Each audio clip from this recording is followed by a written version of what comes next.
Hello, and welcome to another watch along. This time, it's the 5-year anniversary. Let me just keep my mouse moving so you can see it on the screen of WWE Super Showdown 2018, the one from Australia. And I know someone from Australia who went to the show, so I decided it'd be fun to have him on. So, everyone, please welcome Mr. Taylor Osborne. Hello, everyone. And yeah, so you were there live, and we were just saying just before the video started, you haven't watched this back since, so you've never heard the commentary on the show. You've probably forgotten some of the moments, like some of the big things you'll obviously remember clear as day. But I imagine there'll be a few things that happen. And you go, oh yeah. So I remember a lot of the key points from being there. Well, as you were basically saying, from being there live. Yeah, Commentary never heard. Anyone who's been a live wrestling show also knows that crowd reaction can vary from being at home watching it as far as how you are. So yeah, but this was insane. But I know, just for example, like when I was at WrestleMania 34, I remember reading something about the show years later, and I'd totally forgotten about the men's battle royal, the Matt Hardy Bray Wyatt thing. Like, I'd just forgotten that had happened, and when I was like, "Oh God, yeah, I remember that happening." You know, like I remembered watching it clear as day after, after I'd read it. But if you'd have asked me what happened on that card to run down what I saw, I wouldn't have included it. I just wouldn't have. Like, I don't think I'd have included that there was a men's battle royal at all. I forgot the whole thing happened. But then, as soon as I was, like, reminded of it, I was like, oh, God, yeah, that was the start of that whole thing. Like, so, yeah, there'll be moments like that. I will clarify, just for those watching, I'm not going to be showing the whole show. You can currently see my WWE Network, but once we click play, you're going to see about 5 seconds just to make sure you've clicked play at the right time and got synced with us. And then after that, it's going to fade out to just a still image. You need to watch along on your WWE Network or Peacock or what's the thing in Australia? Binge. There you go. May as well list the Australian version since it's an Australian show. Might have some Aussie viewers. But yeah, copyright law is a thing. I can't just show a whole WWE pay-per-view / premium live event on YouTube. It will get taken down. So, can't you risk it? Roll the dice. Can't I risk it just for the 3 people that have commented not understanding this? No. So yeah, so what you need to do is pause my video right now, go to your network, Peacock, Binge, whatever you use, and open up Showdown, Super Showdown 2018. Pause it at 0 minutes, 0 seconds, etc., and just get ready to play. And then once you're there, click play on this video, and we will click together so you're watching the same exact thing as me and Taylor are. So, hey, this video is pausable, so I'm going to assume everyone's done that now. So, what we're going to do now, I'll do 3, 2, 1, and then after the 1, I'll click play, and you should see the first 5 seconds or so, and make sure you're synchronized with me, and if not, you can pause it and rewind and try again. Okay, here we go. 3, 2, 1... and play. Okay, and then we're going to have the first 5 seconds of the intro, and then it'll have faded out by now. You'll be looking at a still screen, and there'll be no sound from the show. You need to watch it yourself. Okay, God, so... this takes me back. Yeah. This old intro. Did they change this? Yeah, well, they changed all the footage, and you got Cena voicing it over now. Ah, okay. Oh, God, say what? I don't think I've watched WWE TV since... I love this, by the way. They immediately started with an Aussie thing. I love when WWE try to act like they're aware of the culture of the place they've gone to for a one-off show. It's so fun. We were screaming that as it was all getting counted down and all the rest of it. Like everyone's filling in. Yeah, and that's an Australian thing. As we're sort of waiting for a show to start or something, someone will just go Aussie, and then the crowd just erupts. Yeah, but you want an Australian crowd to react. Bingo. I know it's a thing, but what I mean is they do their research, they learn like 1 or 2 things, and they're like, that'll carry us for the 4-hour show. That's all you need to know about Australia, really. True. This was a dream. This was surreal for me, that match, when we get to it. Yeah, I mean, just 2 of the greatest of all time, quite frankly. I never thought I would... I thought Taker would be that name that I never got to see live. This is the first time ever I got to see Taker live. Yeah, so honestly, because me and Mrs. EBEZA went to WrestleMania 34, which was earlier this year, wasn't it? That was 2018 as well. And And like, so WrestleMania 33, the match with Roman Reigns, I genuinely thought Undertaker was retired, should be retired, should stay retired. And then when I realized we were gonna go, and Undertaker's like one of Mrs. EBEZA's all-time favorites, when I realized, oh, he's not done, it was a real conflict for me, because I was like a bit mad that they hadn't ended it where they should have. But also I was like, but at least Mrs. EBEZA gets to see probably her all-time favorite live, instead of missing out by 1 year. So yeah, it was like, okay, I'm not even mad about it now. I'm okay with it. And I was one of the reasons that this was decided. Like, I went to see this with the missus as well, and like that's what sealed it for us. Like, as soon as it was Taker's going to be there, done. Like, there was no other part of the card announced. It was just like, there's going to be Taker versus Triple H. Done. Sold. Like, this place sold out on the back of that. God, the Shield as well. I forgot about the Shield were in this. I really did. So, like, yeah, I'm watching some of this stuff, and it's funny because I've been doing the watch-alongs quite regularly recently, and I did do a SummerSlam one, so... no, what was the show after SummerSlam? No, yeah, it was a SummerSlam one I think I did. What did I do last month? I have no idea. Let me just see. Oh, no, I missed last month. It was Hell in a Cell in September, but I missed the date for that, so I never did the watch-along. But, like, yeah, some of these clips, like, Becky turning on Charlotte's still pretty fresh from SummerSlam, and The Miz and Daniel Bryan from SummerSlam and stuff. Like, yeah, it's funny piecing it together with, like, because I'm sort of going through the year, watching most of the shows, except the ones that I don't quite catch the date. So it's fun to sort of relive it in order as well. So whereabouts were you? The ones that were absolutely trash. Oh, jeez. Ish. In the water there. You know how that... no. See those ducks? I was next to them. When you get those sort of levels and you can see the first raised level from the ground... Yeah. I was in that side of it, on the hard camera side. So, do you mean the side we see from the hard cam, or the side with the hard cam? The side of the hard cam. The entrance was to our left. Okay, right, fair enough. So we won't see a lot of shots of your side of the crowd. No, which is a pity. Like, the whole crowd was lively. They could have had, like, when they say the place was packed, they're not bullshitting with this show. Like, this isn't one of those, oh yeah, it's packed. No, this was packed to the rafters. This is one of the biggest arenas in Australia, and yeah, it was packed. Cesaro, yes, and Sheamus. Is this the bar time? It is. It is bar era. Nice.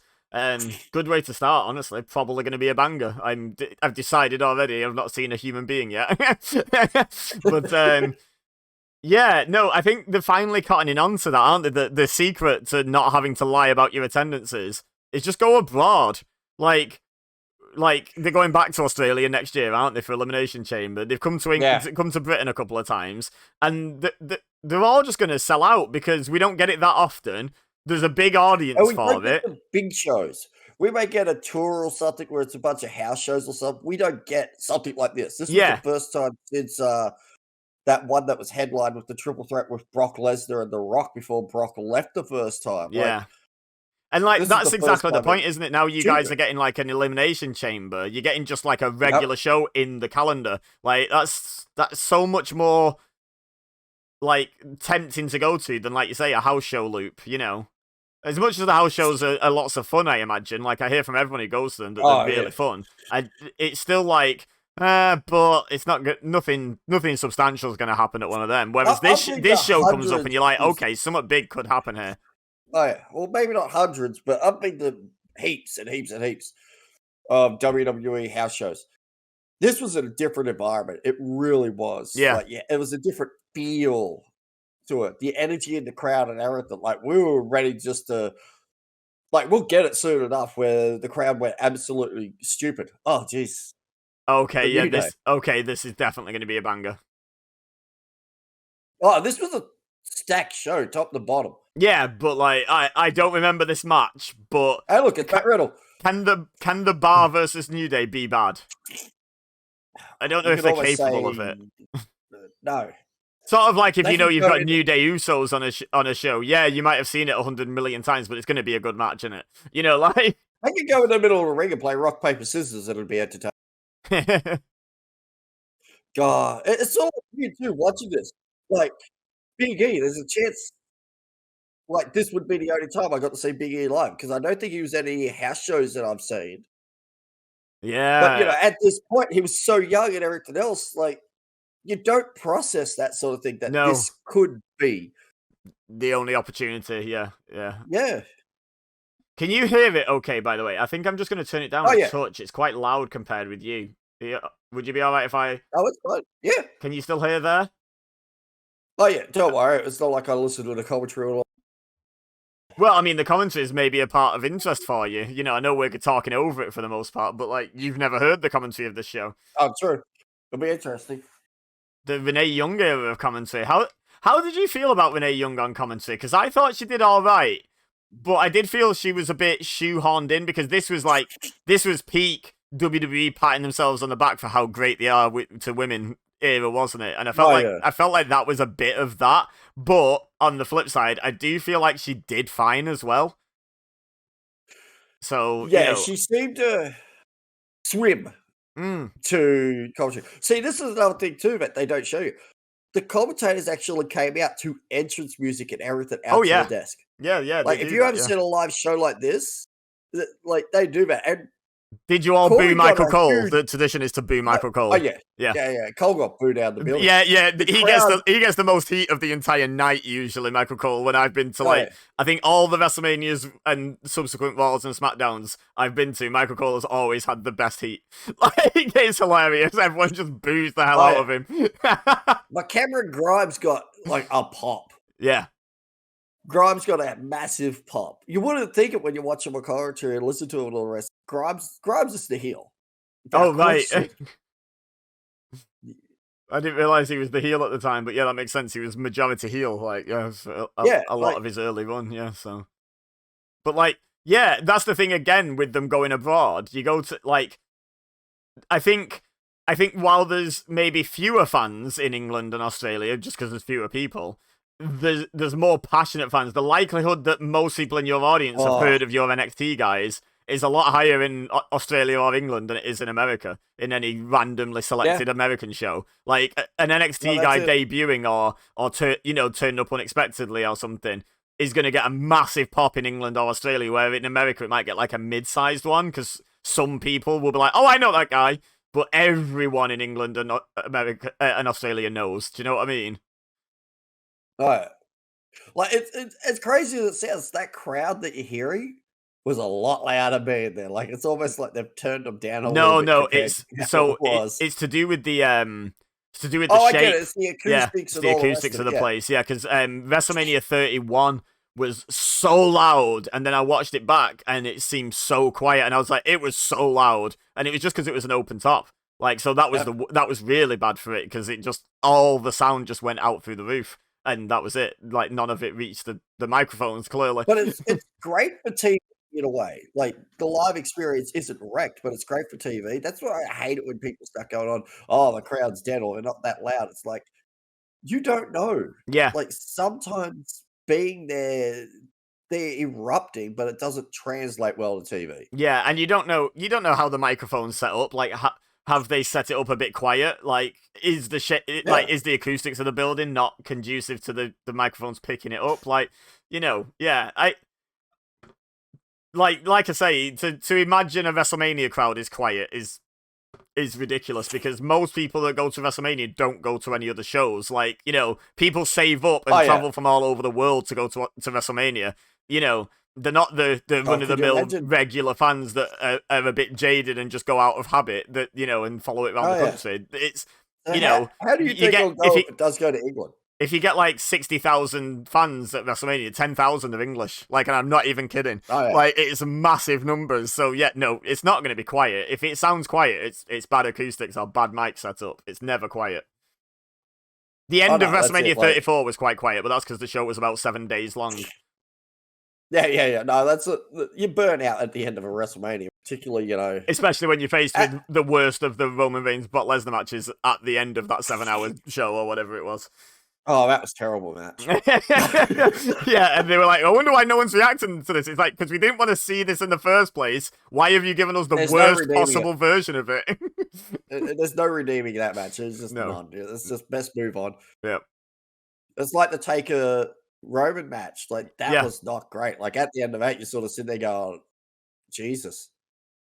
Oh, Sheamus with the heat. The heat off that one. Oh.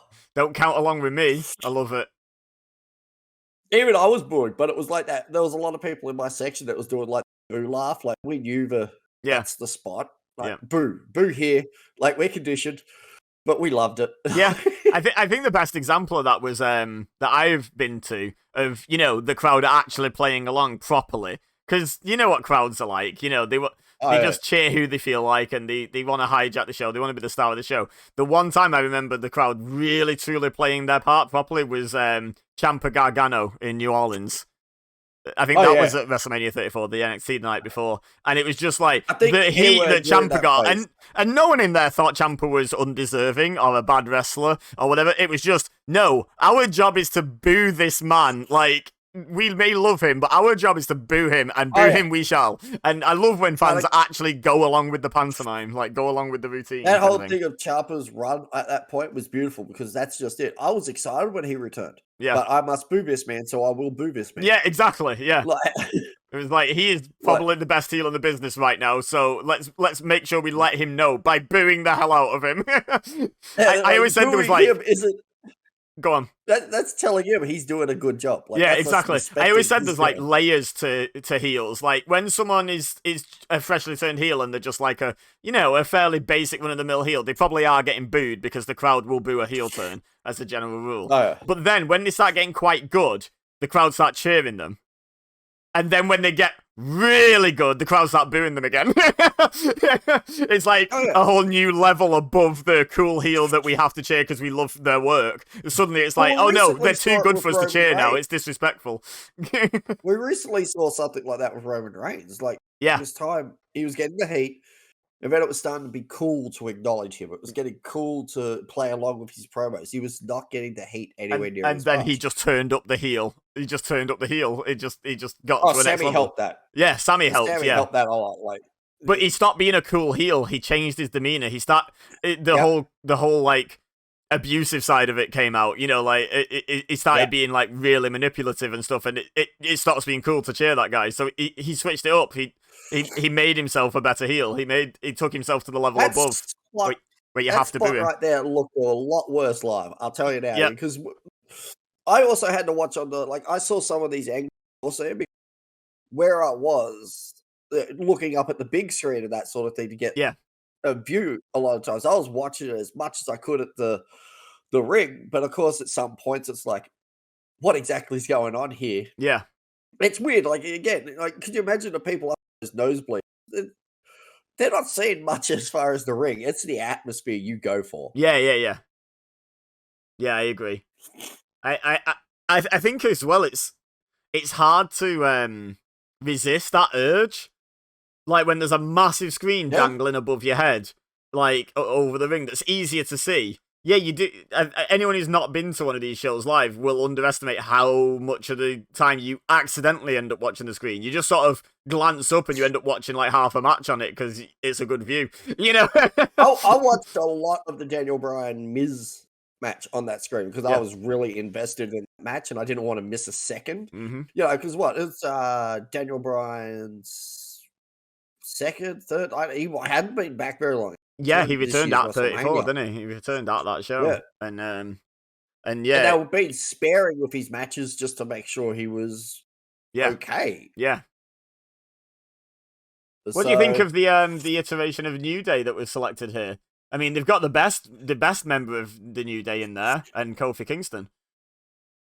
Yeah, it was one of those things, again, in hindsight, I couldn't be happier. But at the time, I was like, I wanted Big E. What is this? Honestly, the version of New Day that you got the least would have been my favorite, which is Xavier and Big E. Like, I love Kofi, but he's definitely my third out of the New Day. It's one of those teams that no matter what combination you get, it works. Yeah. Oh, yeah, it works, and it's really good. Combination of the three, it's exciting, but they change. Yeah. depending on what combination you get, the style of the match changes in a lot of aspects. It's pretty entertaining. Yeah.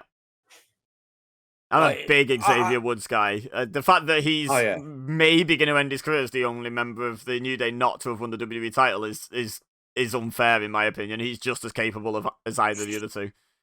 I think, no question, he is more than capable like the others, but I think he personally doesn't care that much. He'd love to, but it's not massive on his list. Like Kofi, no surprise, considering, we all heard the story in the lead up and how long doing this, all the rest.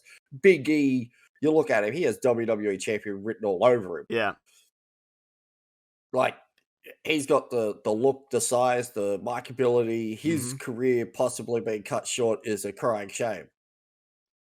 When you talk about micability, though, Xavier Woods has to be the best talker of the New Day. Like, they're all great. All the package. Like, Xavier's the best on the mic by far. Like, there's no question there. Yeah. But that also comes across where his Twitch and he's streaming and his YouTube and all. Does he do Twitch anymore?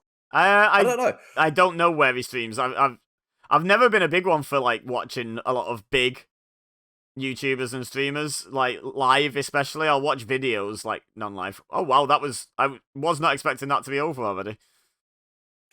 But we barely talked about the match. The match talks about itself. It's a great match. I think we'll get a few of those moments because it's a great match, but there's not a lot of story beats in this, is there? New Day walked in as champions. You sort of do, did they? Not a lot. They walked in as champions. Yeah, not a lot of super dramatic, like false finishes. Honestly, I kind of expected that to be a false finish.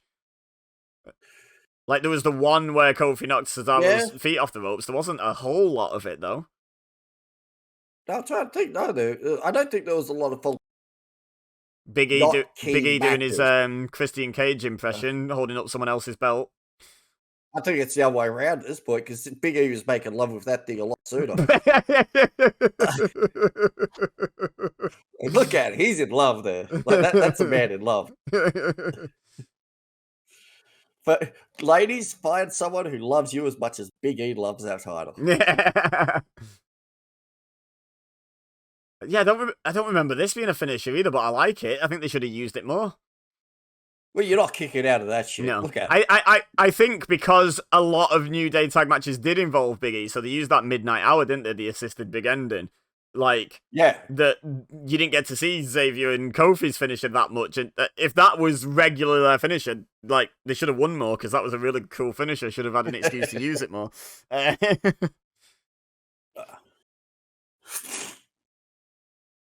Oh, I got the sniffles. Yeah, I noticed that. Yeah, you under the weather. Big time. Not under the weather. We just had a cold sort of couple of days across, so it's not a case of under the weather. It's just the body readjusting. Going, what is this crap? Yeah. It's been nice and warm. It's heading into spring here. Like we should be about midway through our spring now. Kind of like a prime time for you to get ill, though, because, like you say, it's the change in weather that gets you more often than the actual weather. They put this on second. God, it's crazy to think this was the second match. There was a walkout match on this card too. What, a dark match beforehand, was there? No, like the crowd. It was the match we all deemed this is the toilet break match. Like there was bigger lines to the toilet and the concession than people in seats. Ah, okay. We'll get to it when, like, I'll mention it when we get to that match. It hasn't happened yet, of course. Yeah. No one moved for this. Like, no one. This is before the man, Becky Lynch. This is just them trying to make Becky Lynch the heel, and no one was buying that shit. I know. No one. I just... Whenever anyone says, no, they knew what they were doing, Becky Lynch in this era is one of the main things I point out. I'm like, they thought we'd boo Becky Lynch. They thought we'd boo her. Are you kidding? They did not have a clue in this era. They did not know what fans wanted because they thought we would boo Becky Lynch. I'll be honest. The crowd was very split at this moment, like, because we weren't sure what we were meant to do here. Yeah. Like, Charlotte gets the reactions. It's Charlotte Flair, for God's sake. So, like, she's a Hall of Famer. She knows what she's doing. She'll get reactions appropriate for what she's doing at that moment by the crowd. I don't think we'll ever really get her being cheered as that cool heel or booed as that hated face, pending who she's wrestling. But Becky coming out, there was a clear mix. Like where I was sitting, there was people cheering, there was people booing. I was sort of like clapping. I was like, yeah, sweet, Becky Lynch. Yeah. Like, because I loved it. It was about time she actually got this push. I feel like an unfair casualty of this whole thing was Carmella. Like, she was doing good things as the SmackDown Women's Champion, and then she just got shoved aside for the Becky Charlotte thing and never recovered. Like, she never got back to that point. And genuinely, watching back some of those like SmackDown Women's title matches, she wasn't carried. She was doing her bit. Like, she was absolutely holding her own with the likes of Charlotte Flair and Becky Lynch. And it was like, okay, they're onto something here. They've got a new star. And then it was like, no. This is all just a vehicle to get us to Becky Lynch heel turning and no one accepting it. Right. But that's Mella all over. Like, anytime she got momentum, whether it's face or heel, it seemed to suddenly start taking a back seat to something. Yeah. Massively underrated, I think, as in terms of an actual in-ring performer, Carmella. Oh, yeah. Which I think is a bit of an unavoidable consequence of her gimmick. Because her gimmick is, haha, I am a diva when you don't want divas anymore, was basically her gimmick. And, like, so people would think she wrestled like the Divas era, like abominations of, like, the mid-2000s. But, like, she really didn't. She actually did know what she was doing. I think Mandy Rose was another one. Her NXT run showed she can wrestle. But, like, because her gimmick was, hey, look, hot girl who thinks she's better than you because she's hot. Like, everyone just went, oh, diva, can't wrestle. Like, do you know what I mean? So I think she got unfairly dismissed, basically. And I think Carmella suffered with that. This whole build and everything, like, I love the fact that, I don't know about you, but our house cheered when Becky slapped Charlotte at the end of SummerSlam. Like, it was like, hell yeah. You know, when she won, it was like a mini pop here. We were like, sweet. But even these promos in the lead up, we were like, oh, Becky should have said that crap. Yeah. I remember I popped for for Becky turning on Charlotte, like, at SummerSlam. I popped so hard for that. Like, because I wasn't even a massive Becky Lynch fan, but I was like, when it happened, I was like, yes, that is the correct response. She is not. Well, she is not the bad guy here. Immediately, I was like, she is not the bad guy here. Like, well, the problem was at this point, everyone was sick of Charlotte winning. Like, no one wanted Charlotte winning that triple threat. We would have rather Mella retaining than Charlotte winning. So, but Charlotte does get that sort of reaction. I believe, a lot of times because she has been on top.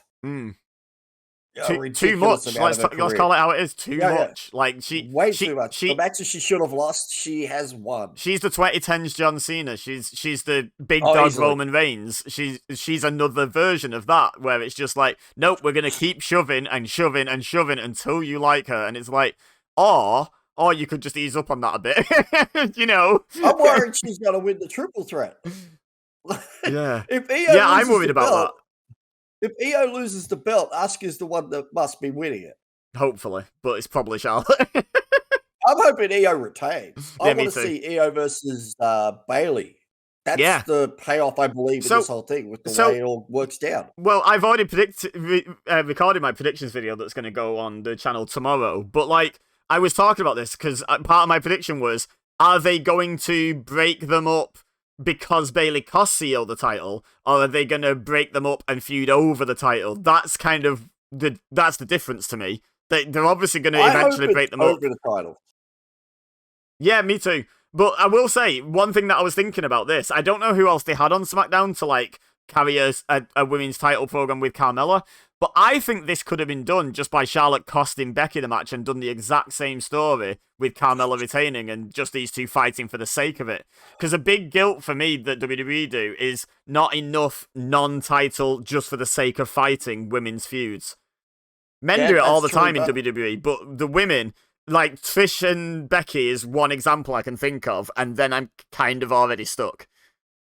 I think the problem with that, but like this all leads into the man. I think we're about 2 months, if that, out from the birth of that man gimmick. It's not even that. It's the title that would hurt Becky, like that moment.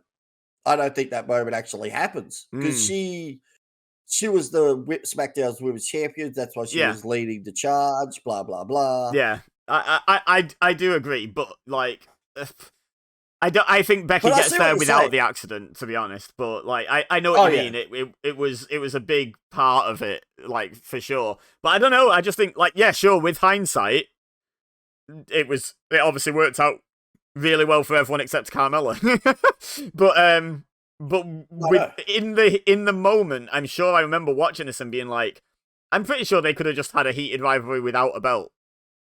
They could have just Oh, hated each easily. other. They could have just fought each other for the sake of fighting each other, and that would have been just as good. They can still do it now. Like, Yeah, these two have got that wonderful relationship where it doesn't matter. They can get yeah. they are the Austin Rock of this sort of division. They can get along, and then all it takes is a look, and they can realistically suddenly hate each other again and just keep slapping the crap out of each other. Yeah. Like, and everyone will be there for it. Yeah. Irish last kicker. God, I know, I like forgot there she was was called that. what a catchy name, eh? It's so she was presented so mid card for the longest time. Yeah. She was like, she proved herself. She was was she the first SmackDown Women's Champion? Was she the first one? Yeah.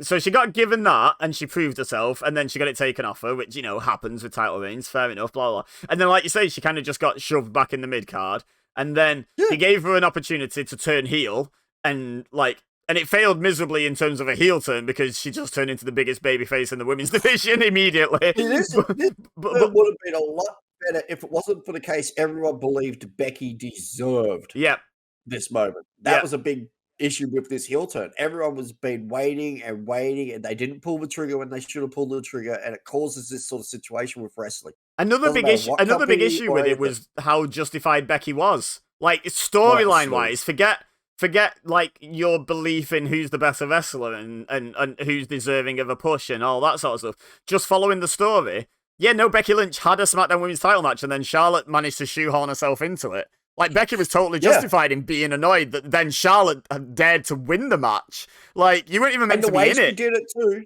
And they showed it during the lead up.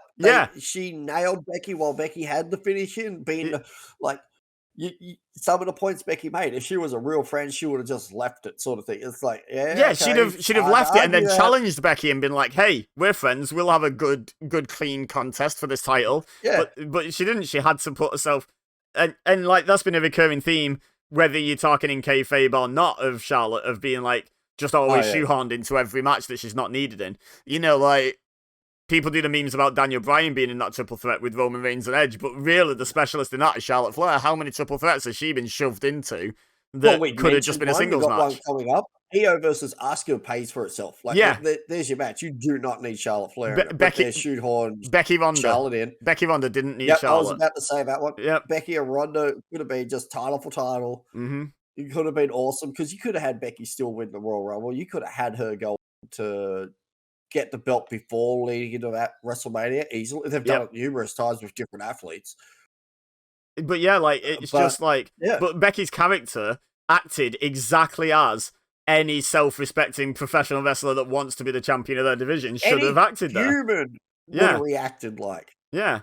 Imagine if in your job you'd been working really hard and you'd been basically all but guaranteed a promotion, and then your best friend in the office went to the manager and was like, "Hey, I'd like that promotion." And then the manager ended up choosing your friend instead of you. I'd be like, "Oi, I want to hit the bitch with a chair." Yeah, I'd be like, "What are you doing? Like, I had that. You have literally just taken money out of my bank account because I had that promotion in my hands, and you took it." That's what real life would have turned into wrestling for me. I would have been done. Yeah, it would have been on. You would have been one of those security type through the desk, to put them through the office desk. Yeah. I would have come straight in like Braun Strowman from that chair at Roman Reigns' spot. Like, it would have been just some big cushioned office chair go flying into that office. Would have been on. But like, so I think anyone can relate to how Becky Lynch felt there, and I think that's why it failed as a heel turn, because it was incredibly relatable and incredibly justified. She hit all the points you're meant to as a heel. The way she stood there, the way she presented herself as overly arrogant, the interactions even with the crowd. She didn't care about if they booed or cheered, all of it. She hit all the strong points you're meant to hit. She did that checklist. Yep.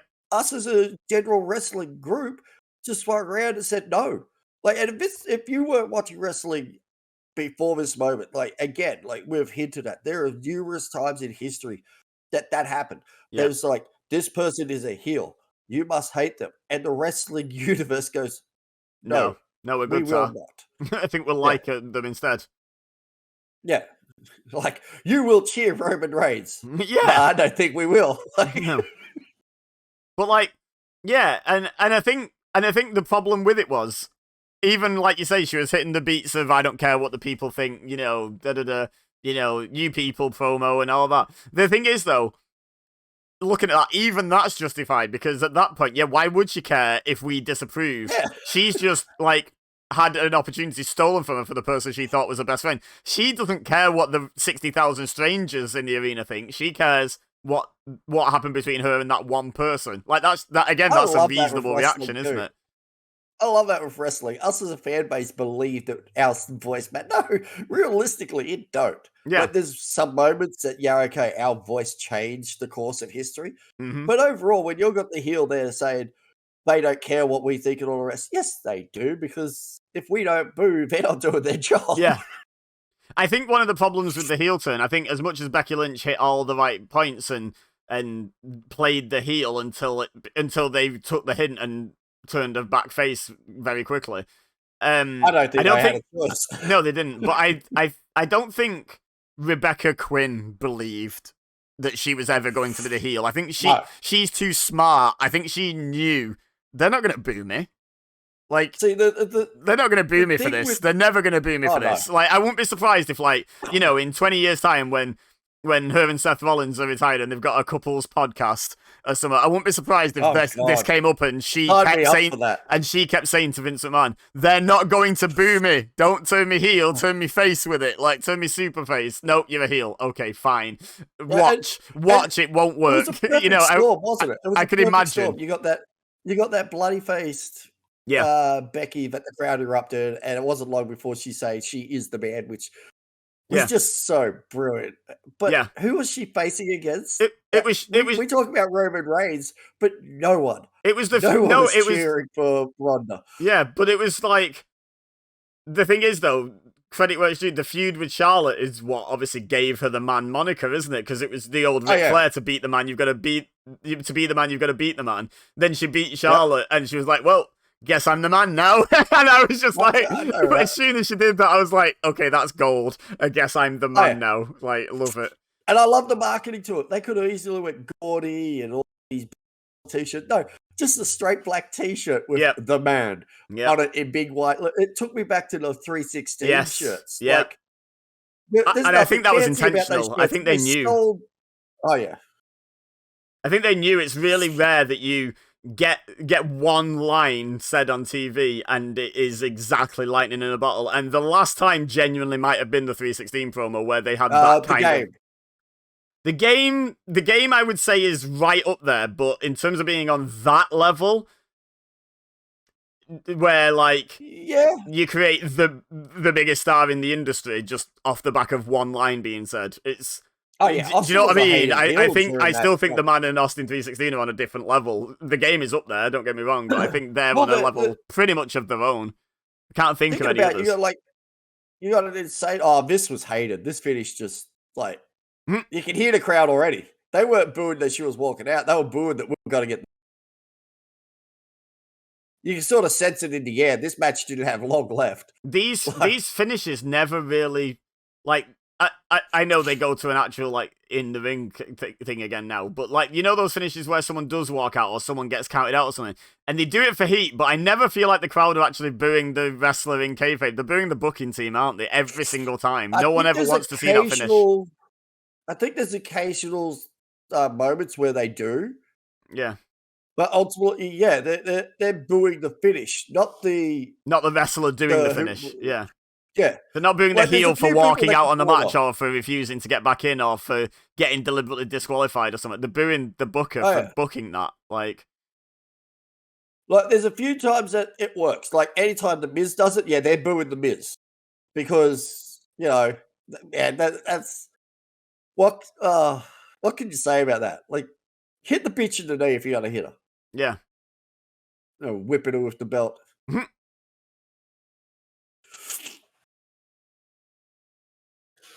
Like, see, this was trying. Look, this is not us booing. I guarantee you, I was there. This isn't us booing. Becky Becky Lynch the keeps the heel. title. No, Right, no, absolutely not. we're booing that announcement. It was like, she did, wins by disqualification. The hell's this? Like, yeah. I think there was people in my section openly saying that, except with a lot more colourful Australians on the terminal. Yeah. I think that should be a general rule that's mostly adhered to, that I think WWE ruin too often, which is just don't finish too many of your pay-per-view / PLE matches on a DQ or a count out. Like, it should be very rare. Yeah, Right. TV matches, people expect it. Like, you're building shenanigans up to, like, the big payoff, aren't you? But, like, when you get to the big payoff, finish the damn match. Like SummerSlam, going back to SummerSlam of this year, the AJ Styles Samoa Joe match. Like, yeah, it made sense, but do it on Raw or SmackDown. I guess do it on SmackDown. You know what I mean? It can work with some occasions, Yeah. very rare occasions, but it can work. Yeah. Like, when I you agree. overplay It generally should just that's be. when it ruins it. Yeah, it should just generally be a finish, like on pay-per-views. Like, it should be a 1% kind of instance where it's like, oh, they did a non-finish. That's actually a surprise, as opposed to, because I think a big part of why people boo it is they sort of go, again. No, we get flashbacks to two Hell in a Cells back to back. Yeah, finished in like DQ or no contest. Like, what is this garbage? It's a Hell in a Cell. It's meant to be all the rules get thrown out the door. You be dead before the match is over. Like, poor Mick Foley. But like I say, this match was 2 months after the AJ Styles Samoa Joe SummerSlam one. In fact, not even that, a month and a half after. Like, that's still fresh in the memory. That's too fresh. That's like, oh, you're doing it again? Well, just because you can't be bothered booking a proper finish. Almost every week. Oh, yeah, I think I'm averaging it almost every month. There was a big high-profile match that ended like that. Mm-hmm. Especially in this era, they were really bad for it. What the hell's this? Like, we didn't get these ads. At this point, it was cleaning up the rig, Charlotte getting walked out, getting booed out of the building. It was like, get out of here, bitch.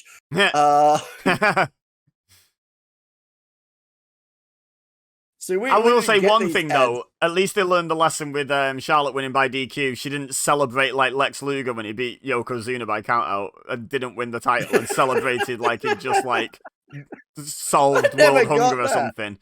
I never got that. He celebrated like he just won the title and everything.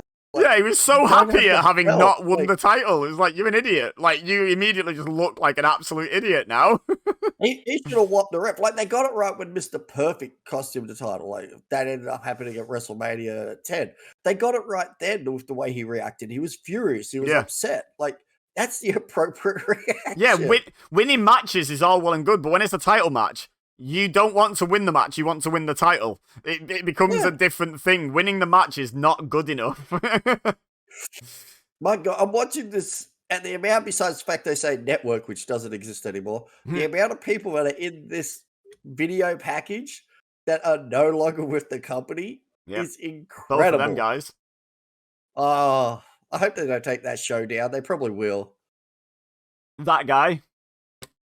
I mean, that guy's about, which is surprising in itself. John Cena being about. Okay, I just saw a microphone. Floating microphone. Yeah, got to keep up. I like how he's playing into it. Yeah. Embrace it. Just go with it. Mm-hmm. I love the WWE 2K23, the Super Cena, the Invisible Cena. That's amazing. That's right. Elias walked out. So that's why the crowd lost it here. Like, this was beautiful. And I want to see if you can pick the song they started playing. Okay. Because it's huge over here. There was a sing-along. I don't know if they actually play it. We started singing. This is in the era. I don't know if it's just before or just after when they got that like 3.5 minutes of booze. Do you remember? Oh, you listen to that crowd. He weren't getting no booze. No, but do you remember the clip where... Oh, yeah. Yeah. They just kept booing him. My missus was so happy here. I loved Elias. What an absolute waste. He was a proper WWE guy. He could have been a megastar. She liked Elias, much to my discomfort. The KO there, like, who doesn't love KO? Oh, Kevin Owens is just incredible. Genuinely one of my That was all-time a lot favorites. louder. Yeah. That was a lot louder. Yeah, I can imagine. Oh, it was deafening. He's reacting appropriately. Yeah. It was. I like how KO's trying to downplay it. Mhm.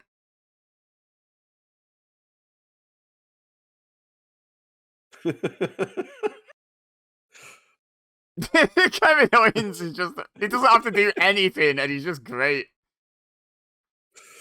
Now, that was a legit mixed reaction. I love how disgusted he was with the cheers he was copping because it was a honest to God mixed reaction.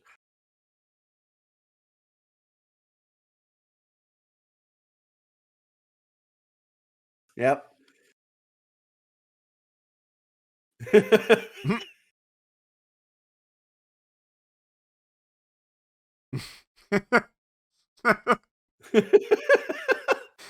I love Owens. I love him so much. I like how he shut us up. Like, that says something. Yeah.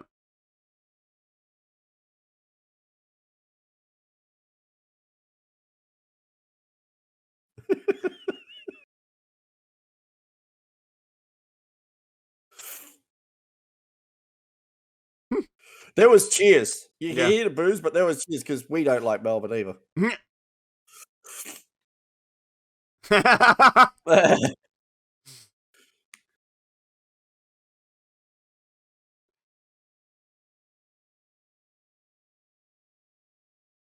I don't know that name at all. I don't know, but it was like boo. I think he was a politician down at, I think he's like state politic or something like that. Okay.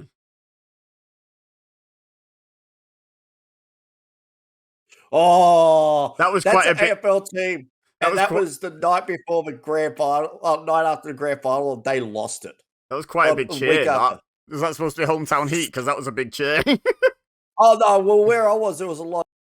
Collingwood was a Melbourne team, and they lost. I don't know who they lost to, but yeah, they were the favourite going into that grand final, and they botched it.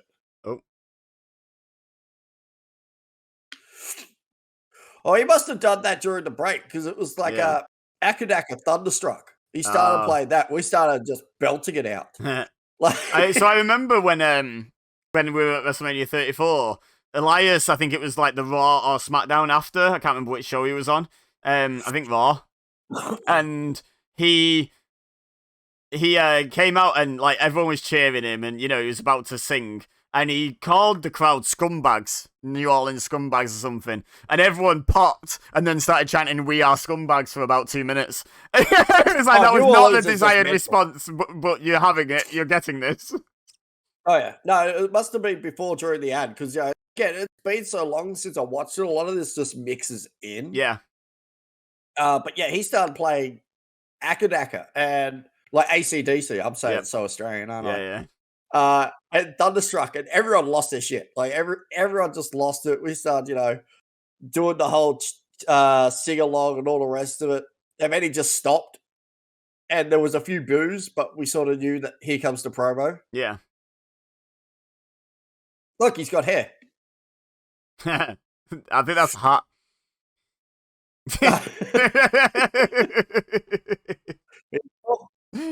God, it's in his blue era. Which one? You said about 3. I don't know. I still reckon that's the best Rock line he ever dropped to him. Coming out here like a bowl of Fruity Pebbles. Yeah. Oh no, he's getting his bald spot a little bit already though. Well, we won't see him. The rider strikes. I was talking about Bobby Lashley. He's got a bit of a bald spot going on. His whole body is a bald spot. Like, I don't know, this feels like a weird midpoint. Like, that was a very mixed reaction. I think there was some people starting to give Cena his flowers and some people still being like, no, force of habit, boo Cena. Well, that's the thing.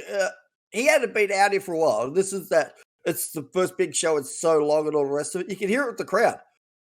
Like, I was booing. I was booing my heart out. I was screaming that John Cena sucks. But I was happy I'm seeing John Cena. I was amongst like the many that were just like, he deserved our respect and he got it. But by God, we're going to boo the man because that's what we do.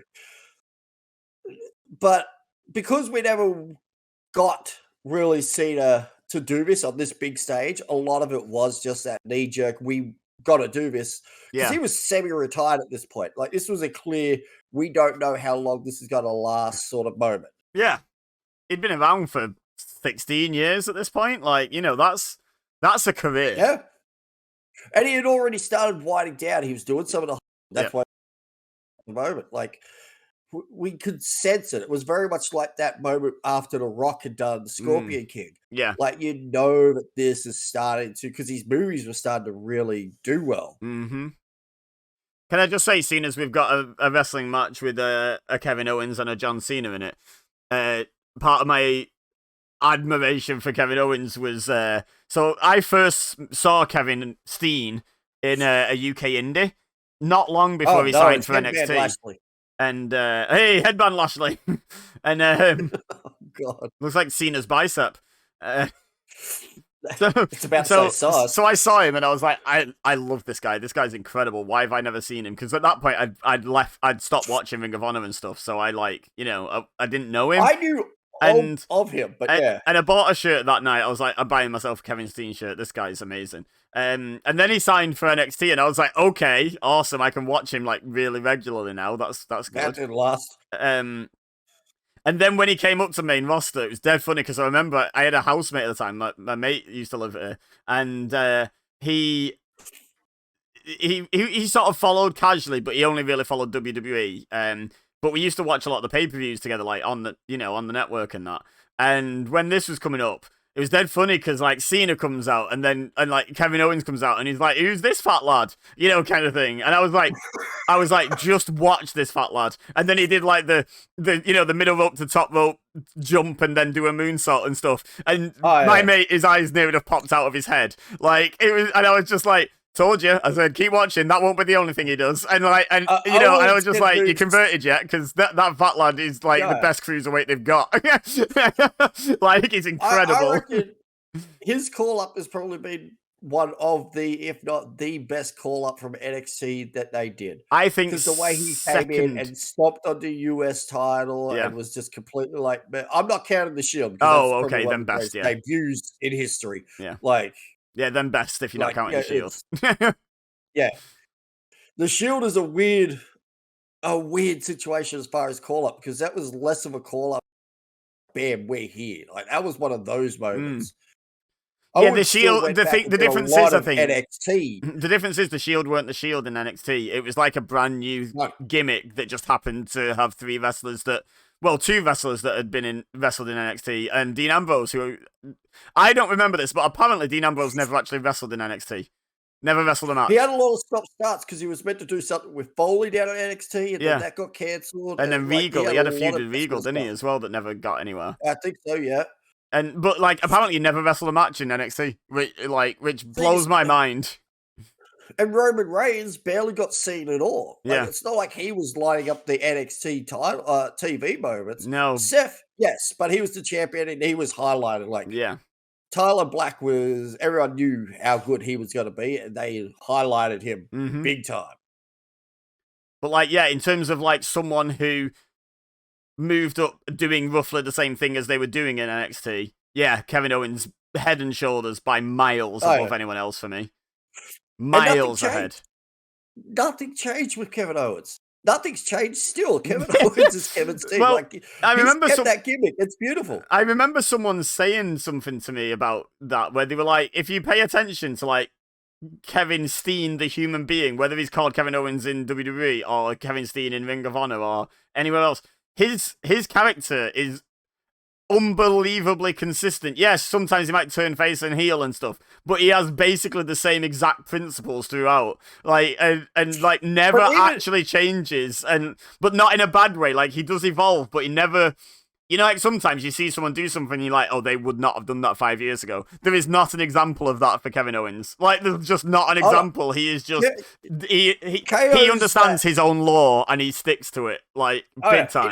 He knows the assignment. Yeah.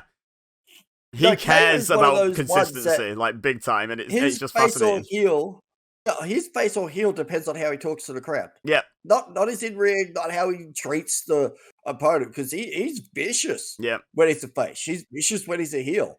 Yeah. But yeah, it goes down to how he talks to the crowd. Like I really saw at the beginning here when he was talking on all over the crowd. I wish this was in Canada, belittling everything. Or he says it's great to be here in Australia. That is the difference between KO heel and KO face. Yeah. That is it. Yeah, pretty much. And even then, he's a bit disparaging to some places, depending on where he is. There's some places he just hates. But like, I can't remember where it was. He was sort of like, I can't believe we're here, but okay. Sort of reaction to the crowd sort of thing. It's like, you're the face, man. Be happy. Kevin Owens does not care for a face or heel. Kevin Owens is Kevin Owens. He's this generation's Austin as far as that goes. Like, I care a little for you and everything that's around. Yeah. And I don't care what anyone says. He's not going anywhere. He's the new John Cena. Like, he said it outright. He's treated too well in WWE. He's got everything. He's made. Kevin Owens' gimmick isn't... He could be in the main event, and he knows it. Kevin Owens' gimmick isn't a gimmick.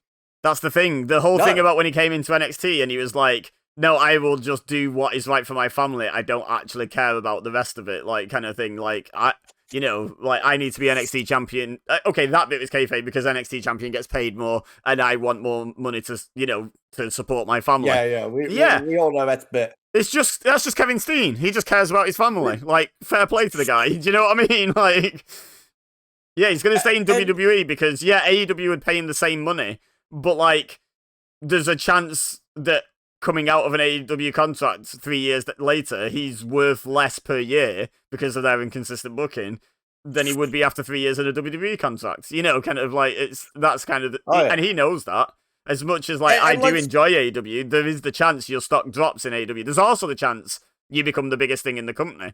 But there's also, there's also the chance that merch sales is big when you're someone like KO because you sell a lot, and they get a cut of those sales. They do. They do. It may not sound like a lot, but they say, "Oh, it's a 5% or less than that 5%." Yeah, but it's a 5% of a big number.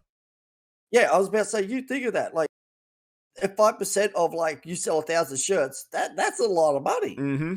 Like, that starts adding up. That's why John Cena gets mentioned with merch sales and all the rest of it. Because I've been to the live shows, you've been there, to start the price they charge for John Cena merch is almost criminal. But you'll see 500 kids running around wearing that whole getup they just brought. They're putting their John Cena stuff that they've had that got brought for them last Christmas in a bag because they got the brand new John Cena stuff. Yep. It's like, holy crap. Like, Kevin Owens is like the adult John Cena. He puts out merch and the grown-ups buy it. It's true, isn't it? He's for all. Yeah, it is. Like, I don't like particularly wrestling shirts that are just like a guy's name or something like that. It tends to be like a slogan as well or something. I have the KO one from NXT. Like, that was my exception. I was like, no, it's an Owens shirt, so I'm buying it. Like, do you know what I mean? I like that one where he's got KO and it's in the tape. I think that's the one. Like, his original NXT one that he's brought back. He started wearing again, didn't he? And Sami Zayn's got like the SZ version now. But I've still got the NXT version of that because I got it basically as soon as he signed. It was like, oh yeah, they've got a shirt. I was like, I'm buying that. Thank you. Oh yeah, like he doesn't need any flashy. Like, no. He's one of those. Look at his ring attire, for God's sakes. It's his own shirt that you can buy at concession. And a pair of pants that, don't look like they've put a lot of finances in that. Yeah. Oh, do you know what I also love about Kevin Owens? He's one of those guys, and they're quite rare, but I love it about Kevin Owens.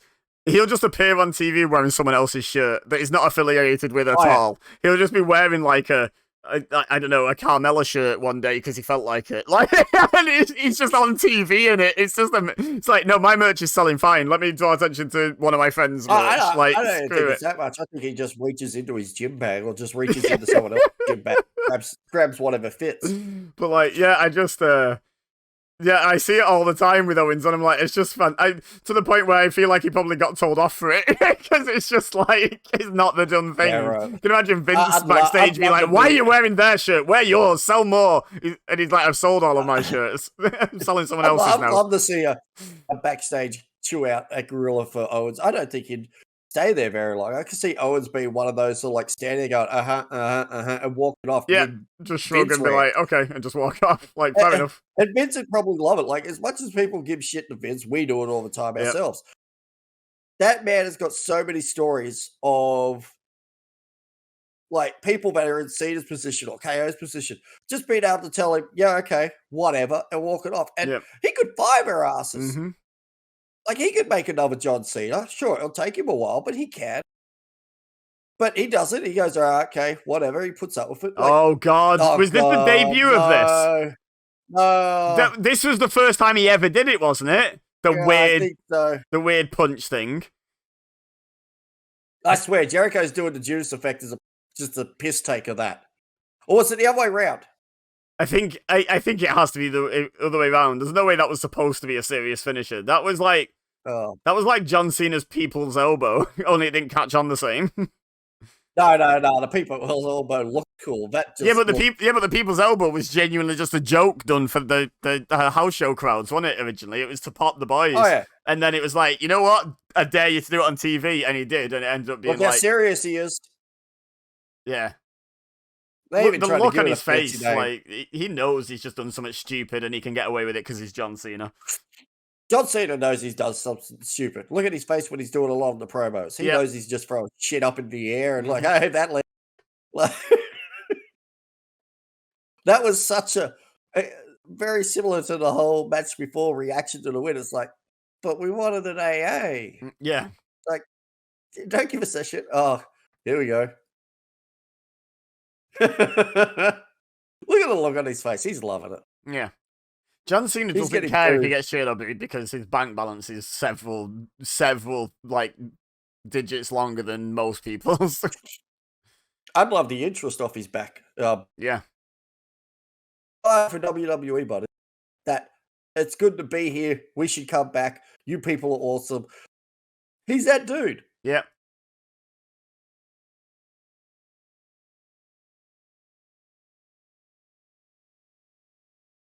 Oh, but I'm moving out. Bye. But I'm moving across town.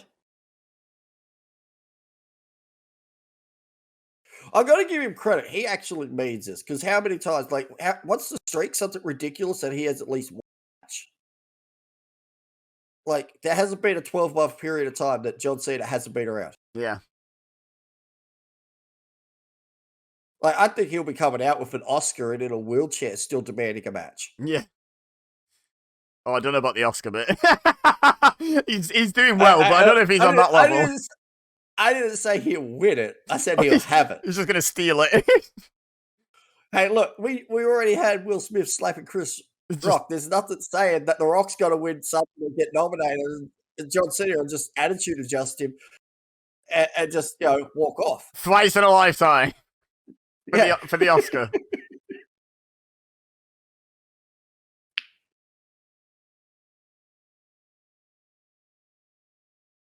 See, I even cheered. Like, it's one of those things. He knows the beats they hit, but you can feel it. He means it. That's the big thing. Or maybe he's just quite a good actor. Again, to the Oscar point that you were making, let's not that good. No. Look at that old Bart getting his hat signed. Stop that. No, good man. Do it. You're meant to be You're meant to be booing him. Be a fan of whoever you want to be a fan of. Do it. Yeah, I know. Good. If I was there, I would have got something. Hey, look, it's Impact Knockouts champion. Trinity. Is she taking on Mickie James? Yeah, I believe so. Is Mickie James still on that retirement tour gimmick, or did she drop that when she got the injury? Well, no, it's still a retirement tour gimmick, but they had to pause it due to the injury. Like, I'll tell you what. She's going to wind down. I'll tell you what, I'm going to do a predictions video for that show because it's like later this month. But spoiler alert, I think Trinity would be a really good pick. If they're all in on her, I think Trinity is a good pick to retire Mickie James, Hey, he's got a meat pie. Like, that's how we have our meat pies. Oh, that's awesome. She's good enough and known enough for it to be justified, but also sort of not at that level where it would elevate her. Do you know what I mean? Like, she's not too fun. good. Who are they? In the lead up and all the rest, well, there was a competition. Ah, okay. That if you had 420 rappers sort of thing, waving around the air and all the rest of it, you could get those seats. Those guys were up in the nosebleed and all the rest of it. Like, they're just the competition winners that happened before everything. I ran off and brought some meat pie, 420 meat pies, so we could have rappers to wave around. It's like, we could win. Like, hey up. They sold so many pies. Oh, God. I seem to remember, didn't they still do a heel routine because they're the Iconics? Oh, they still got booed. Yeah, but I think they still did a heel routine even though they were home. Oh, yeah.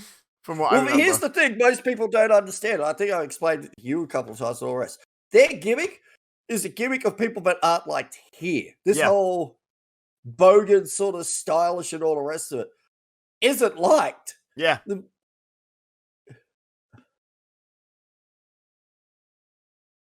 I will say, I do love the sort of the delusional heel kind of gimmick, where they think they're popular, but they clearly know, like, it's clearly self-aware in terms of out of kayfabe.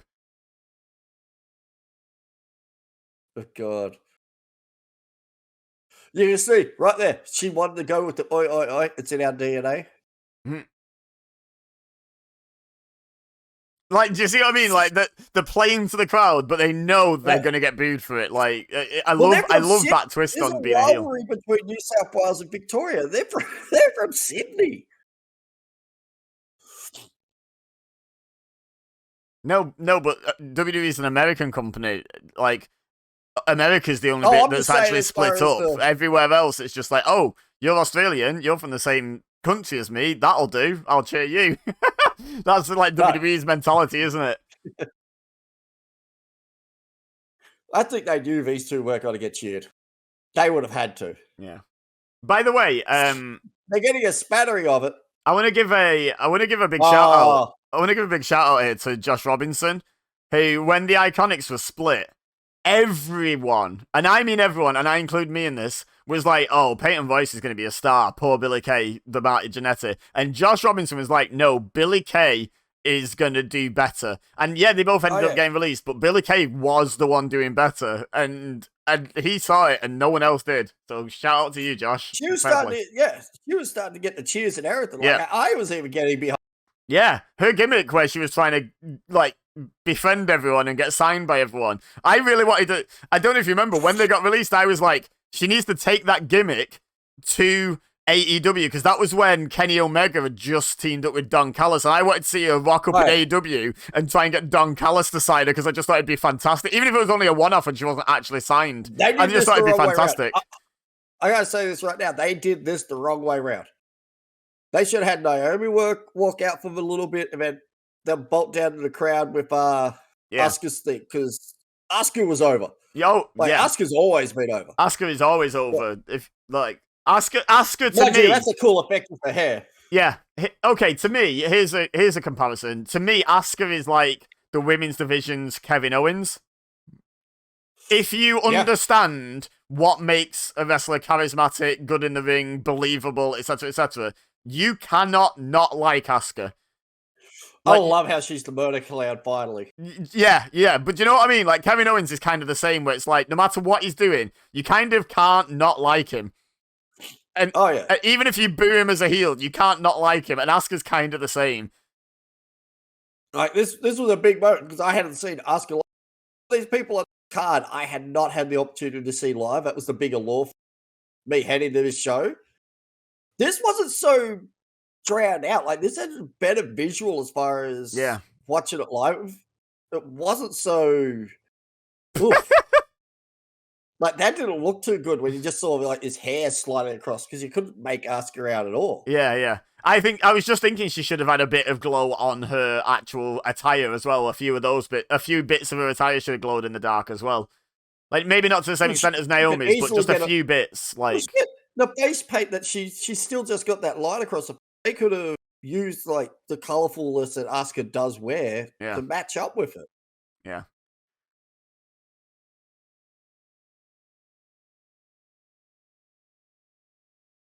can Oh imagine. god. As much as I think the Iconics did a great job gimmick wise, I can't imagine this was an instant classic. No. Everyone wanted to just see Asuka in the ring. I'll be honest. Everyone just wanted to see Asuka kick them both in the head, like from what I can imagine. Like, surely that's what people want from this match. Just Asuka, two kicks to the head, pin, go home. Like, happy days. You're dead on the money. They could have had Asuka come out, tear through these two. It would have been the greatest thing on the card. Yeah. Yeah, just starts the match, kicks Peyton Royce, she falls back, accidentally tags in Billie Kay. Billie Kay comes in, she kicks her in the head and pins her. That would have been a perfect match. Like, well, this was the unstoppable Asuka, as much as I'm pretty sure the streak was over at this point. Asuka's always, and people forget about this, Asuka didn't need the streak. The streak didn't make Asuka. Asuka, regardless where she is on the card and all the rest of it, holds herself and her style and everything else. She is a destroyer. Like, yeah, sure, sometimes they don't capitalize on it too much. That was great. Even watching it live, it got giggled. Like, you can't really hear it. There's a lot of there was in my section I was in there were a lot of giggles and going on with this. The thing is that people should remember as well about if they've not been to a live show, or even if they have but they've never watched it back to hear the difference. So there's some things carry really well and some things don't. Boos carry really well because it's a deep noise. It's a boo. It carries really well. Yep. A cheer, especially if it's majority kids or like you say, a bunch of people laughing at something, doesn't carry at all because it's a higher kind of sound. It's more of an open sound. And yeah, so you don't hear those reactions. Like that. Like that wasn't much boo. That was more pissing ourselves laughing. Asuka's face was just tremendous there. What? What's happening? When do I kick these in the head? Like, this was such a weird tag team that Asuka and... I don't remember this team. I don't remember them being a team at all. I think they were sort of like one of those, they got to try how it goes, but it was more SmackDown or Raw, whichever one they were on, sort of team up more than anything else. They didn't do any sort of big moments. So you're saying it was thrown together for no particular reason. So they were lining them up for the women's tag titles, right? Yeah, well, those titles I think are cursed. I did a video on EBEZASimsgames recently, the best women's tag champions on WWE 2K. Did it like a simulated tournament, 16 teams that had held the titles. Oh my god, I didn't remember half of them ever being a team.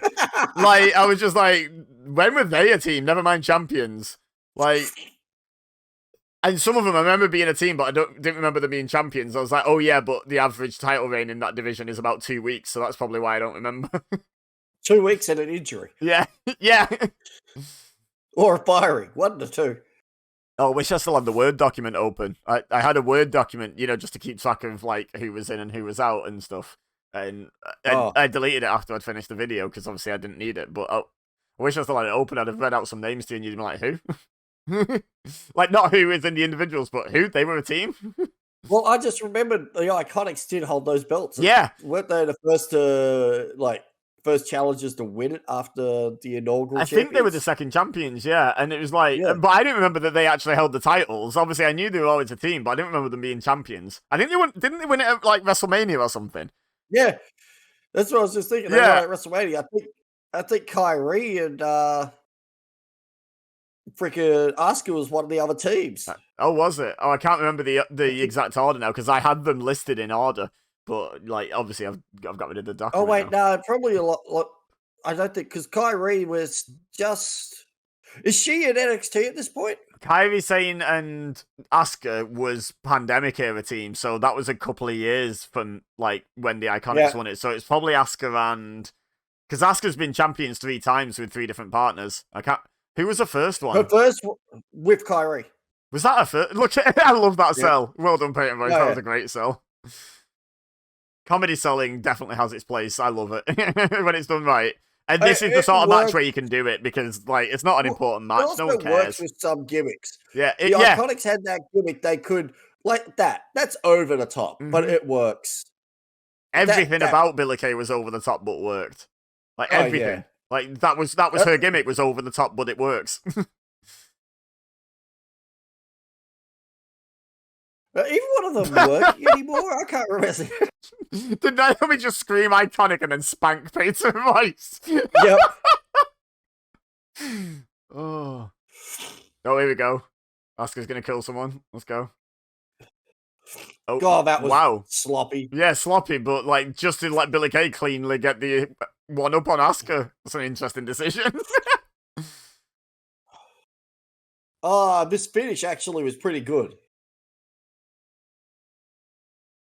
I can't believe they won What? that. Oh yeah, it's the home crowd put them Look at over the sort of golf thing. clap. Oh yeah. I will say they got a good reaction on the win, primarily because, if they had a pinned Asuka, there would have been chairs. This would be, Terry Funk in the middle of the ring with chairs being thrown at him sort of level. Like, it would not have been on. They found the Iconics fan and managed to zoom in on him. Oh, that was who was cheering during it all. Look at it. Did you see that woman's face? Like, oh my God. Yeah. Now, apparently there's someone, I only just remembered I should mention it. I was getting messages by, some of the people I know, and all this. I think, someone like called that. There was someone near ringside that wore a similar hat to me and actually, looked like me apparently, because I was getting messages from people like, are you near the ring? Like, I'm looking around like, no, there's no camera near me. Like, I doubt there's a camera near me. Like, no, we saw you at ringside. I'm like, I wish. Like, how drunk are you? I think a lot of the people that like, and not everyone, because different people have different tastes in wrestling, fair enough. But I think a lot of the people, especially in the Australian audience there, that were like cheering for the Iconics were kind of like irony cheering. But it's a slippery slope that, because you actually end up being a fan of the thing that you were being like ironically a fan of, don't you? Like, there was a lot of people that were standing up and clapping above their head, and I always feel like they're doing it to make a point, not because they're actually a fan.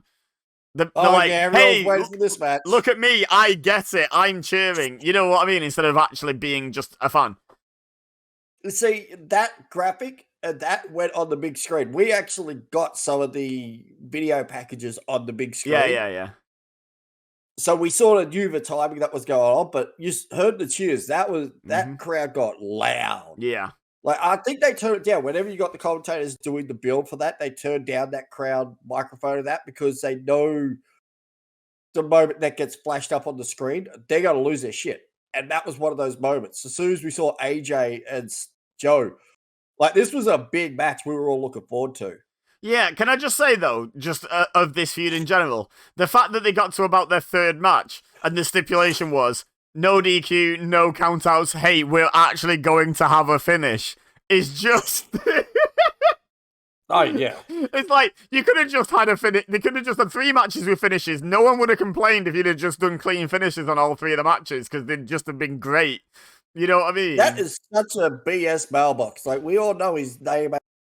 Like, I know, yeah. They planted that for the video shot. I was mocking this in the build-up, in the SummerSlam video, because, like, in the build-up, at some point, someone did call his wife Wendy Styles, and I was like, they know that's not his actual surname, right? Like, that is not her surname, because she is not married to AJ Styles. She's married to Alan Jones, or whatever his real name is. Like, yeah, I was like, they know that, right? They can just call her Wendy Jones. I just love the fact that he's naming all his kids where he can have the AJ. Yeah, that's the tattoo he's just putting on dates when his kids have been born. Like, that's got to be a loving wife to allow the husband to do that shit. Right, to stroke his ego that. But I mean, his most famous child is, boxer Anthony Joshua, of course.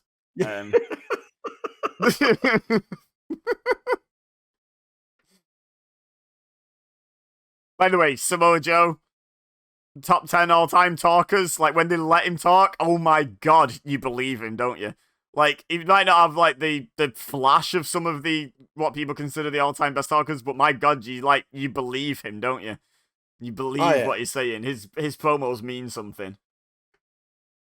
Easily. Like, I feel he's one of the biggest missed opportunities WWE ever did.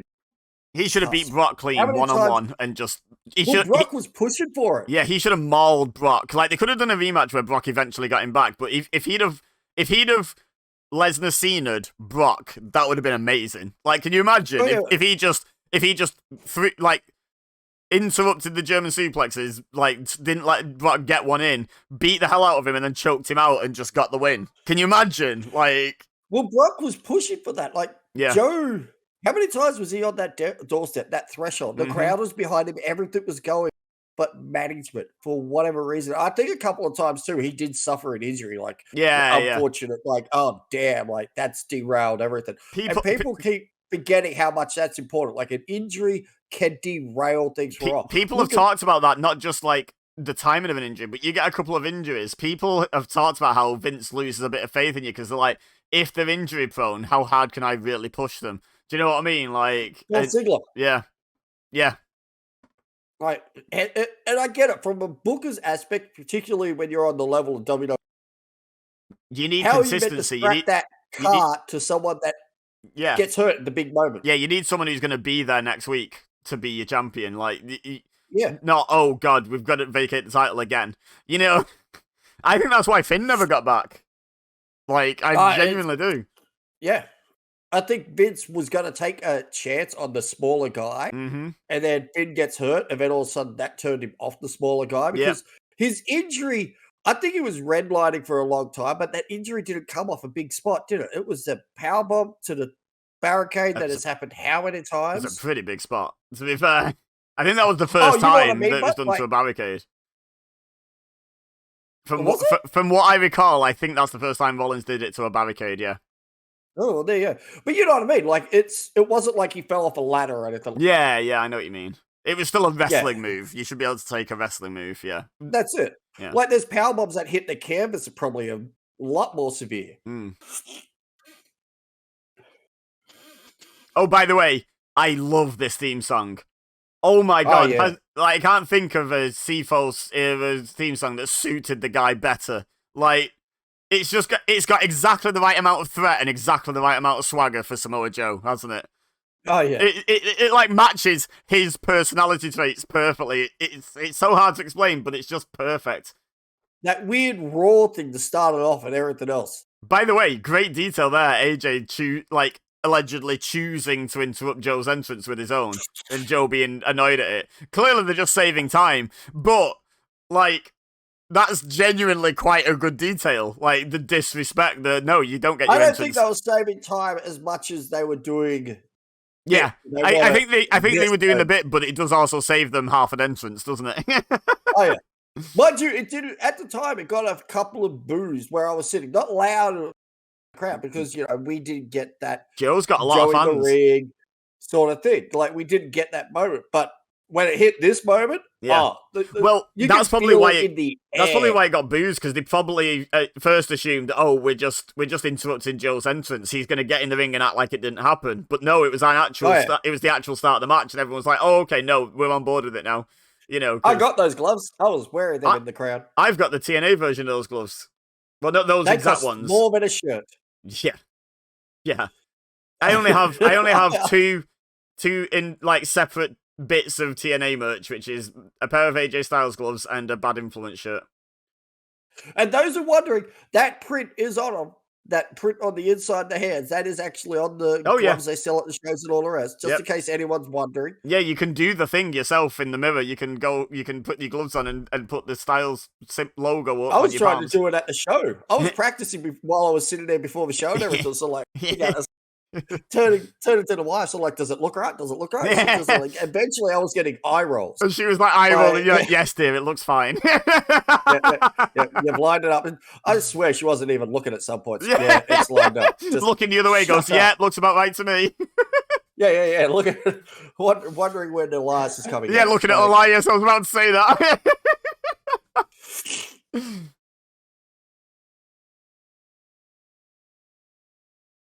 Oh God. Yeah. Your GM was gonna find. No one buys that shit. Stop selling it. I know, yeah. I remember Joe's type also always had me curious, like, why didn't he wear them just slightly longer? The what? the shorts. Yeah, why did they always poke out underneath? Yeah, just wear those things, like, wear your skirt a little longer. Your skirt. Look, didn't spot that. like where I was sitting and all the rest, but that was almost catastrophic the way AJ's leg sort of landed on that chair. Yeah. That could have easily, whoo. This is one of the matches I didn't really watch the big screen. I was like eyes You're glued trying to that take leg. it in as a live match. Yeah. I get I get it. Because I believe this is the first time I got to see AJ and Joe's. And I watched them in TNA. Yeah. Like, I was big fans the of triple these threat two, with so Daniels, it's famous, and the second one's infamous for not being the first one. I remember when AJ came out at the Royal Rumble, I was one of those ones where you thought, you had an inkling that AJ might show up at the Rumble, but you were convinced he was going back home to NXT, for TNA. Why It was in the same vein as when there was rumors of Jay White. It was like, yeah, okay, it could happen, but yeah, okay. You know, like, no one really believed it. People were like entertaining it, but weren't believing it. I legitimately jumped. Yeah, I legitimately, when he came out, jumped out of my seat and did laps in my lounge room, screaming my balls off. I lost it. Maybe not to that extent, but I lost it. Well, you know me. I've said it numerous times. The Royal Rumble is my favorite time of the year, and when I get a legitimate pop like that, it gets me. It drags me out of my seat, and I'm just excited. I think AJ debuting at the Rumble and the moment Kevin Owens pinned John Cena clean in that in his first match on main roster, I think are my two biggest react. Oh, and of course, to round out the top three, Edge coming back second time. Like this time round, this Edge coming back. I think they're the three biggest individual moments for me. Like, because you know when you can't quite believe. You heard rumors of hey, Edge could return. You're like, yeah, right. Yeah. It wasn't in terms of my favorite moments, but in terms of biggest moments, that you can't quite believe are happening.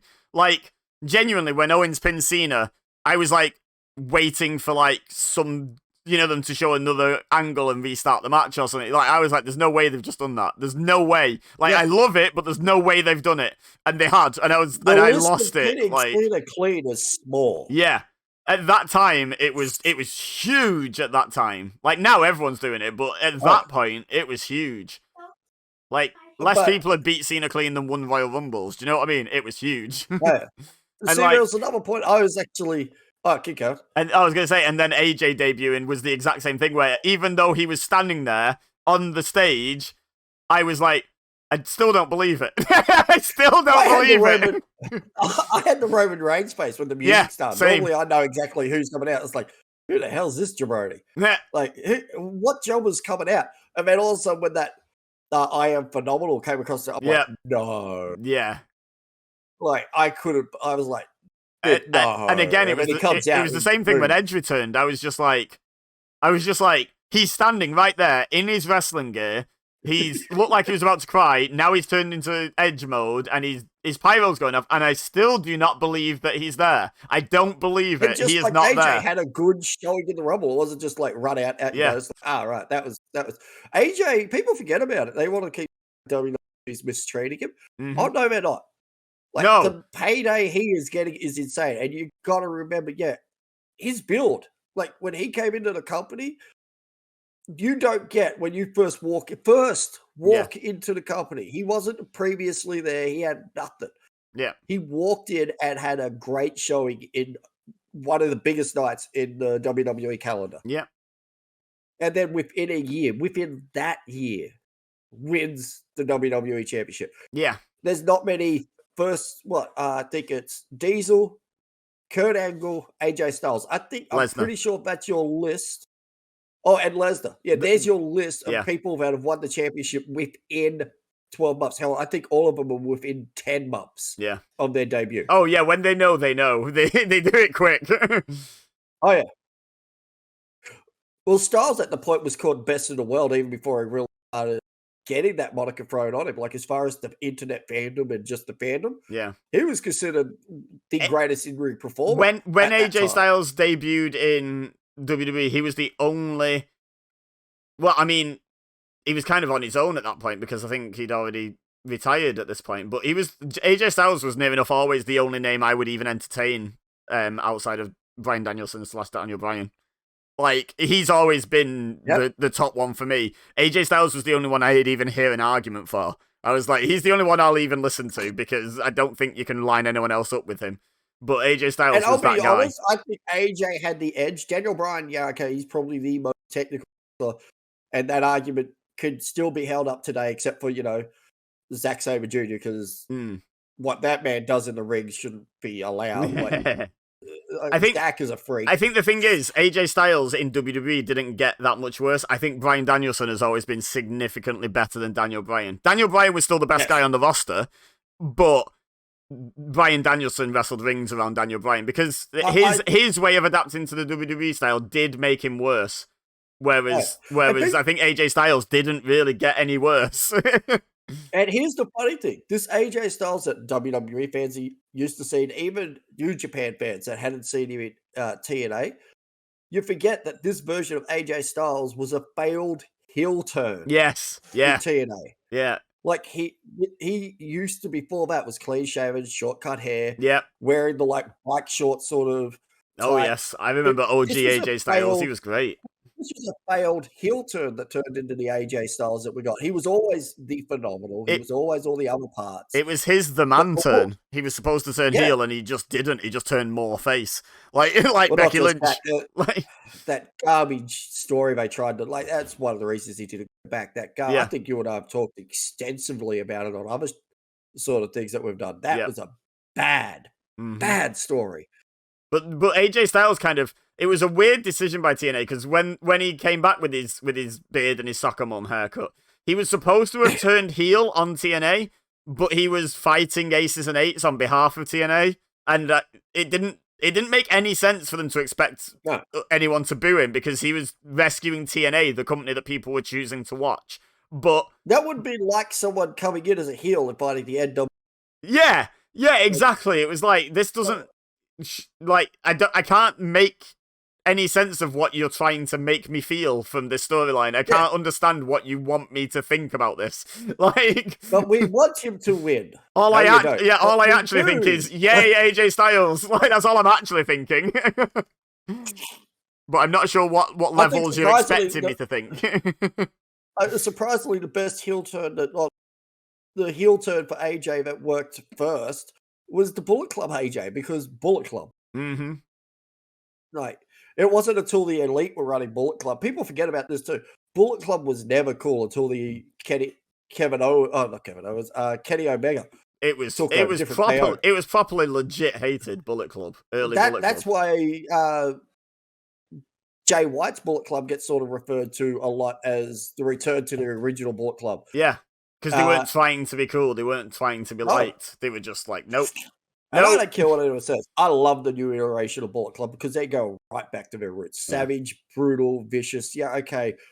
Finley is a surprising choice, but so was Kenny Omega. Mm-hmm. So was Finn Balor. Like, for God's sakes, he was a beloved, generic, freaking light heavyweight. Yeah. I honestly, like, I was sort of getting back into watching New Japan a little bit more regularly when the David Finlay thing happened, and I was like, it's a weird choice, but you know what? He's doing it okay. He's doing an alright job of it. I don't hate this. I don't hate it. I can't find massive flaw with the execution. The plan might not be something I would necessarily go for myself, but the execution is being they put good. In the seat, but it's working. Yeah, it's a weird driver, but he's setting good laps.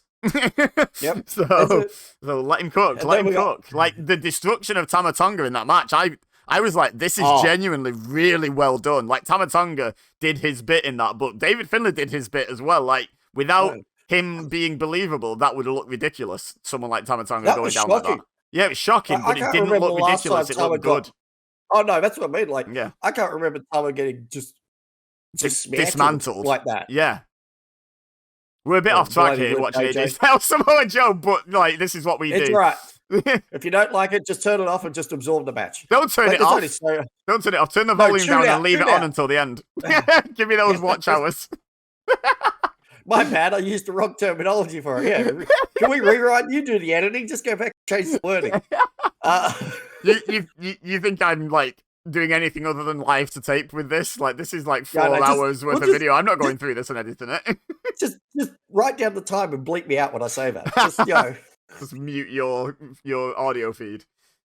Yeah, no, put the bleep out there. You got to make them think I went full Christian on, you know, Adam Copeland. Oh. Yeah, anyone who hasn't seen any videos of you and me. Yeah. Ooh, there goes my voice. Even my voice is like I'm out. On any of our streams where we'll be playing Fall Guys for 3 hours and talking about wrestling the entire time. Like, nothing to do with what's happening in the game. Where this little colourful thing running along, trying not to fall over, and you and I are freaking having heavy debates on whether DX was better in 91 or 92. Well, they weren't even around. I was going to say, what? I've forgotten that era of DX. It was backstage to click. Like, you know, we all heard the stories. Yeah. It was Shawn Michaels telling Jannetty to get him another beer.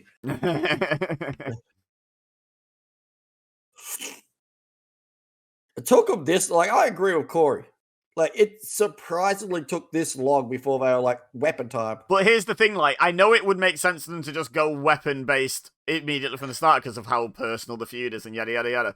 But it makes sense to let AJ Styles and Samoa Joe do a bit of wrestling first, doesn't it? In terms of, like, like, come on, that bit is good, and now we can escalate it. Now we can, just when you guys thought, oh, they might be thinking about going to a finish, it's like, nope, we're just starting because we're just getting the weapons out now. We're getting the toys now. I'm just noticing, like, that AJ, he's running out of room.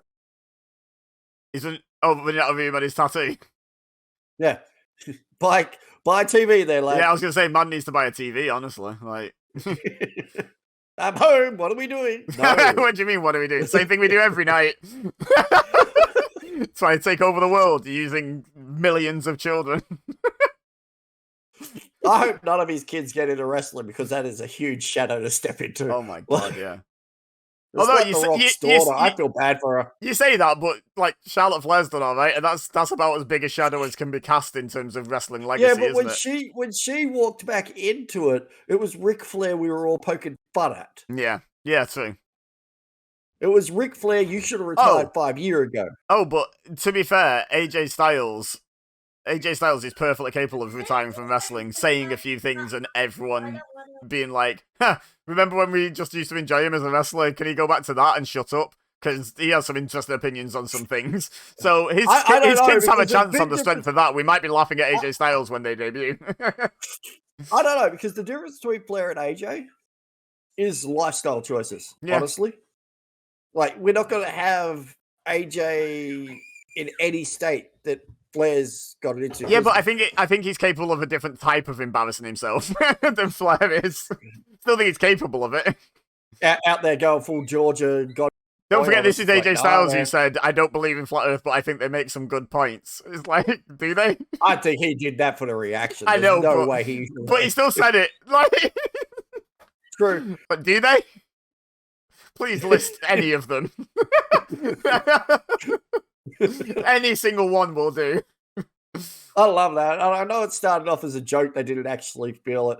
But the whole thing where it was said that they don't believe Australia exists, that took off down here. Oh, like, did it? That turned into the butt of so many jokes. That was funny. But, like, I remember Daniel Bryan when he was, like, talking smack here, Daniel Bryan just mocking AJ Styles relentlessly for every opportunity he got. Yeah. And I was just like, I love unscripted Bryan Danielson, because that's what he was at that point. He was just like Bryan Danielson having a laugh, wasn't he? He wasn't actually being Daniel Bryan. They handed him the microphone and said, look, we're happy you're back and you're doing things. Here's a hemp-based belt. Up your run. just let the man talk out of character and just see what happens, because it's always fun. Like, the moment... That title shocked the hell out of me, because the moment they swung around, he was like, the belt's like hemp-based. I'm sitting there, I'm like, did they just let him say this belt is marijuana? Like, I was waiting for him to just roll up the end of it and start lighting it. Waiting for Snoop Dogg to turn up as his manager. I was surprised that's not Snoop Dogg's belt now. Might be. Who knows where it is now? It wouldn't be around, actually, thinking about if Snoop had it. That was such an awkward landing. Yeah. I know that he wanted to do it on the... This was a concerning moment, because everyone was like, oh no. Oh no, this match just got derailed. Uh-oh. But you know what? that is just how good AJ Styles and Samoa Joe is. They can make something look like a botch on purpose. Well, this takes us back to that's how good Joe those two are. Well, besides that, this sort of gives us that moment to sort of highlight we were talking about before. When someone's injury prone sort of thing, that's how like Joe was at this point. Yeah. We thought, not but the thing is, sort of thing. You watch that in the replay, that was safe as hell. Oh, it was perfect. Yeah. Perfect landing. That was so safe. But you're right, the first time through when you just see it like, you know, and you're more concerned with, oh, where are they going to go with this spot? And you see that happen, you think, oh, God, no. But they botched that perfectly and on purpose. I fully believe that. Like, that was it's hard to call it a botch when you know it's that deliberate. Yeah, that's what I mean. I love this. I love this. AJ, like, no. What do you think you're doing? Excuse me, kind sir. I would like to beat the hell out of that gentleman. Thank you. He was so polite, like, no. Guys, no, other wrestlers would have got that referee and thrown him off into the third row. He was polite, but he was also looking at him like, don't make me hit you. Stand over there. Oh, yeah. That look at his face, like, I don't care who it is, RL or not. So that look at his face, they put their hands on your chest to move you, you move. Yeah. Like, that's a look I will kill you and everything you stand for. Yeah, it was Get like, out of my way. It was like, do not make me hit you. I'm not angry at you yet. You don't get paid enough, sir. See, and it's when he starts that moment and when he starts working, you're like, oh, no, he's fine. Because they wouldn't allow this. If he was legitimately hurt, AJ wouldn't have done this. They would have done some quick little roll-up finish. Yeah. Like, AJ and Joe, as much as they played off the whole they hate each other, I guarantee you, they're best mates. Break into that house, sat down and had dinner. Yeah, they're best mates. Like I know they are. Like, they've got to be. You can't go through what they've gone through and not have a... Yeah, and just like, I know sometimes people have like a professional relationship that doesn't match the personal one. Sean and Brett is a good example. They had amazing chemistry, even though they hated each other. But that's the exception. Usually, the people who have really good chemistry are the ones who are like best mates behind the scenes and talk about their matches for weeks beforehand because they just look at Edge and Christian on that first, like, when Christian turned on him first and he came out with the whole "At Last You're on Your Own" music. Yeah. They're best of mates. Yeah. I guarantee you, they sat down in a car driving. What spot are we going to do this week? Oh, they were probably sat in one. Like I murdered you. They were probably sat in one of their living rooms discussing it. Never mind the car journey. They were probably like, home for the 2 days a week that they got to be home, and or the day and a half, including like once you've done the travel, talking about wrestling and just annoying both of their girlfriends or wives at the time because like we stopped talking about wrestling. Yeah. Oh, hang on. Is it before or after Edge was with Lita? Oh, before. That was way before. I think we know of. I think Christian was like married super early though. I remember them talking about it on the pod. I'm sure he was married like really early. Yeah, I'm pretty sure. Yeah. He's been with his wife like since school or something, I think. Yeah, something ridiculous. Like he's got one of those sort of things. Yeah, so I think that he might have been married by then, to be honest. I mean, more power to him. Yeah. Oh, here we go. Onto the knee. Because I mean, when you're AJ Styles, you can just do a springboard 450 onto a specific limb without injuring the person, without landing it wrong. Like, okay. The fact he's moving like this, at this stage he'd be scratching around 40? Yeah. Like, get out. Yeah, it's just ridiculous, isn't it? I'm in my 40s. I wish I could move that well in my 20s. When I was in my 20s, I wished I could do that. Like, there's, you know... like, just ridiculous. And just... I did a moonsault and I thought I was God's gift to everything. Yeah, nice. I talked about this in a video. I can't remember specifically what video it was and what channel it was on, because it could have been a EBEZAsimsgames on, for all I know. But I was talking about how, like, age has changed in wrestling so much. Like, when WCW was rocking out with Hulk Hogan and Macho Man, and WWE was, like, mocking them for using all the old-timers, they were like the same age as AJ Styles and Samoa Joe were here.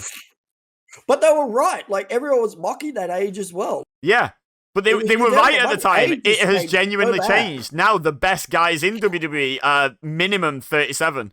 Like, fairly consistently. Well, I think that goes down, like, it's sort of the same conversation with any sport now. Medicine and everything else has advanced so much. Yeah. These two are in a lot better shape and condition than a Macho Man and Hogan and Flair and all the rest of it. Yeah, agreed. Primarily because those guys were snorting crack off I agree on all the reasons. It's just fascinating to think that, like, it used to be that like your 32 to 36 was like your absolute prime, and then you essentially just fast tracked it over the hill. Now your prime is like 37 to 46. Like, it's ridiculous. Yeah. It's like, what is your prime doing there? It's amazing. Longer if you look after yourself. Like, yeah, I reckon AJ is going to be able to keep going. I look at him. Is he still in his 40s? yeah. I think he's like like pushing 45 now. But he's like, I think like, I feel like AJ Styles will just be that guy that can just completely change his style in another few years and just slow it down, but it won't be. Oh, it's changed already, but I think I think he'll change it again. And he'll get another 5 years out of it if he wants to, at least, maybe 10. Like, he'll just do what he wants. Like, he'll just do what he wants for pretty much as long as he wants, AJ Styles, I feel like, because he's just that kind of... He's got that kind of brain, not just the physical ability, but he understands, like, what to change. Well, that's it. Like I say, he adapted so well to the WWE style, you didn't notice a difference in, like, quality at all, even though the style changed completely. Oh, yeah. He just channeled his inner Taz. Yeah. Like, this was getting to the point that it started to be believable Joe was going to win this. Yeah. Like, it really was. Yep. I agree. Even watching this back, knowing Joe never won the WWE title, I'm still, like, watching this thinking, did he not? Did he not? Have I forgotten? Yeah. Like, did he hold it for 24 hours and lose it? Yeah. That must be, I swear, I'd love to be in the meetings when they're talking to someone like Kane. I'm going to win the belt. Am I? And then lose it. When? In tomorrow. 23 hours. Yeah, tomorrow. Like, say what now? Who am I going to lose it to? Austin. Yeah, back to the same guy. Yeah. What's the point? Oh, we need him to get an extra number. Oh. I don't even think it was that. I think it was more of a... There's a big reason. I can't remember what it was, but I'm using that just as the example. Yeah, I know. But I think it was to sort of put... I think to me, it feels very much like Austin was very much the Hogan, like the unbeatable, and the Super Cena, like, but before the Super Cena, obviously, like the unbeatable. And he was beating some ridiculous odds already. And I think they wanted to just line up some odds that could beat Austin. Well, like, just so you had doubt going into the matches, because I don't think anyone was buying Austin could lose any of these matches. Like, so just... I think that Kane themselves in a corner too, when Kane goes... But then they just made Austin beat Kane the next night to be like, yeah, but he's still Austin. Yeah, I wonder if Kane went off script and just said that. They're all like, are you fucking kidding me? Yeah. Like, why? Do you know we got to put the title on you now? Why? We can't have you barbecuing yourself. Yeah. Little do I know, like a next... Well, hang on, it was before that they had the Inferno match with Taker, wasn't it? We can only light you up a couple of times. I think it was. I think it was at that year's Unforgiven, Drew. Yeah, it was, because Austin was feuding. That was the start of the feud between him and Dude Love, and Taker and Kane were still going through that thing, because the whole Austin first blood match with Kane was getting close to when you were starting to question, are Kane and Taker on the same page? Yeah. Oh, yeah. Oh, you got to backtrack sometimes. I remember someone pointing out once, Undertaker versus Kane might be the best feud in history to have the worst matches. They never really had a good match. They had some scrappy crap. Yeah. The best match was the first one. The very first one was probably the best match they had. But you emotionally invested in it because it was that brother. Yeah, like the story was so well done. Was an absolute banger, but the matches were always just like, oh. I love the fact they're still playing it off that they're brother versus brother. You played Jacobs. Yeah. Like, it's like they kept kayfabe alive. Yeah. Like that. I think even at the Hall of Fame, they sort of played it off that still. It's like, come on, give it up. Yeah. Is Kane in the Hall of Fame? Not yet, no.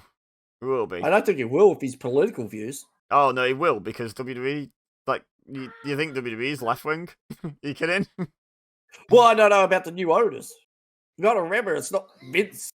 Oh, look, it was Leo Rush. Hey, look, it's Kenta. Oh, Kenta. Oh, he was so awesome meeting live. I'm not talking WWE Kenta. I mean, he wasn't Kenta in WWE, to be fair. No. I'm trying to keep an eye out for Io Sky, in that Mae Young Classic because she wasn't like she is now. Was she in a Mae Young Classic? She was in one of them early. Sort of like one of those ones that numbers but loses in the first or second round. Do you know what I want to revisit? I want to revisit the original Cruiserweight Classic. Have you seen some of the names that were in that? Yeah, like Kota Ibushi was in it, for God's sake. Yeah. I want to revisit that. Did you see how Murder Ibushi showed back up at I didn't know. AEW? Oh, you should go back and see it. He slaps, I forgot who it is, but he hits him so hard you think he killed him. Nice. He went full Murder Ibushi. It's good to see him back. This was such a weird faction. But it worked. It worked, but it was so weird because it was like... you see this moment? You see this match? Toilet break. In about 30 seconds is when everyone left. Yeah, I mean, you got to let Nikki do a little dance first. No. People were there for this. It's not long after this that people decided, we're done here. I'm guessing, is it Nia Jax's music? I don't know. No. No one would have showed up for the show. This. Really? This is what made people walk out? That's amazing. Yep. Even at this point, Australia had no time for... You see... Oh, yeah, she was already champion and she was all smiley. Yeah, okay. This was the worst Ronda Rousey, to be fair. She went from mad impressive debut to unbearable in 4 months. I turned at the steps to walk out to the concession just to go, hold on a minute, I want to listen to the reaction. Yeah. A non-reaction. I swear that's a piped in reaction because those cheers and all the rest were nowhere near that loud. Notice how they're not showing the outer sides except for the ring side at this point because there'd be empty damn seats. Yeah, but do you not think because selling it a little bit, but those lines were huge. I watched her debut, live. It was stupid impressive. She was crazy good right out the gate. I think I came away from that and said, I think the only person I've ever seen be instantly that good was Kurt Angle. She was so good, so quick. And then the problem is I don't think she was invested. No, then 4 months later, she won the title and she was already unbearable. And it was how did you do that? That's impressive.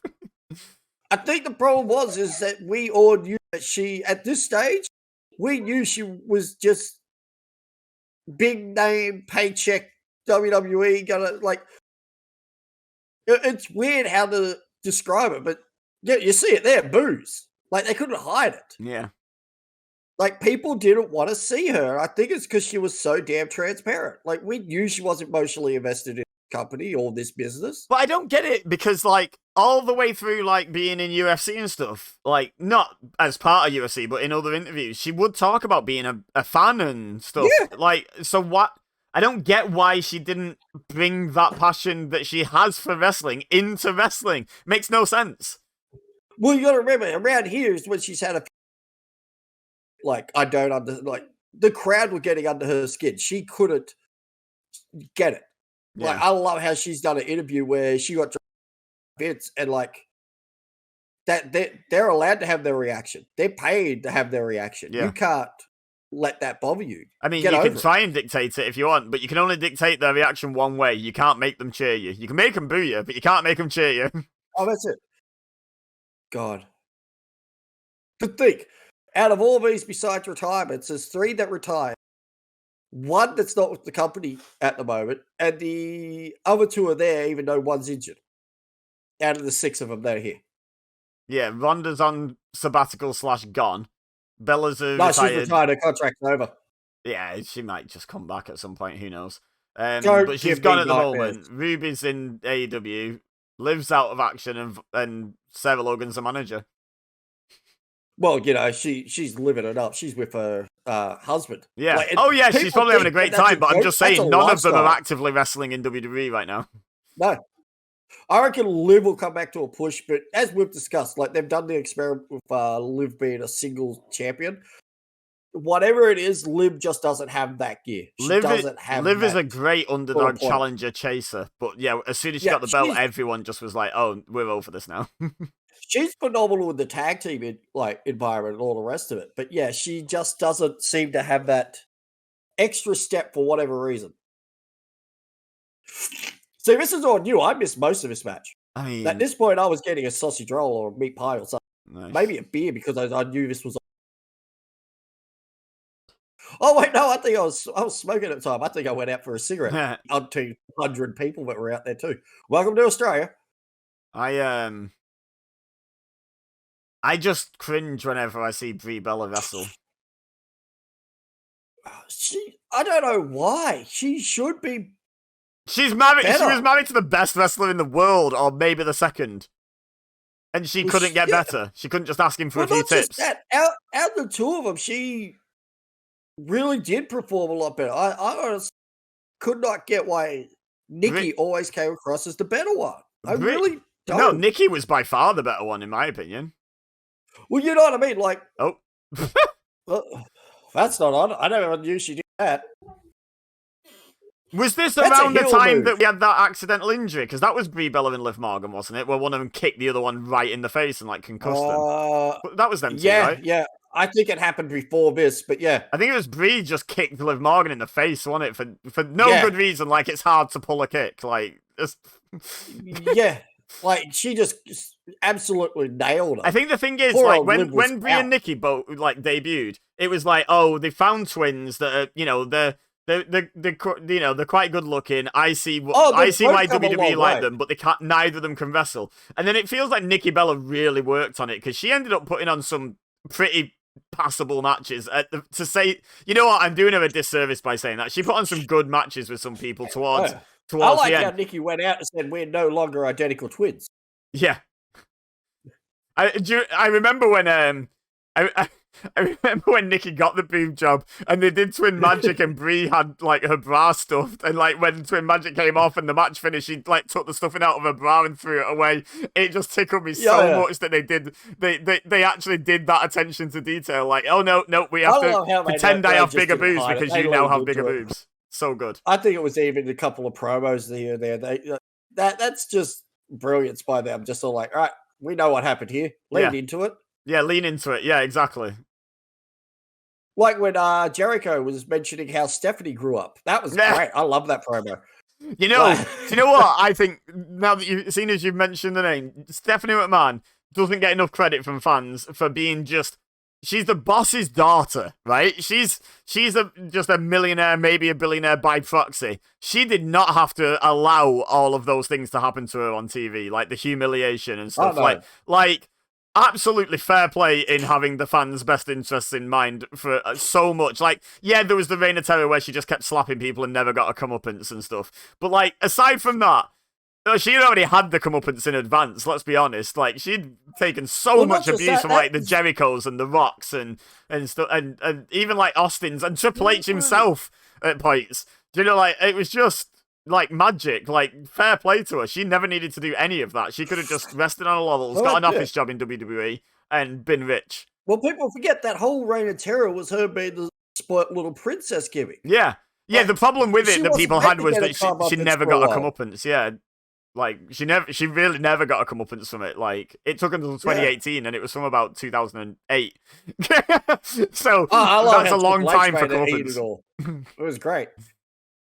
But yeah, no, Stephanie doesn't get enough credit for how much she really has done for the industry. Yeah. Like, not just... Agreed.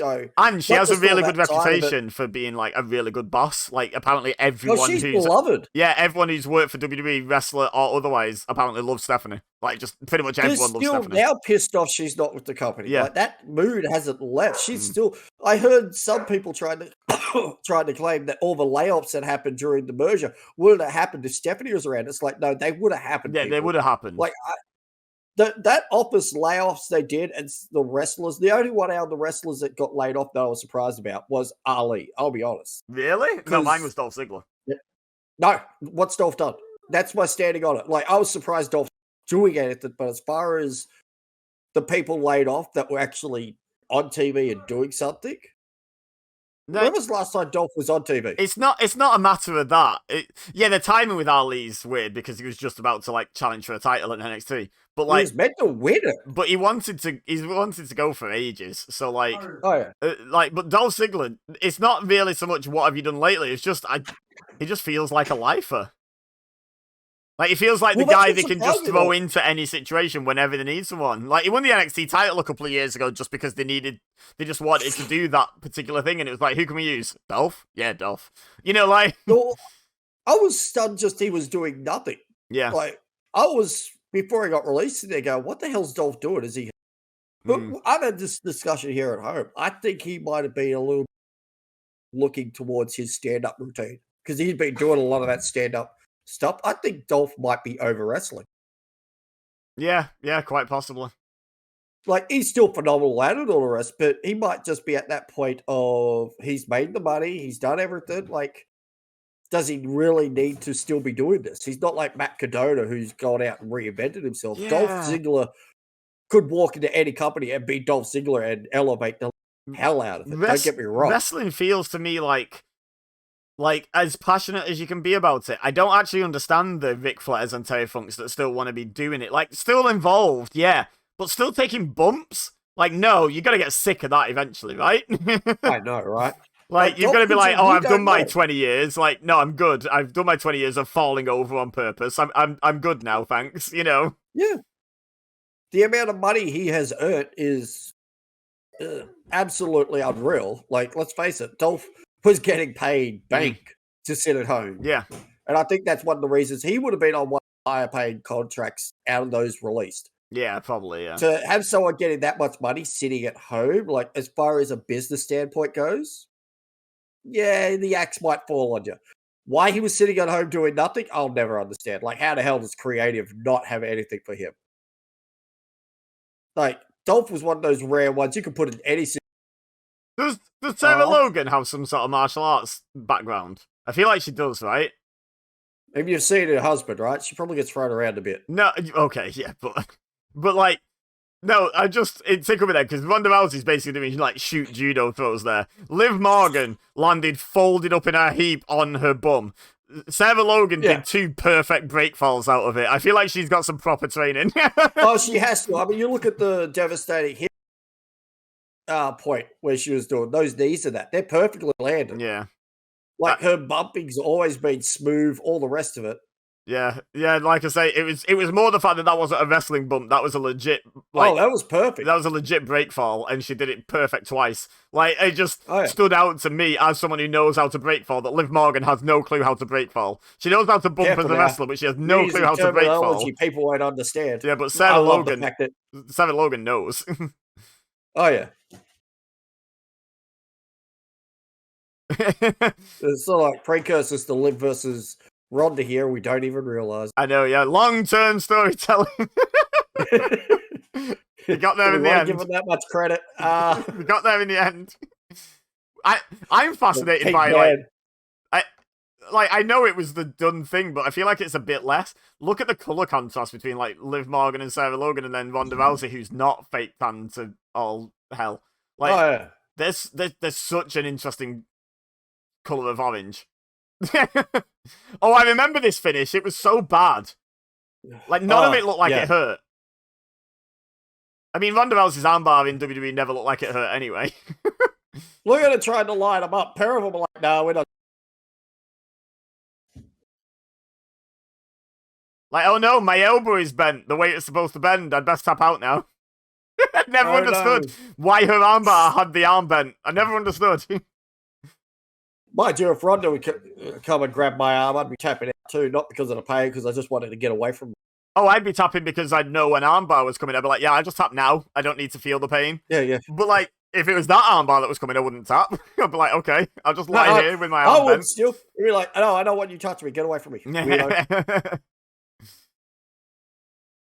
So no, I just never understood the decision when everyone who's used like an armbar, like Del Rio and people like that, used like a reasonably legit looking armbar. Obviously, didn't actually try to hyperextend it, but the arm was straight. It looked good. Ronda Rousey comes in and like, hey, we want you to bend the arm for no good reason. I think with her, they were worried about the lack of wrestling and the amount of actual breaking limbs. Her getting carried away. Like, all it take, like those arm bars you mentioned, All it takes is a little bit more of a Oh, twist, and they yeah. hurt. Yeah, oh, yeah. Like, Yeah, they oh, I really know. hurt. Like, Yeah. there could be muscle memory with Ronda, not that she deliberately do it, Yeah, true. but that muscle memory sort of side of it. Like, you done martial arts, Yeah. it Here's gets an idea ingrained, then. Have it use heat of the something moment. else. Don't have it use a rubbish-looking armbar. Don't be silly. They had that weird ass Samoan drop that no one. Samoan drop where she fell over the wrong way. Yeah, I know, right? And look, they landed like they do 4 million times. My dude, doesn't that just describe nearly every finisher? Yeah. Like, Yeah, you look at the phenomenal it always forearm, fascinated it's me, like that. like some of the most devastating finishes in history are like the leg drop, the AA, which is it's just a body slam bump. It's no different from taking a body slam, No, and it's like, but Cena did it. You're out. You're yeah, done. They actually, what you don't hear here is they actually do when they're doing this, that's going on the screen, and they're actually doing a voiceover announce that they clearly have edited out from this somehow. I don't know how they do it. because the mic that was used to broadcast it out over the tannoy probably wasn't like Well, hooked I'm up to talking the. about the microphone that even Cole that is speaking. You'd think there would be some of that residual sound getting through. Yeah, no, it's interesting the way it Oh, works. They can just filter out. yeah. Oh, remember that belt? They can just filter Wait out. for it. Here's your moment of the night when you were here live. You're about to have the hometown boy come out who's meant to be a heel, but Oh, trust me, I was thinking, this who the was hell is it? epic. Buddy Murphy. Okay. Yeah, I this forgot was Buddy epic. Murphy was a thing in WWE. I'll be honest. The pop of the night happened at the end of this match. Yeah. Like, it was just unreal. Like, I was screaming in ecstaticment. Like, they could have had him coming in here as the face, and it wouldn't have been any louder. Yeah. Even though we didn't believe he was a cruiserweight. Look at this. They know what they're doing because they've not hit his music yet. Oh, yeah. Listen to it. That was a lot louder than you hearing it. Yeah. Oh, yeah. Like I talked about cheers not carrying. Like, I get it. Yeah. Like, this is legitimate home crowd. He is from Melbourne. Half that crowd are probably his family.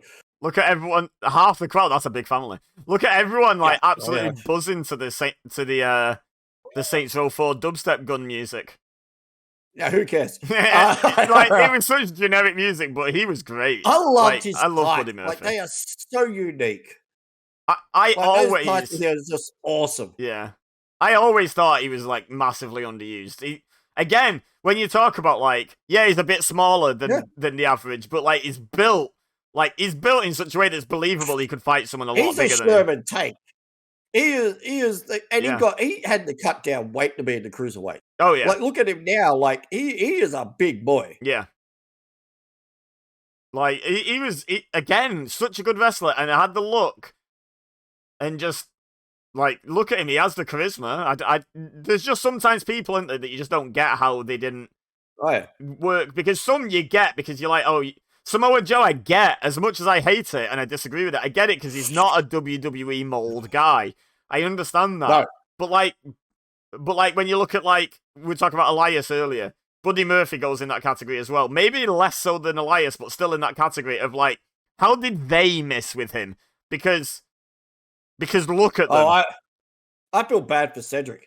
How much was Cedric getting absolute cheers, and he was legitimately loved. Yeah.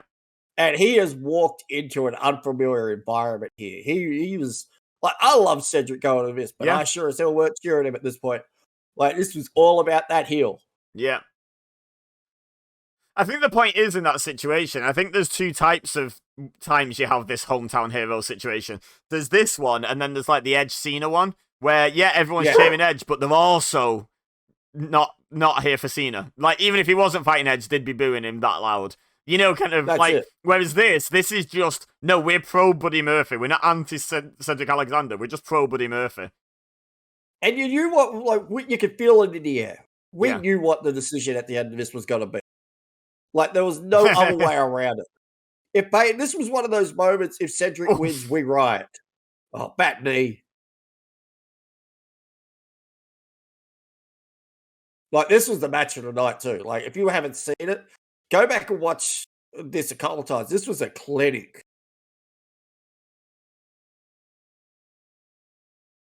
I think it actually got mentioned as one of the top matches of WWE for the year, didn't it? I can't remember, but quite possibly. Because if Buddy Murphy's ever going to get given a bit of time to produce a fantastic match in a cruiserweight title match, it's going to be here, isn't it? You know, like so. I think the pair of them got told, "This is how much you got, how much time you got. Go, yeah, just go." I don't think this was an overly produced by WWE mindset match. Yeah. You know what to do. You know everyone's going to be cheering you. Just you know what to do. Do you. And they are, as much as people don't want to admit it because it's cool to hate WWE and a lot, particularly this era, there are people that do. I guarantee you, Johnny Ciampa, they just, this is your time. Go for it. They just went, hey, we want to do this spot. Is that cool? Oh, we'll have to get approval for you ripping up the ring. Yeah. But, you know, I'm pretty sure it'll be fine. Yeah, we'll put you on last. It'll be fine. Yeah. You're going to do what? That's a really cool spot. We shouldn't have you opening the show.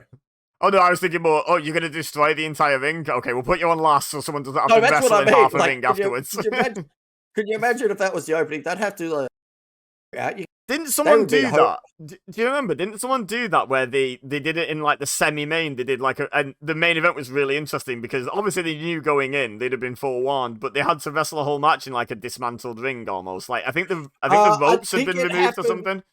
No. I think, it could have been, but I know there was an incident that happened at ECW similar. Taz and Bam Bam Bigelow went through the ring. No, and that was mid-show. No, I'm just saying, like, I know what you're talking about. I'm saying that reminded me of that. They just had hazard tape off that corner of the ring. Like, but yeah, that was like mid-show sort of thing. There was like a giant, all like the semi-main event. There's this giant hole, but you're reminded it's like two people just went through that. Yeah, I feel like someone like wrestled a match with like some of the ropes slack and some of the ropes missing or something, and had to wrestle an entire match without hitting the ropes because of a spot in the match before. I'm sure I've seen that. And instead of fixing the ring, they built it into the story of the next match, and I thought that's really cool. I think the turnbuckle legitimately broke. Maybe. I think I know the match you're talking about. I think Jericho was in the match after. Someone like Jericho would have dealt with it fine, so yeah, quite possibly. I was two veterans, I'm pretty sure of it. Yeah. Two that could easily, all right, we got to call all here.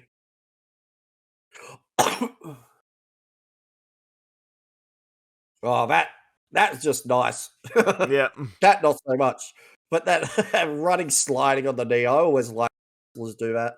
Notice though, that super kick didn't receive boos. It just received like a big, oh no, our guy just got kicked. Not, boo the man throwing the kick. Like, the crowd is not anti-Cedric. They're just pro-Buddy. Cedric's getting the worst reaction wrestlers would ever want. He is getting none. You could be anyone. Yeah. This is... You hear him talk about it all the time. The worst time in the...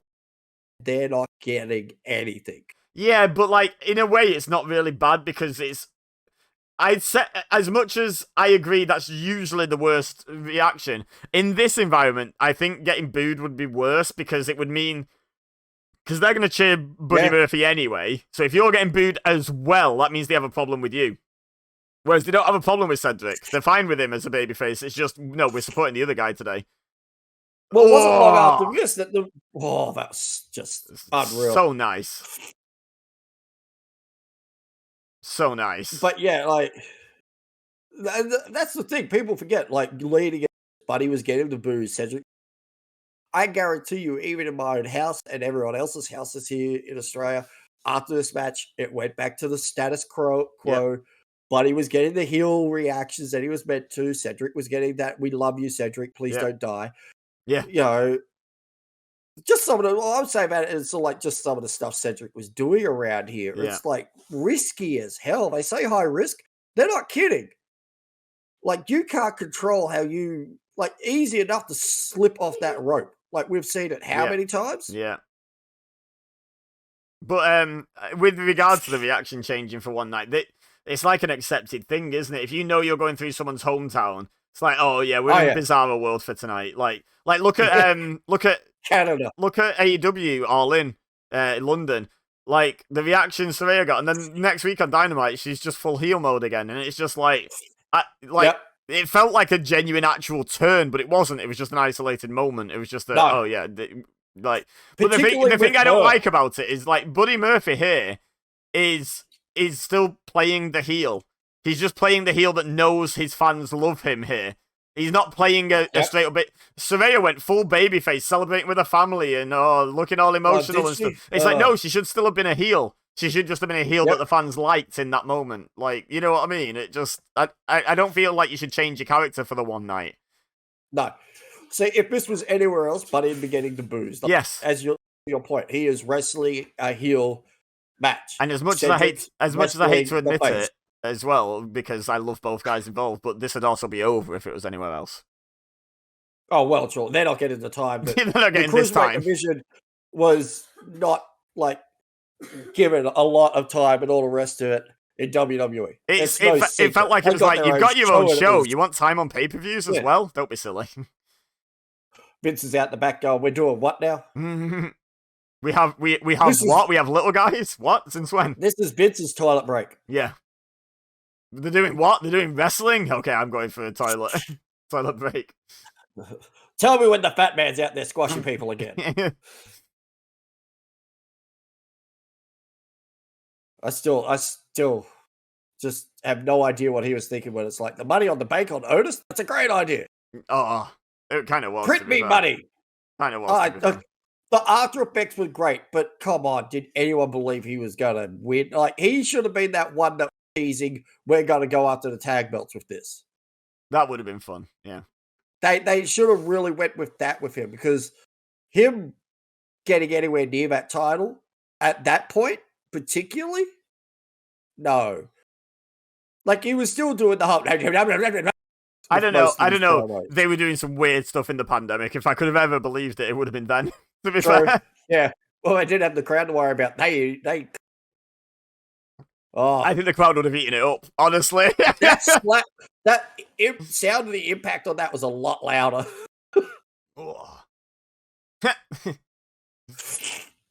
Like that kid's about to cry. No, Cedric, you're not meant to. You're not meant to kick out. You're supposed to just lose. Weren't you meant to just go out in the ring and lie? They could have done that, and this environment would have went off. Yeah. This is when a finger poke of doom would have been successful. Be hailed as one of the greatest title changes in history. This is how you know the crowd. Look, yeah, that's the... You see the LED board up there? Yeah. Because that's the side that you saw there. That's the side I was on. Yeah. I was about 5 rows back from that LED board. Nice. So good positioning. Good positioning. So yeah, I've learned being higher up and near the front of your section is better than being lower down, like being technically closer, but right near the back of your section, like by a mile. Like when I've looked for tickets since and entertained the idea of going somewhere, all I've really cared about is am I row 1 in the section? Doesn't really matter which section too much as long as it's not absolute nosebleeds. But am I row 1? Like that's what I'm prioritizing now. Well, here's the funny thing for everyone who's watching that this was everyone held their breath. That was Cedric's finisher. Like, thank God. Listen to that crowd. Right, there's that drunk guy. Yeah.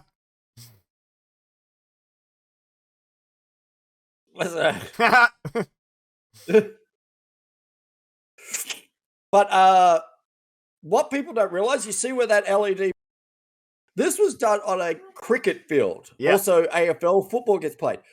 Where that is, if this was one of the sports that are played there, that is phenomenal seating. Yeah. Because that's like right on the edge. Everywhere you see people sitting, underneath all that platform they got there is just a field. It's grass. It's just a pitch. Yeah. The weekend before, I think this is where they played the AFL Grand Final. So, you know,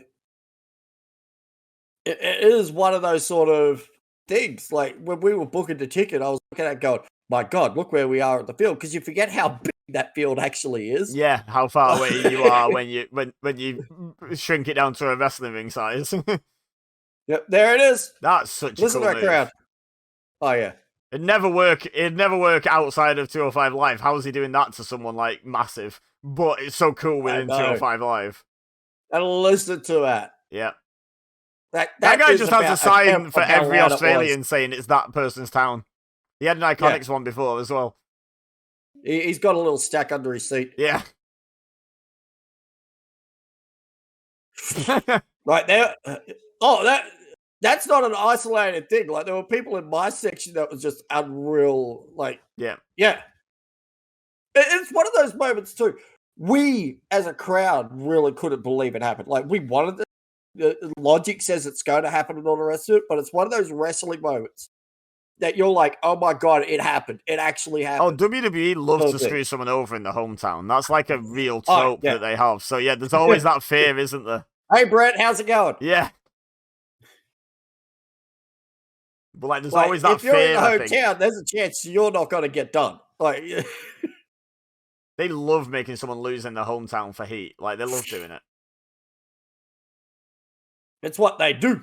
That's what I do.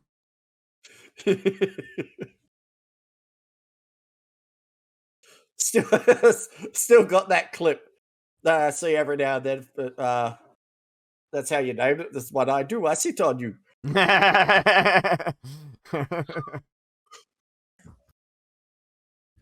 Got to sort of shoehorn that little plug for myself in. But if you don't have, I won't do anything. Clips are great. Like you'll get a kick out of it just because of Insider. Yeah.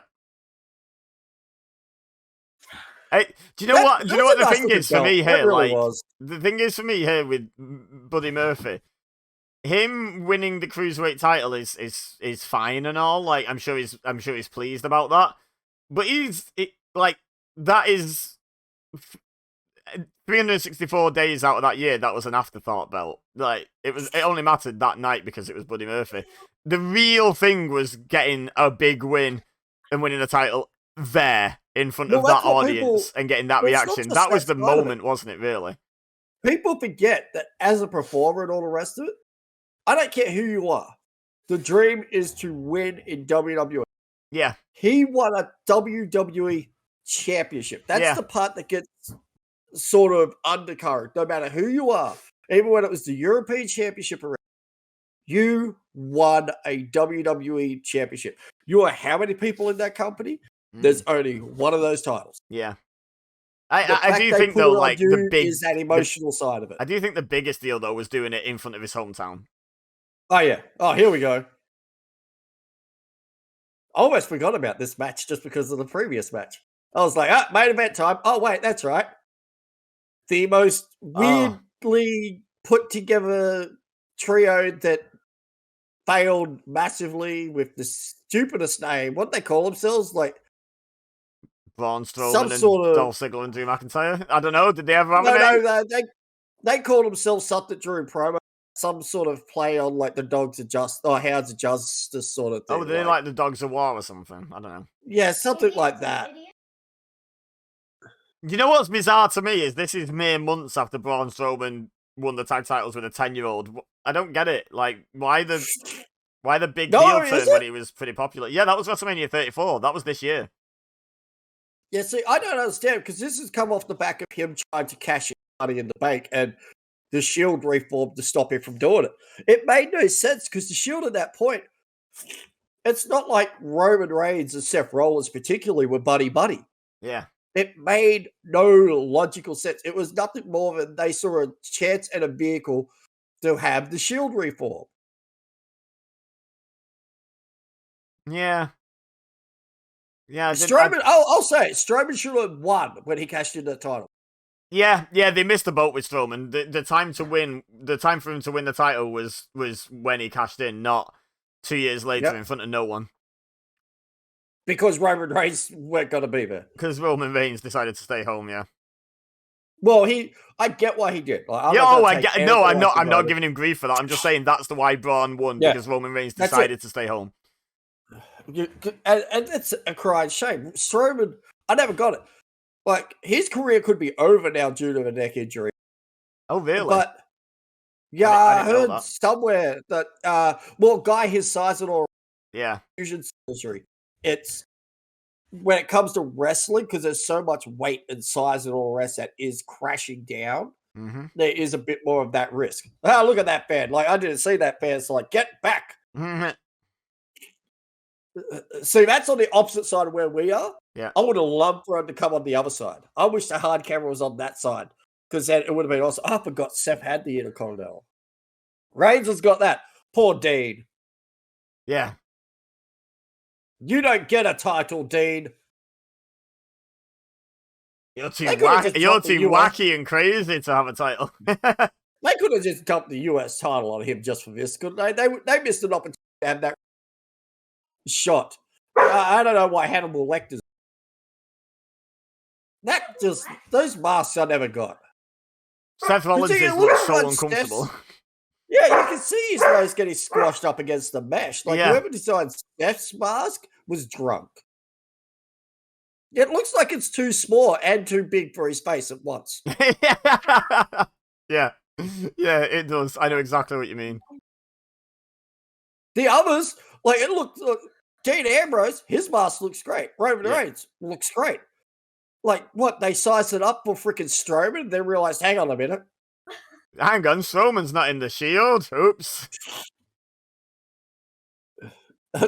Realistically, I'm talking about having else in the Shield for a one-off sort of thing. No, we're going to have Seth in there. Say what now? We ain't redoing this mask.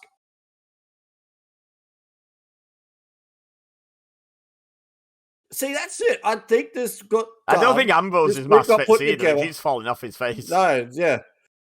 They all got designed for Roman Reigns. I mean, I was going to say Roman Reigns was the golden child, so yeah, they probably did just model it for Roman Reigns and then make Dean and Seth wear the same mask.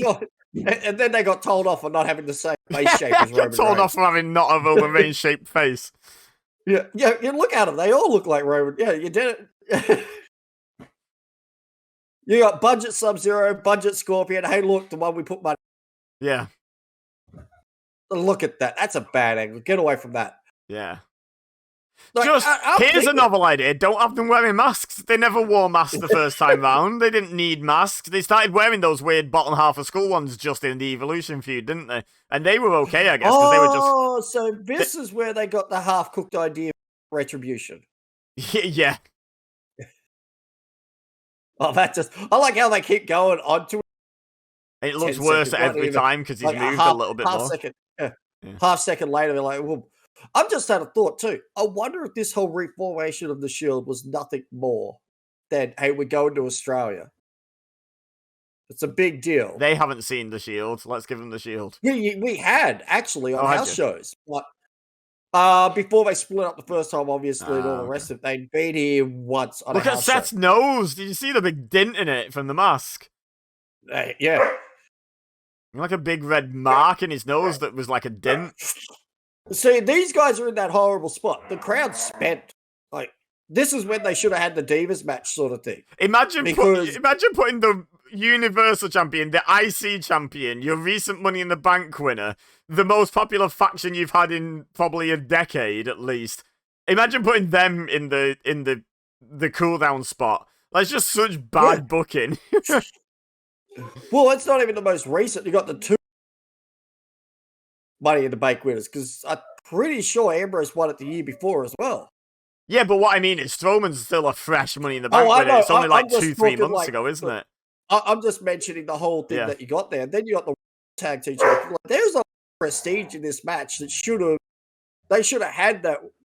They should have put the Cruiserweight title, the match before, had the 6 women's tag match now, and then, or like in the previous match, and then you can still have these guys. I'm pretty sure it's a semi-main event. That's why they're sitting here. But yeah, like you said, like they're the cooldown match. We're spent. Yeah. We're still giddy off the previous match. Like, damn, that's sort of... Or maybe they just didn't want us booing the shit out of Roman Reigns.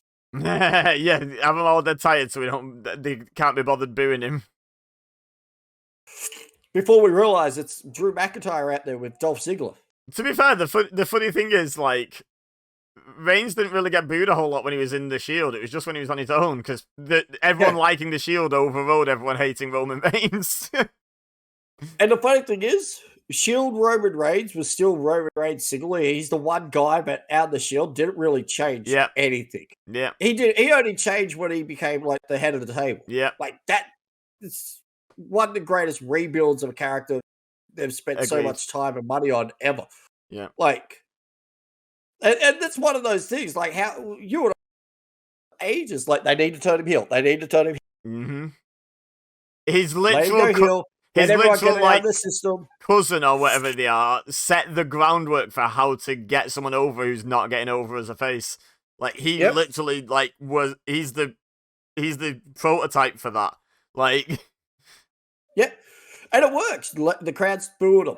Let him boo. Let's turn him heel. Let him get it over. Like they're all coming on Cena. Like Cena's got to be the exception to the rule forever. Yep. Like everyone thought Bayley was going to be the female Cena. Nah, she got to cut her hair, go to town with a hacky set on with a big old axe sort of thing to tear down her little Bayley buddies, and the rest is history. You could turn her face now. I think she's pseudo face at the moment, and it'll work. She's light heel, isn't she? She doesn't have any real face traits, but she's very. I think she's face just because of their teasing that split of damage control. And I'm curious, out of all that thing, I'm curious of where Dakota's got to go. I feel like Bayley should go heel from it. I don't think they should turn Bayley face from it. I think Bayley's going heel. I think EO should be face, and like you say, I'm not sure with Dakota. I feel like Dakota's a lot more effective as a heel, so maybe goes with Bayley. I think she could go either way because everyone can get behind the friendship between her and EO. Yeah. But she, to your point, really good heel. Yeah, I just personally prefer her as a heel. So I'm just being slightly biased, I think. But yeah, she could go either way in that. Or here's the thing. I think she could go babyface without EO. She could like, because if she chooses not to pick a side, she's kind of de facto face. If they go triple threat feud, she's kind of face. I just thought an interesting booking situation. Now, what if they go with the whole EO keeps the title, but obviously it's leading to her and Bayley going at it in a friendly manner, get it out of the system. Or even if they're going at it hated. But what if Dakota's the one that costs EO the title, not mistakenly full blown to have Bayley win it and just sides with Bayley over it? Like it will push EO into that guaranteed face. Like we know the sort of face turn that would create. Yeah. Hey, look, it's Ambrose before he sneezed and bleeds. the weirdest type of face turn. Yeah. It's always been weird to me in wrestling that like you have a heel team, and then one of them turns on the other, and suddenly everyone decides they love the one who got turned on. It just works. I don't know why. I agree with you. But there's so much of wrestling that's just like that. Like, but it works every time. Near enough, it works. But I'm like, why have we decided to cheer this person? They're not a better person. They've just fallen out with their friend. yeah. Their friend is more of an asshole, so we will love them. Yeah. Now. Like, listen to the accolades that you're rattling off with Ziggler. How the hell he has so many stop-starts besides the injuries and everything else? Like, they should have capitalized when he did that whole title down, I quit, and then shows up at the Royal Rumble. Like, they should have strapped a rocket to him. He would have been over like more than he ever has. Yeah.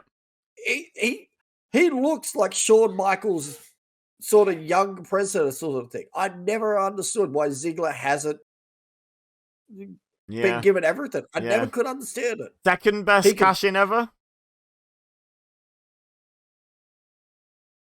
I don't know if it's that just because it was done on it was because of how many times he teased it, and it slowly became a meme, and the meme turned him face, and I don't know if that ever happened in wrestling before that. And we all know what the greatest cash-in is. Well, Seth. Yeah, like that's. I don't think there's no debate on that. Again. There's no debate. I hope they do, but they'll take some beating beating that mid-match, and he just lost it. The funny thing is, that same night earlier, he took what is considered one of the greatest RKOs ever. Yeah, went out there and said, all these best evers. Hold my beer. Yeah, like we're doing this. The thing is, like again, I was at Mania 31, and like.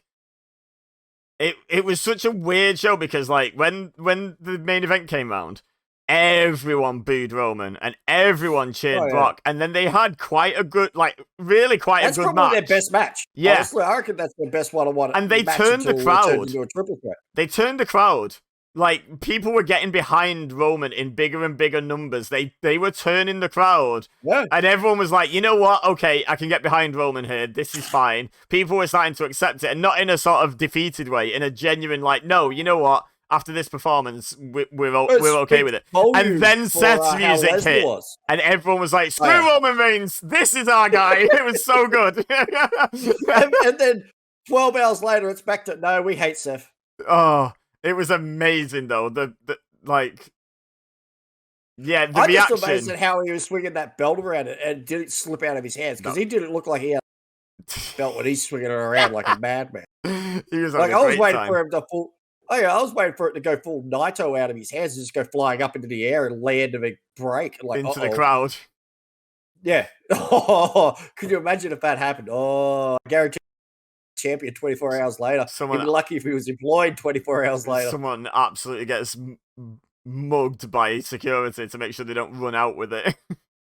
Oh, just a lawsuit, because I don't think that's hitting someone. Yeah, true. That's a heavy belt, isn't it? Yeah, that's it's got some weight to it. Knowing Vince's luck, it'd probably hit some small kid too. Like hits Nicholas. Oh no, that was a different show. Never mind. Oh, the crowd might have cheered that. Yeah.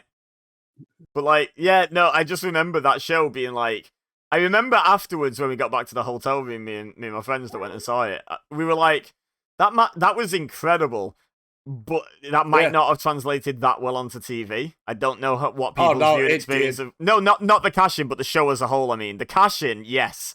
The main event and cash-in, yes. But the rest of the show, we were having a blast the entirety, but we were like, I think most of that only was good for the live audience. I'm not sure how well most of WrestleMania 31 translated for the fans at home kind of thing. Like we were having a blast during the Triple H Sting match. We were having an absolute blast, but we were like, I bet that was rubbish watching on TV. Sort of was. Yeah, but we were having a blast because every time we just cooled down from something else ridiculous was happening. Like, it was like, oh, here's DX for some reason. Hello, DX. Oh, here's NWO for even less reason. Hello, NWO. It wasn't a bad match until that. And everyone's like, NWO, that was the bit that the live audience loved, though, was the crazy, like, overbooking. Like, that was the bit that was and then Shawn Michaels not getting an entrance, just appearing and super kicking. It was like, oh, Shawn's here as well. Hello, Shawn. It was just, everything was just mad pops throughout the whole match. And then afterwards, we were like, I bet that was rubbish on TV. I bet that was so bad on TV.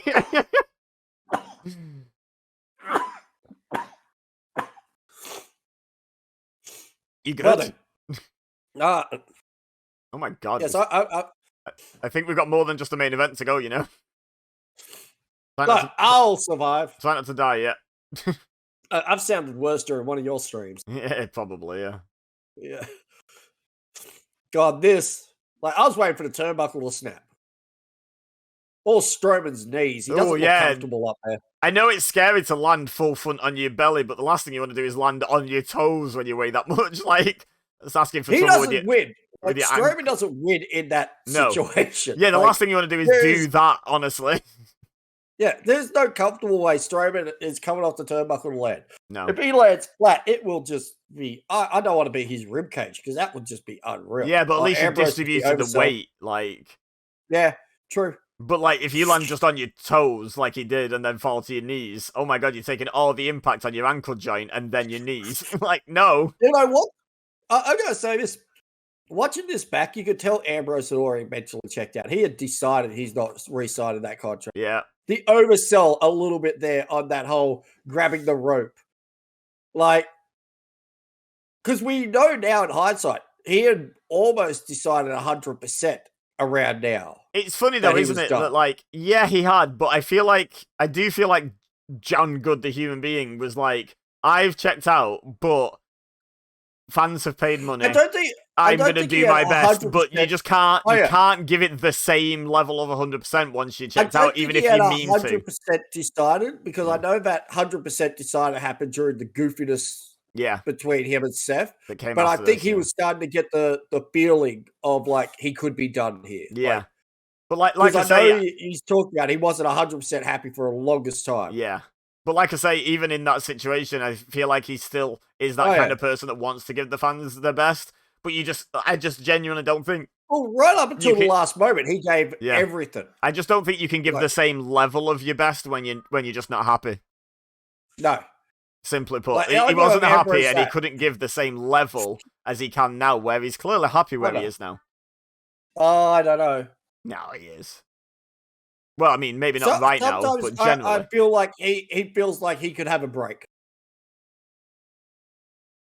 Like, they gotta... I will say this about Moxley. They need to sit down and tell him you don't need to bleed on every show. The fact that he, over lately, has had more shows where it's amazing when he hasn't bled. Yeah. Like, I get it. He wants to bring color back. He is a bit of that background of the hardcore wrestling. He's a CZ dub guy, isn't he? Yeah. Yeah. But, come on, man. They're like, save it. It doesn't need to, like... That's the thing, is it works if you go in like a hardcore match, you go in blood and guts, or you go in like a death match, or whatever, or lights out matches AEW have, then bust it out. But you're essentially the ace of the second biggest wrestling company in America. It's not CZW. Yeah. Like, it doesn't need to be CZW like all the time. What is GCW? Like GCW, yeah, that's the modern one, isn't it? Yeah. But it's just it. It doesn't need to be. I'm worried about Ambrose. It's similar. A little concerned for Adam Copeland going to AEW. What the hell is Sting at the age he was? Take that stupid, hideous bump off the barricade through a table.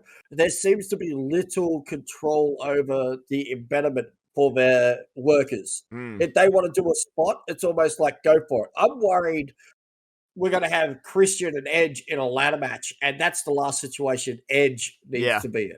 Yeah. Like, it really, really is. In a multi-man one, fine, because there's a way to protect the individual. Yeah, everyone else can take the bumps, yeah. Well, that, or he can, if he lands a little awkwardly, it's a case of, all right, leave him be for 5-10 minutes. Let's, let him lie there. Get some proper medical to assess how he is, and it won't take away from the momentum. Yeah. One-on-one, there's not that breathing space. Yeah. Yeah, I agree. But the thing is, I think from everything I've heard out of character podcasts and whatnot, like, because they used to have their own pod and I did used to listen to it, I think Edge and Christian both have a really smart head on their shoulders for, like... Oh, yeah. Like, they know that they can't do what they did 20 years ago, and I don't think they'd even want to. I think if they did a ladder match, for example, I think they'd do like a Shawn Razor style ladder match where there's basically no bumps. It's just a match that has a ladder in it, and occasionally that becomes a weapon, but it's not. That would be good. Yeah, and I feel like they would know how to do it if they do end up doing it. They both seem really sort of head on the shoulders. Know their limitations, etc., etc. Whereas some wrestlers just, like, again, I've already mentioned his name in this like once before, but Ric Flair seems like someone who does not have a clue what his limitations are as a person. Do you know what I mean? He just doesn't know. Oh, yeah. He isn't aware he has limitations, and it's like, but you're 184 years old. You need to stop. But he just doesn't. I'll be honest. When I saw that Sting took the bump for the table, that's what I was thinking. Man, do you not know how old you are? Yeah. Like, mind you, I think he's hanging out with bad influence in Derby, because that bump, Derby, if you haven't seen it, or the people listening haven't seen it, after all this and we're done here, go and have a look at it, because it is a scary as hell bump he took onto that steel stairs in the recent match with Christian. It's an unnecessary and stupidly dangerous bump. Yeah. Where was that? Was that at Wrestle Dream, or was that at, like, Dynamite or something? Yeah, Wrestle Dream. Okay. No, Wrestle Dream. Yeah, I plan on watching that over the next couple of days. So yeah, you'll know the bump I'm talking about when you see it. It's just like, what in God's, like, and it's something big. If I'm sort of saying that, no, yeah, because I'm normally full in for the stupid, insane bump. Oh, Sign me good up. guy Roman Reigns there, saving his friend from being slammed onto his front. Instead, punches the guy who drops him on his head. We know what he's like now. He's doing it for the paycheck. Yeah. Like, what a good guy getting his friend dropped right on his head by punching the guy carrying him. That's such a good friend thing to do. I'm watching this Reigns and I'm like, oh, I don't want this Reigns.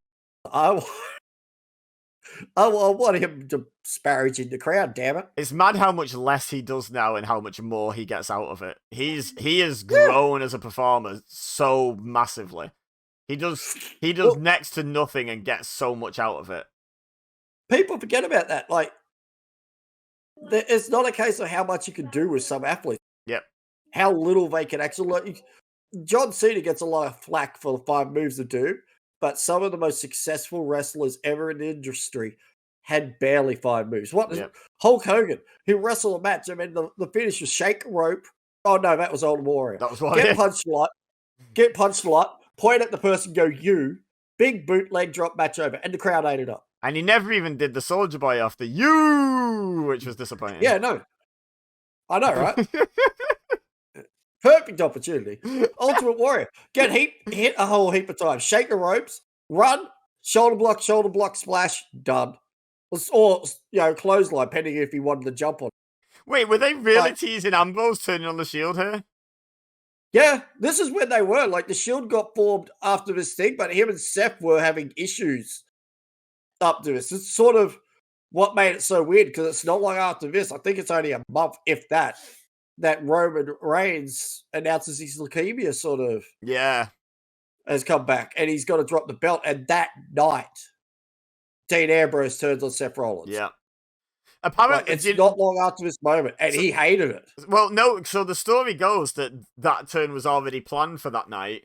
And oh no, it was planned. And then when they found out they had to do the announcement, apparently they did go to Dean and Seth and say, "We can do it next week. Like, we can put it off. Like, now might not be the night." True. And they were both in favor of just doing it. Apparently,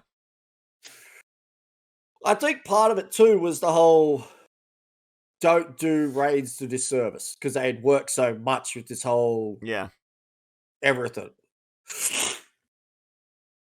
But yeah, I remember that. That was such a shocking moment. But I think it had the impact because they did it on that night. I think doing it. I was about to say the Roman Reigns thing. I remember that. That's one of those. Realize just him standing out there, you realize something's wrong. Yeah, and not like storyline wise, or something RL is. You know when I said about earlier in the video about Edge coming back, and it was like he came out and he had he had his bit of a tearful moment, and then he became Edge. Adam Copeland came out, and then he became Edge after he'd got over his moment. Yeah, Roman Reigns didn't come out on that night. You knew it wasn't Roman Reigns. It was Joe. Yeah, and it was like, oh, this doesn't even feel like, oh, we're trying to make this feel real. This was just real. Like, you knew before he spoke. Yep. Well, the way he was dressed and everything, he was just wearing a t-shirt. Like, yeah, that's how they do it. A lot of times, you saw like when Edge retired the first time when he was standing in there. You're like, same sort of vibe, same sort of thing. It's like put him in the civvies. Yeah, it's a big giveaway. Yeah. It lets people know the tone. I think it's a good thing, like it's like, oh, yeah, maybe, like, we know you don't like Roman Reigns, but maybe shush for this one. This one's a bit different. Like, maybe shush. He's not wearing his best. Shush. Yep. And when he comes back and everyone remembers they hate him, and when he goes, I ain't working because, this is too dangerous for me. And then what happens? He comes back and costs bloody Bray Wyatt the title and does his whole thing with Strowman, and has started probably the greatest run of his career. I still will say it's a travesty that him and Bray never managed to get to anything, so they could highlight the whole "you never beat me" this whole. But that's unfortunate circumstances. Yeah, I will say, just watching this, that side swipe spear was really well done. Oh yeah, I forgot that had happened, and I did not see it coming that time either. Like, that was really well. Like, WWE is really good with its camera angles, not giving stuff away and what have you. That was just really well produced, but really well done by all the wrestlers as well. That, and I will say this unpopular decision for a lot of people: Roman Reigns and Braun Strowman had some phenomenal chemistry. Yeah, So They had good. great chemistry. That was a thing being the greater than the sum of its parts, as the expression goes, wasn't it? Because like Braun Strowman, not an amazing wrestler, an amazing character, and could do some mad stuff, and it's really popular, but not an amazing wrestler. Roman Reigns, then, not an amazing wrestler, but like, you know, had the look and stuff like. But then you put them together, and it was just magic. It was just like, oh, this is way better than it has any right to be. We're a year removed at this point from the infamous GIF that still gets put out there. Yeah. Where it's a beautiful moment where you have the chair. Punch that chair. It's gold. It's so good. It is. I remember watching that live and just losing it. Yeah, me too. I was just like, serious, that might be my favorite thing I've ever seen. Yeah, like, because it was so unexpected too. Oh, here we go. Roman Reigns is going to hit the spear. Eat chair. Like... Yeah, there was two scenarios. Roman Reigns was going to hit the spear, or Braun Strowman was like going to kick him or punch him. Like, no one saw a flying office chair being the outcome of that. And it wasn't at the last second too. It beats Roman when he's about halfway across the apron sort of thing. Like, he comes early. It was miles away. Strowman launched that thing.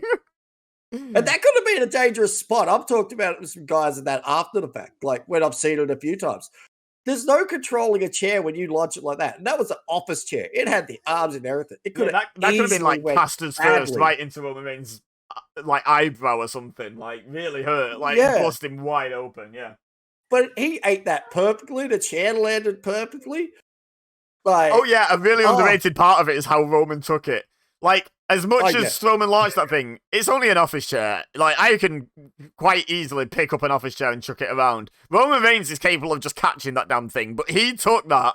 He sold it like he'd been shot. Like, he sold like Strowman just threw a bus at it. Yeah, he went down like an absolute sack of potatoes. It was amazing. Really underrated part of it is Strowman gets all the credit, but really, Roman took, like I say, he went down like he got shot. He really did. He just boom, gone. he was out of sight immediately. It was amazing. Man down. I was waiting for the ambulance. Like, it was genuinely one of my favorite like spots ever in wrestling. Like, because it's that's just so one of those funny. Times I would have loved being backstage in Gorilla because Vince loves spots like that. You know, you hear all. Oh yeah, like, people forget about that. He's still a fan. Vince might have like actually come when that spot happened and went that well. Oh, he would have been pissing himself laughing and all the rest of it. Like, that would have been great. I hope they didn't tell him because I would have loved that. Imagine he wasn't privy to the spot. He's like, just watch. Oh, I forgot about this match. Like, it's all these things. Like, no wonder they had the 6-man tag at this point. It was the cooldown for this. Yeah. Winner faces WWE. Oh, geez, I forgot that was a stipulation. Well, we're a few weeks away from Daniel Bryan having the massive turn that no one saw coming. Oh, is that a perfect build? Oh, is that only that soon? Wow. Yeah, you're right. It was. Oh my God, that's the following WrestleMania is Kofi Mania. It's Kofi Mania. Yeah. Wow. Yeah, it was such an unpredictable heel turn because he's literally just come back, and it was just groin kick. It was just done so beautifully, incredible. Although I will say this, WWE put the two best wrestlers in the world up against each other and decided to just do a low blow moment instead of like letting them go at it. And if it was anyone else, it wouldn't have worked. But because it was, yep, because they're that good, they managed to even make WWE booking work. And then, by the way, I really hope I don't miss this watch along next month because I've just remembered the iconic Daniel Bryan Brock Lesnar match where he's running around the ring and then doing the Brock Lesnar taunt and Brock Lesnar's just turning purple out of anger. It's just amazing. And that was an underrated match. That was such a good match because Daniel Bryan, as I don't usually like this kind of blurring of the lines, Daniel Bryan sold it like he was dead. Like, he sold it like he was re-injured when Brock finally got a hold of him and started throwing him around. Daniel Bryan, like, you could see he'd landed safely, but he still made you doubt it because he sold it. I was a little upset because I was looking forward to AJ too. Because that first match was really good. One of the best matches Brock had on his return. Yep. And when they were like Daniel Bryan versus Brock, I was concerned because, you know, Daniel Bryan's not exactly in the greatest. And Brock Lesnar, not known to play gently with anyone. Yeah, he's not known to play gently, but a lot of people have said there's barely anyone safer than Brock to be thrown around by because he will give you the elevation to land safely. It's less the Brock himself and more that side of it. Like, yeah, he may send someone comfortable enough where they can land happily, but it's still Daniel Bryan being launched by a German suplex high shoulder. It's that side of it. You know the history of the individual, and you're like, oh, he gonna die. Yeah. Like, but like, again, it's like that thing, innit? If anyone's good enough to throw Daniel Bryan safely, it's Brock Lesnar. And if anyone's good enough to land safely, it's Daniel Bryan. So it's like the best case. It was the best case scenario for that worst case scenario that you could possibly have in a weird way. Yeah, it's weird too when you say something like that, because you forget how good Brock actually is. Oh yeah, like especially during this era where he was never around and he was champion for ages, like, and people hated him, and I was like, can we at least just not try and play the Brock Lesnar's no good card? Because people were saying that. I was like, Brock Lesnar's like one of the best possibly ever in terms of like just sheer wrestling ability. He's so good when he wants to be. It's just when he doesn't want to be, he's awful because he doesn't want to be. Like, you know, a bit Randy Orton syndrome, to be honest, when you can tell when he's not interested and he doesn't hide it. A bad Brock Lesnar match is bad. Yeah. But a good one is probably match of the night, near enough every time. It's so good. The last man standing match he recently had with Roman Reigns. How great was that? How unreal. Can't you just tell? I feel like Roman Reigns and Brock Lesnar, like, they're probably not buddies outside of WWE, but I bet when they're both around, I bet they're hanging out and cracking jokes. I bet they're such good, like, they get on so well. Because you can tell they both love working with each other. I reckon that whole part at the beginning, where Brock's standing in the sort of bucket thing of that bulldozer, I reckon that would have been fucking hilarious. And then I'll throw like oh, you cut out a bit there. Say that again. Oh, the whole, when he was standing on top of that tractor with the scoop, him throwing the mic. So, like, could you imagine them sitting there going, and then I'll throw you the microphone? They would have pissed themselves laughing. Because the funny thing is, it worked whether Roman caught it or not, but he did, and that worked so much better because he just caught it and then winked at Lesnar. Yeah. It's such a good moment. Like, that is where if there was ever any doubt that Roman Reigns or Joe is just a cool guy, like, and I don't mean like, oh, he's a nice guy. I mean just cool as anything. Like that was the moment where he just caught it casually, and just winked and smiled. It was just like, okay, yeah, you now officially have an objectively cool badge. Like, no one can debate this anymore. That, and when he went with the whole, like, you got to give him credit with credit's due. The bloodline when Sami Zayn was around, how many moments they could have easily lost it and broke character. And Jey Uso did every time. Oh, yeah. I don't blame him. I loved how much fun Jey Uso was having in that story. Oh, yeah. I just love how Sami turns and goes, Roman, he's just not very oozy. But you can tell that wasn't scripted too well. Jey Uso corpsed how Roman Reigns smirked and looked at them and watched Jey Uso corpse, like, absolutely just stared straight at him, watching him, and then looked at Sammy and just repeated it back to him with a borderline straight face, and I will never know how he did that. I will never know, because everyone around him, I think Paul Heyman in the background was corpsing, everyone was, and Roman Reigns just held it together and repeated the damn line in the perfect timing, and it's just, oh no, how did you do that, sir? I swear, Sammy got told, like, it was an inside joke, Sammy got told, hey, you got to try and break him every single night. Try and break him, because the stuff he was coming out with.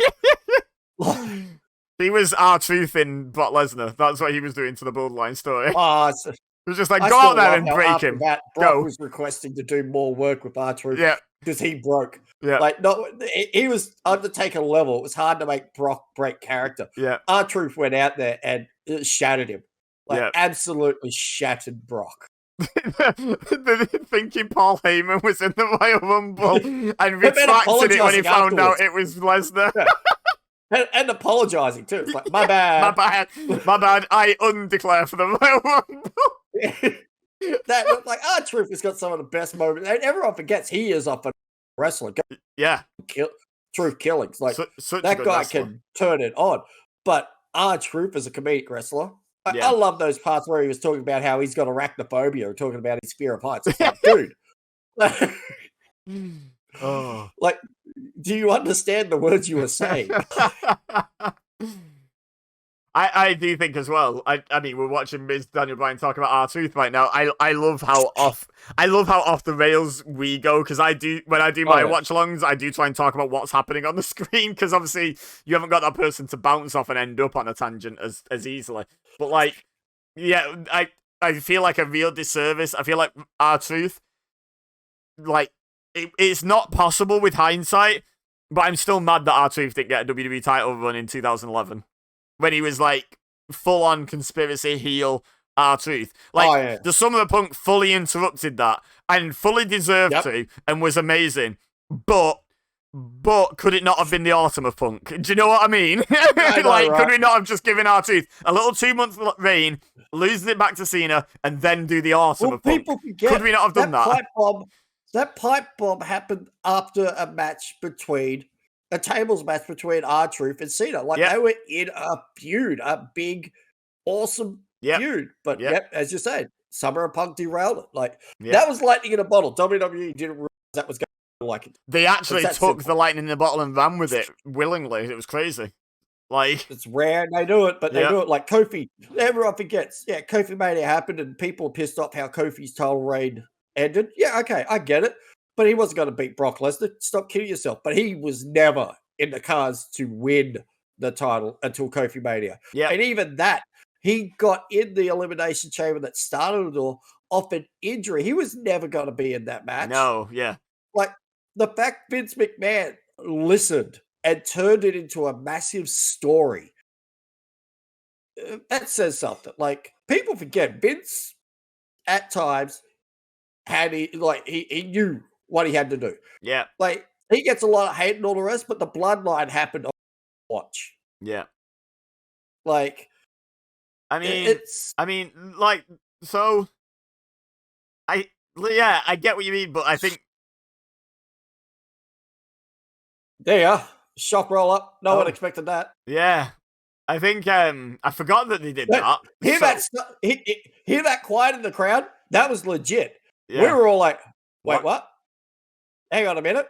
Like, you saw it. It wasn't until the music started. Everyone was, oh, hang on a minute. Yes. Like, what the hell? Yeah, weird way to kind of finish the feud in a way as well. I think it works. It was weird at the time, and I think no.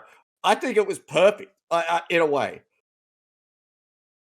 Like, it didn't need some big, drawn out, massive, like, oh god, like, this is technician Daniel Bryan doing what he does. Yeah. Do you know what the problem is for me with it? Is if you're Daniel Bryan and you've been tormented by Miz since your NXT days, that's what you're satisfied with? Yeah, you've beat him. But that's what you're satisfied with? You know what I mean? I reckon if they had delayed the title shot a little longer, probably would have. Well, it's another month. I think those two still had some stuff happening on SmackDown and all the rest of it. Yeah. Because you got. Well, actually, no, it's not another month. But you could have delayed Daniel challenging AJ for another month for it to continue. But I think that's the problem. Like, they had that coming down the pipeline. They knew what they were going to be doing. Yeah.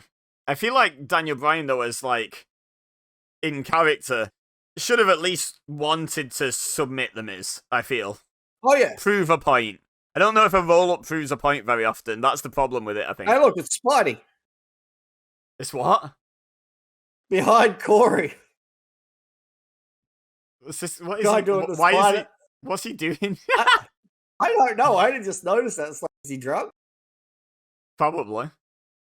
I mean, are you trying? You know Michael Cole can't see you, right? I know, yeah, right? That's taken away from everything at the moment. It's like, hold on a second.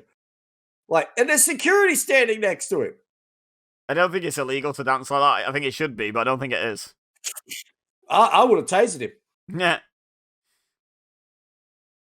God, that gets changed, doesn't it? Does it? Well. Oh, doesn't Daniel Bryan refuse to go?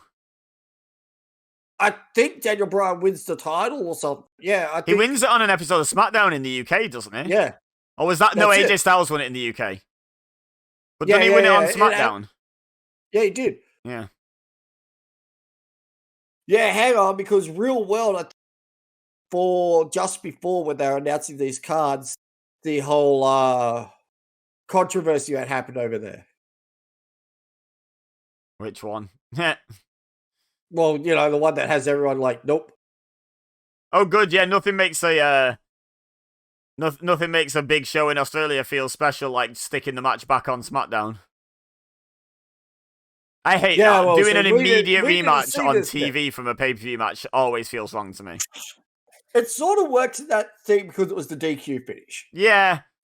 Sort of. I want to stress that sort of works. It wasn't a clean finish, but you could easily build that match, not announce it, but have them swing around starting SmackDown and have Charlotte highlighting, you only beat me by GQ, I had you beat, and have the match sort of, fine, I'll take you on again that way, but announcing it, that's the sort of part of it. Yeah.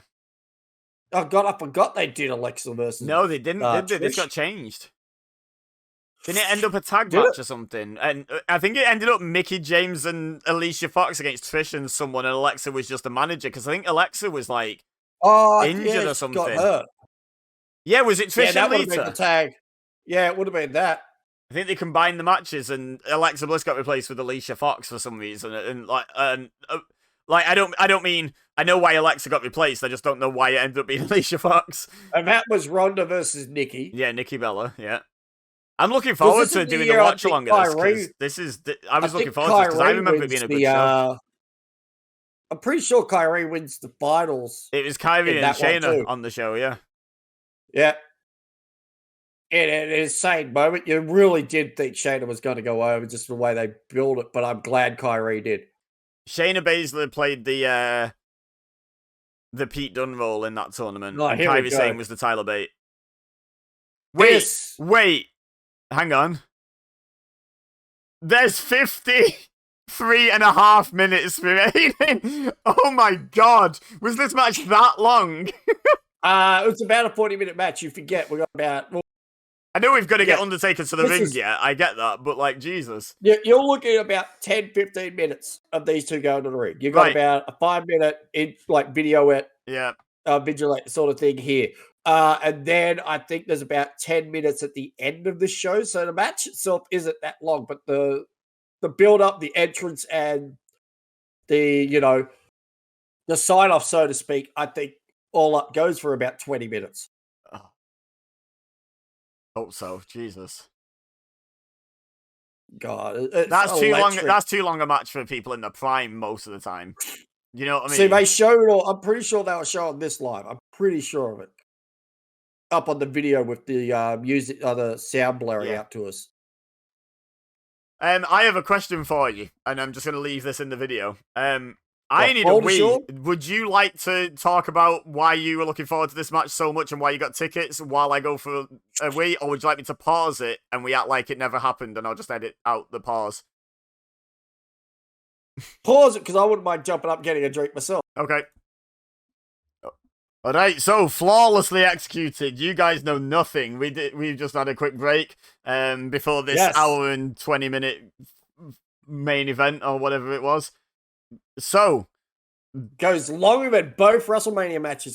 Yeah, ridiculous. It's as much as I respect both guys and what they did, it feels very self-flating in a way, giving yourself that amount of time. Because I know Vince was booking, but let's be honest, like they probably just were like, "Yeah, we're gonna go 40 or so," and Vince was like, "Okay." No, I can tell you right now the reason. Because they have to sell every move for like for like 3.5 minutes while they recuperate. Because the reason this goes as long as it did is the same reason it's an event. That man right there, Undertaker. For the majority of people, I could probably say 95% of the people in the audience, this is the first time. Yeah. Undertaker, I think, had only come out for like house shows the whole time in his career. This was special. Yeah. And you asked before we went on like the non-existent break. what sort of was the whole thing? Taker. That was it. When it was Taker versus Triple H announced, I was going hell or high water. I don't care what it would have taken. Yeah. And yeah, okay. The match I knew the match wasn't going to be like their match that they had at WrestleMania or any other classics they've had, because they have had classics. No one can take that away from them. Mm-hmm. I knew the age Taker was. I wasn't expecting a full-blown dead man from 4 or 5 years ago. You know, Kane, like all 4 men we knew were over their prime, but it's how special this was. Yeah, but this was... so that was the thing with the Cena Undertaker match at WrestleMania 34. It was like, oh god, is this going to be any good? Because we saw Undertaker last year, and then they did kind of the right thing and just squashed Cena. Now, I wasn't expecting Triple H to get squashed by Undertaker by any means, but there's quite a large grey area between squashing John Cena in 5 minutes and going 40 damn minutes or whatever it was. Like, the problem is Triple H at this point, I think this is where it was. They were expecting Triple H to be able to carry this match a lot more than realistically he could. Yeah. Because no matter who you are, you have to admit, even at this stage, Triple H could put on a insanely good match. Triple H never really lost it. The reason he retired was the heart. His heart problems. thing, yeah. Like, every time you thought he was going to have a stinker, like that last match he had with Batista was still in all right. I think the reason for that is Triple H's style was always very methodical, slow, like you know, piece by piece. So that's harder to lose. Too. You got each individual entrance. They don't in the corner of You've got to have the managers have an entrance, yeah. And this was the big thing. At this point, this is when the most electricity was in the air. Yeah. This is where you could feel it. Everybody. This is why we were all there. And you could feel it. You really could. There was a whole wave of energy and everything. And like, we'll talk about it when Taker starts coming out, because I wanted to wait until he comes out to say what I keep having going back in my head. Yeah. But this was really special. Like, this is the second time I see Shawn Michaels live. The first time I got look at him getting gassed. Michaels. Oh, yeah. I love how he plays up to it. But the first match I saw Michaels live was him versus Ric Flair, like at a house show. And it was the first WWE show I went to. I got spoiled. Like, and it wasn't even the main event. It was sort of like jammed in the middle because it was Evolution Ric Flair. Yeah. Like, so it was, and from my angle, I saw the super kick miss by about a meter. Like, there was daylight between his foot and Flair selling. It was like, man, come on. But this is like, there's a lot of people in the audience that just, this is special for them, sort of thing. Like, this is unreal. Like, they haven't seen this. The only person that really we've seen regularly at this stage is Triple H, because it felt like he was on every house show. I get all of that. I get why they put the match on. I just still think you can make the match.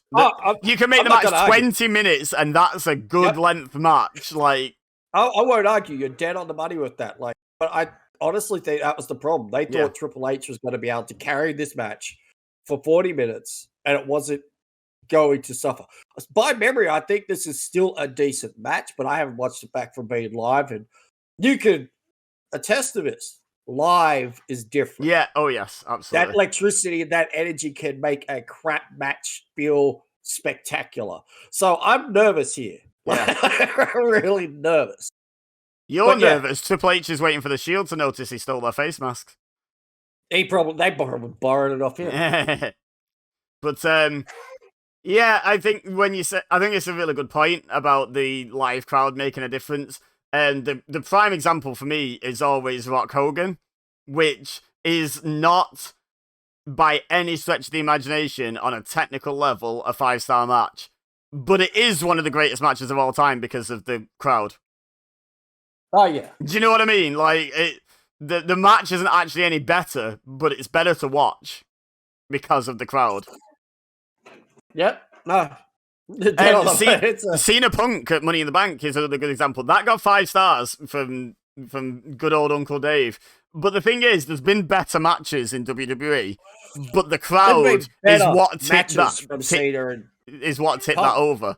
Yeah, they've had better matches with each other, but there's been much better matches that have got like 4.5, whatever stars. But that crowd just tipped that over. You can't ignore it. Oh yeah.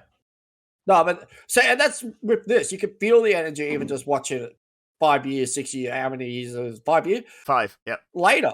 Like, you can still feel it there. You can sense that anticipation by everyone there and all the rest of it. He's got an NXT patch on his jacket. He's NXT Papa H, fighting for the honor of the young kids that like to play video games in the locker room and don't bring a gun or a knife or whatever it was Undertaker said. Oh, please. He probably lost a bet backstage with Johnny or someone and he had to bloody stitch that on there for this show. No, Triple H loves NXT. Are you kidding? He immediately did that. He's like, I'm going to be wrestling. Give me an NXT patch. I'm doing it. I love the fact that right now, in the ring, are two people that have actually done the best with NXT than anyone else. Like, people give what NXT is doing at the moment a lot of flack, but Shawn Michaels doing phenomenal considering what he's had to save it from. Yeah. I think NXT is a decent product at the moment, to be honest. Like, oh, yeah. And but it wasn't. So here's the thing. About 6 months ago. Isn't it funny how these two now are kind of like running the show on different levels? But bury everyone back. Yeah, exactly. Imagine going back to like 1995 and saying, "Yeah, Shawn Michaels will be developing young talent," and then fast and then that person's like, "You're mad," and then you advance to like 2004 and tell that same person, "Oh yeah, you know Triple H, Reign of Terror Man? Yeah, he's gonna be basically in charge of the whole damn thing, and he's gonna be doing a pretty good job," and you'd be like. And they'd just be like, right, you can just stop with the stupid now. I know you can't time travel because you wouldn't be saying this if you could. The wording wouldn't be just like that. It's not just Triple H is in charge. Triple H, universally from the wrestling world, is being hailed as the man who should just run WWE without any restraints. When he had control and was doing everything, WWE was at its most successful that it has been in about 5 years. Yeah. Like, way more than that. Let's be honest.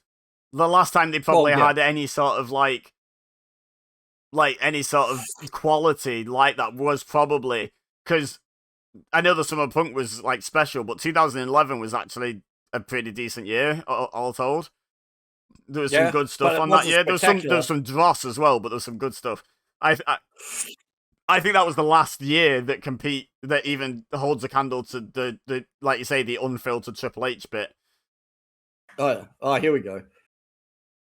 I'm getting goosebumps now. Oh, but it's so hot. There's fire everywhere. How are you getting goosebumps? I know. They say this often. It sounds like a cliche, but you've been there live. Yeah. This was the first time I got to experience live. They're not kidding. That atmosphere changes. It does feel like the temperature drops. It is, short of no other better term for it, magical. Yeah. When he starts heading out, you're there live. I will say, unreal. I will say, did you feel that when you were there, though? Yes. Those flames are obscenely hot. Like, I don't know how he walks through the middle of them in a massive coat. Because we were sat, when we went to WrestleMania, we've always been sat pretty damn far away from the stage. And you get hit by the heat. It hits you in the side of the face that the stage is on. This is summer in Australia. Yeah. And I'm sitting there, and it's like, did the sun come out? Like, what the hell is that heat wave that comes through? It's crazy how fast it hits you. When you're that far away, you're like, oh my God, why is it still that much hotter now? I'm so far away from those flames. It's crazy how hot that pyro is. I should send you some pictures of sort of like, where I know camera never does it justice. Why does it seem anytime you take a picture of something, you're a lot further back than you actually are? Yeah, I agree. It does, yeah. Like, I've gone back and looked at my photos from this event, and it looks like I'm up in the bleachers. I wasn't that far back. Like, really wasn't.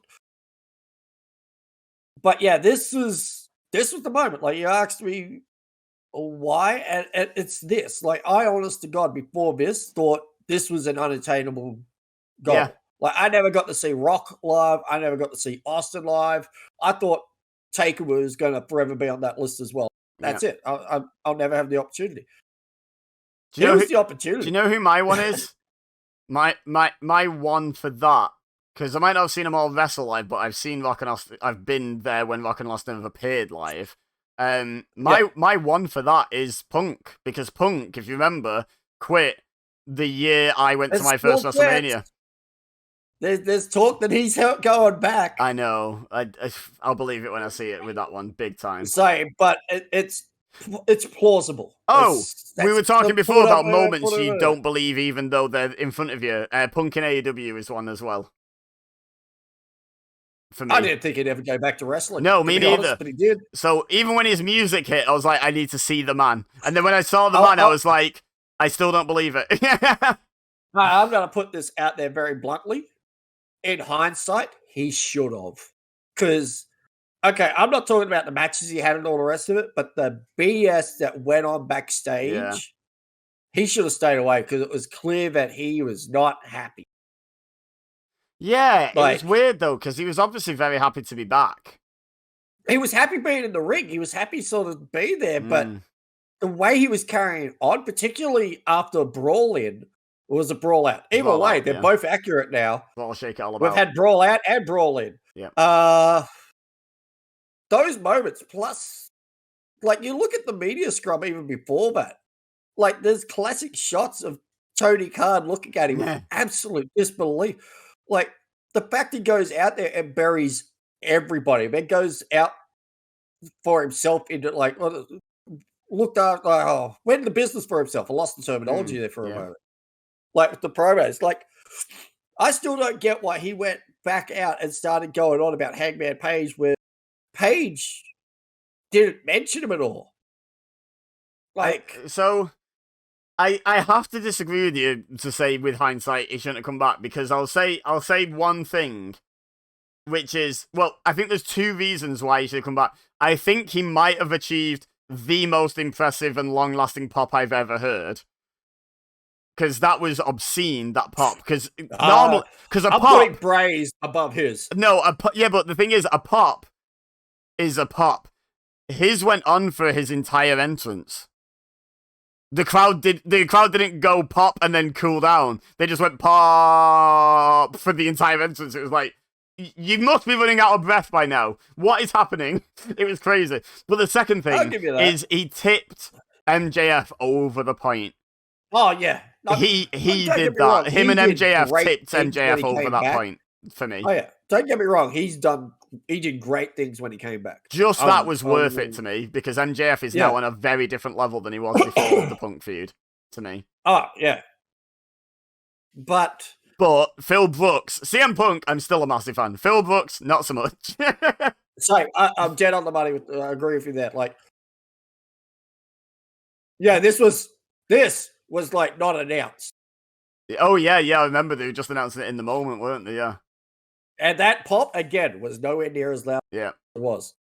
Like, everyone just started losing it. See what you looked at it was like 55 minutes left to go. How much is left on the timer now? Oh god, there's still a good. Hang on, I'm trying to do maths at this time in the morning. 37 minutes. Yeah. See, we've already gone through 18 minutes. They haven't even touched. Yeah, true. That's what you forget about with wrestling. You can have a half an hour beginning. Yeah. Especially an Undertaker Triple H match. Jesus Christ. And you've added 2 extra entrances on top of that. And one of them got gassed halfway to the ring. I love Michaels. Yeah. I don't care. Like, Michaels is going to be that cheeky individual that can get away with almost anything. He's clearly... do that. The funny thing about it is, you look at him, he's wearing a sleeveless top. He's clearly in the sort of shape that most early 20s-year-olds would kill to be in, and he's pretending he's gassed halfway through, like, walking down to the ring. Like, it's just like, come on, my dude, come on, no one believes you, but he's doing it anyway, he's going for it. I just love the fact this is still at the stage where he didn't want to accept his ball. I like the fact that Kane didn't get his spray tan done, but Undertaker got Kane's as well. Yeah.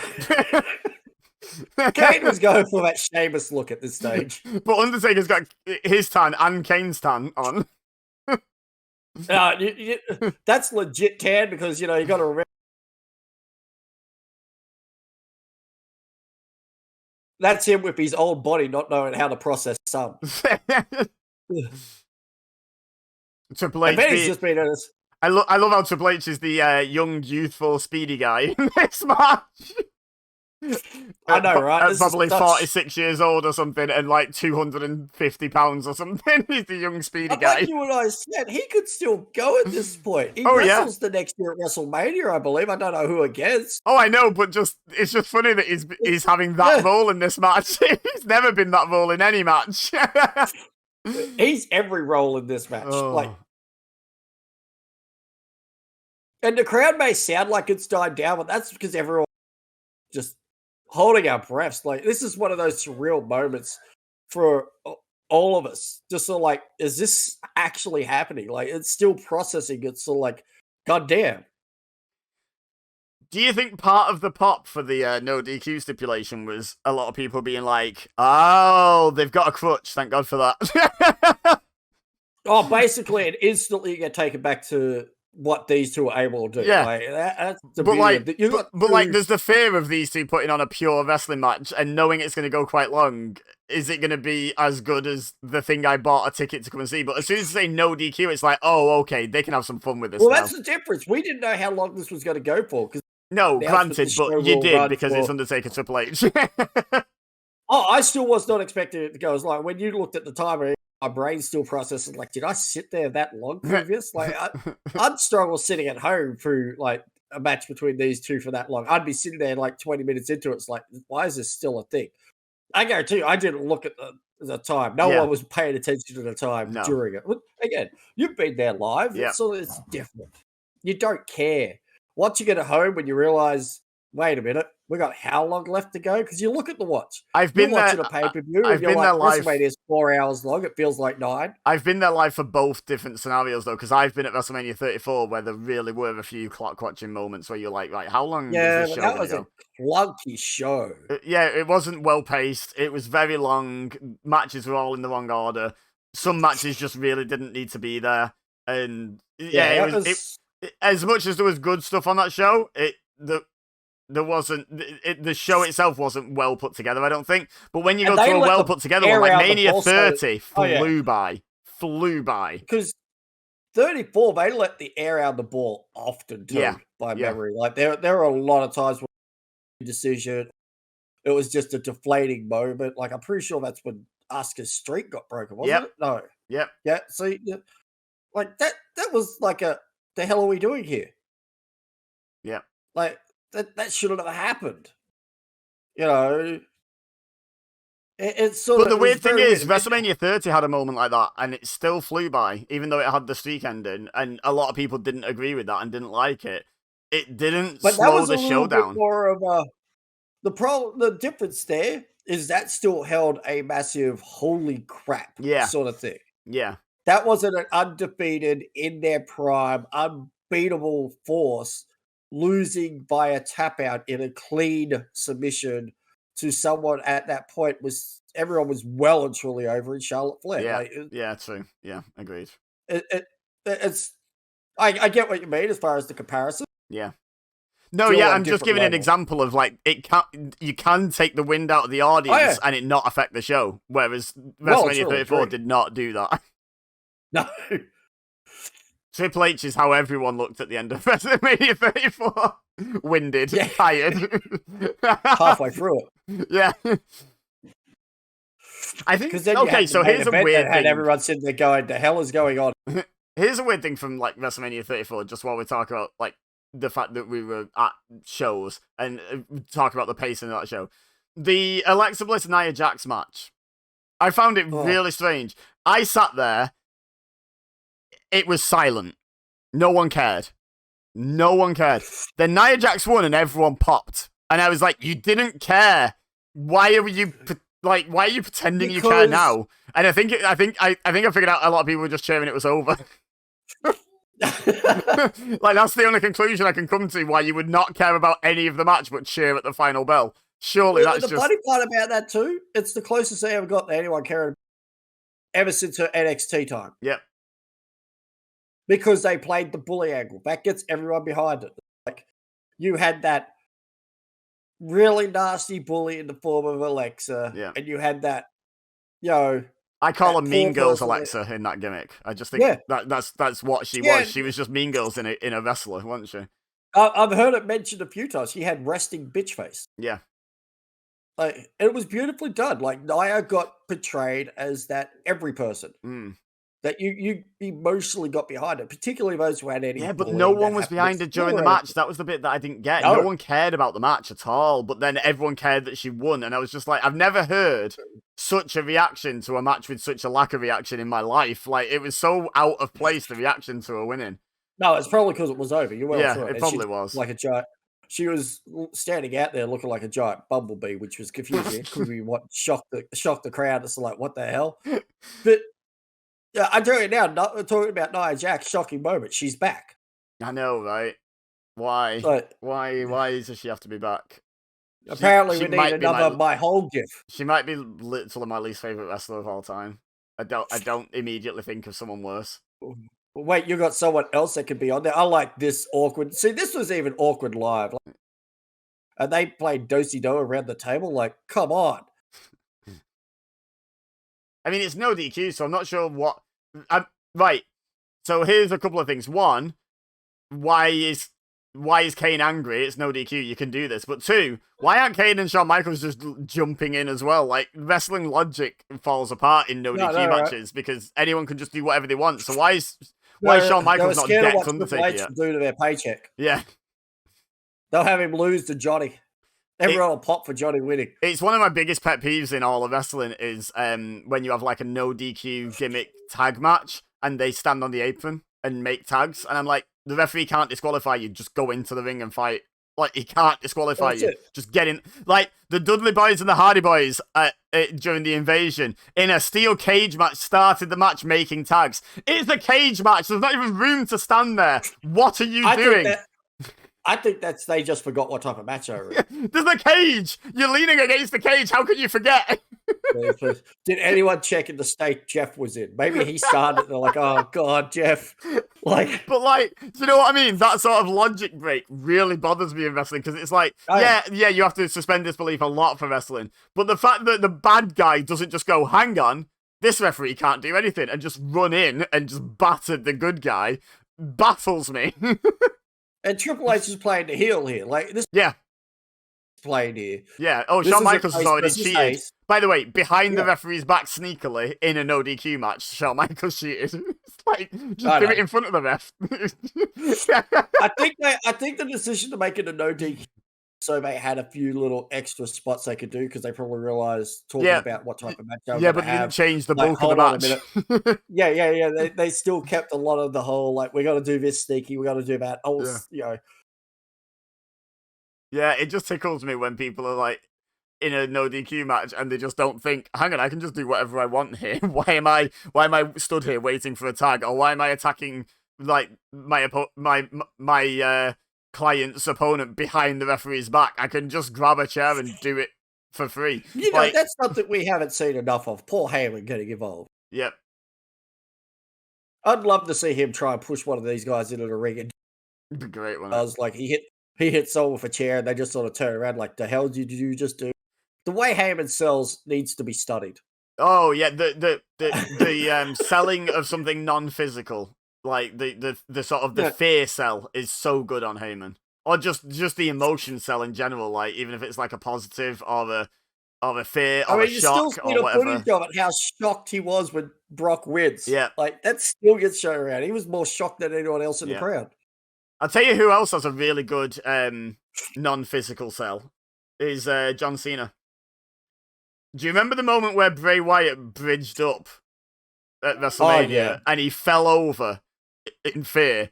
Like, he wasn't touched, and like he just hit the deck just in sort of shock/fear. And to me, there's not many actually do the non-physical sell, like selling something that wasn't a physical attack. Oh, look at Triple H's back there where he's hit the leg of that chair. I think also his head hit the wheelchair there. Yeah, quite possibly. Take it, grab the wheelchair, beat Triple H with it. With the person still in it.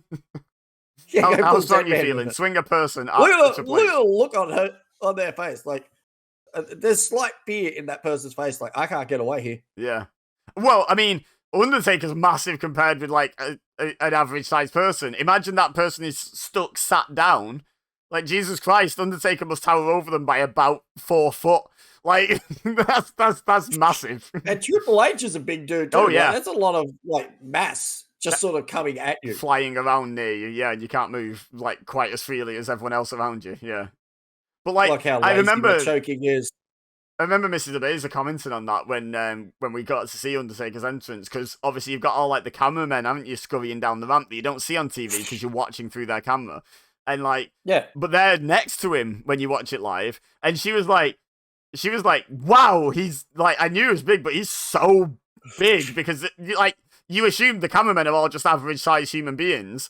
Like, oh yeah, like, and he was towering over them by like a foot, and it's like, oh yeah, no, he's huge. Like, he's a big dude. It's that whole thing when you're watching them on TV and all, you forget how big they actually are. They're all big, so they cancel each other out, like, yeah, kind of thing, don't and they? It goes the other way around. Like, when I saw Kenta live, you know, I was sort of stunned. So like, I'm standing taller than him. It was sort of like, man, I was like, it goes both ways. I was like, I thought he'd be bigger. Yeah. And then I sort of like saw Ishimori. I'm like, holy crap! Like, he's big in the other directions. Like, shit. He just built. Like, he's in crazy shape. Like, crazy shape. But like, oh yeah. So another the example I always go to, when we went to WrestleMania 30, we went to the IHOP down the road from the hotel, and Zack Ryder was in there. And to me, Zack Ryder's a small wrestler. Like, he's not a cruiserweight, but he gets outsized by a lot of people. He was huge. Like, ginormous. Like, I'm talking like arm diameter, like, or circumference. Oh yeah, he's huge. And I was like, you're one of the small ones. Why are you that big? Like, yeah, you see him like that, and then you think to yourself, how big is Cena? Yeah, exactly. He looks like a skinny boy next to Cena. Like, what does Cena look like up close? Like, that was what went through my head, was, what does a Cena or a Lesnar look like? Like, that must be terrifying. When I stood next to Bad Luck Ballet, I'm just like, oh man, you're huge. Yeah. Like, god damn. Get back, Sean. Fucking bitch slap. No, that close. Oh, here we go. These sound like gunshots. They don't kid. Like, they aren't kidding when they hit each other with these steel chairs. Like, they're. Yeah. Oh. I can only imagine. Anyone who hasn't been there live, like, they have to hurt. I can only imagine, like, imagine being there live for, like, The Rock Mankind. Imagine what they sounded like live. You know what I mean? Something like that, like a really bad chair shot. Like, they were bad. Like, if the viewers are here after this, you haven't seen that, go back and watch those. No, please don't. It's the one thing I can't stand about old wrestling, is when it's like proper unprotected chair shots to the head. Because with all the hindsight, you're just like, oh no, please don't. Like, it's fine. It's Mick Foley.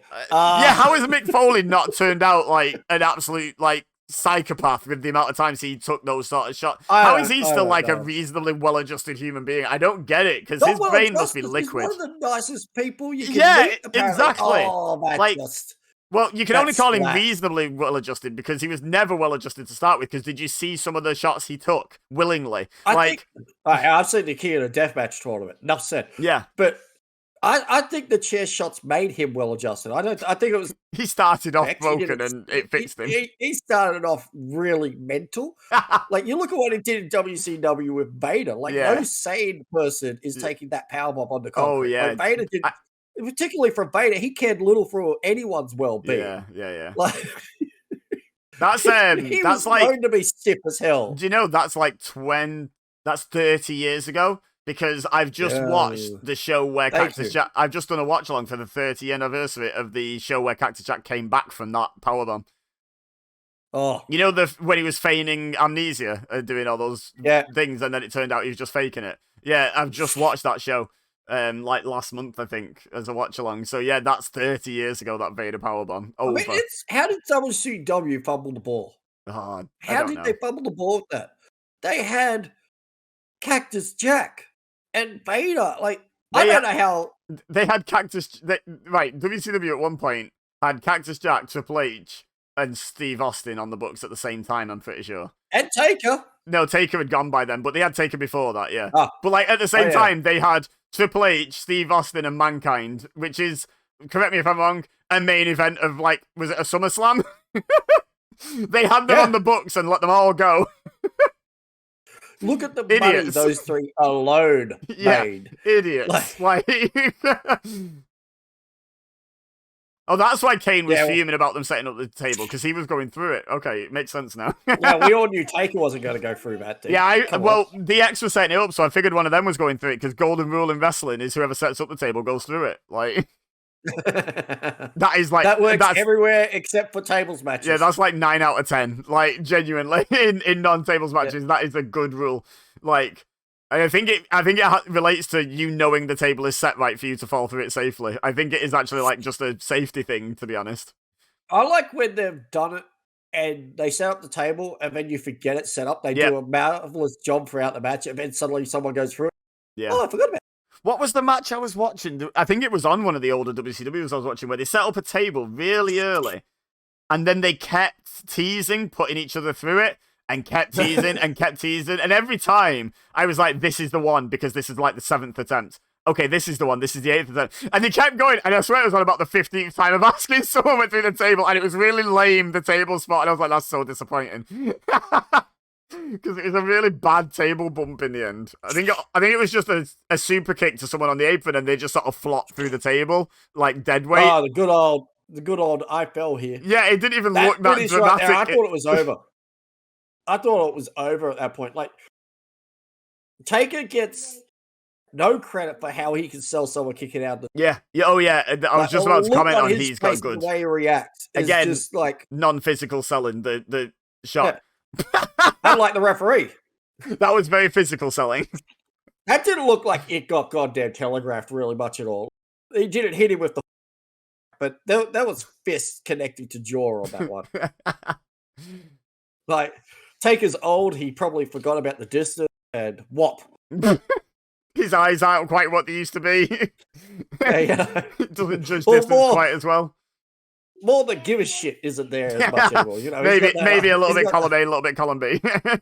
Yeah, you know, he's got that, I'm old, I'll do it. See, look at him. Get out. My ring. Like, I love the referee. Oh, they're not going to show. I always loved how the referee when they flop out the ring. Like, yeah. It's like you. That's how tough referees are. They don't get anywhere. Yeah, agreed. Like, I hated the fact that Vince had the edict that you can't mention referees' names because they deserve it. Yeah, I'm glad that's back and they actually say the referees' names and they're giving them their due because some of the spots they take are just like.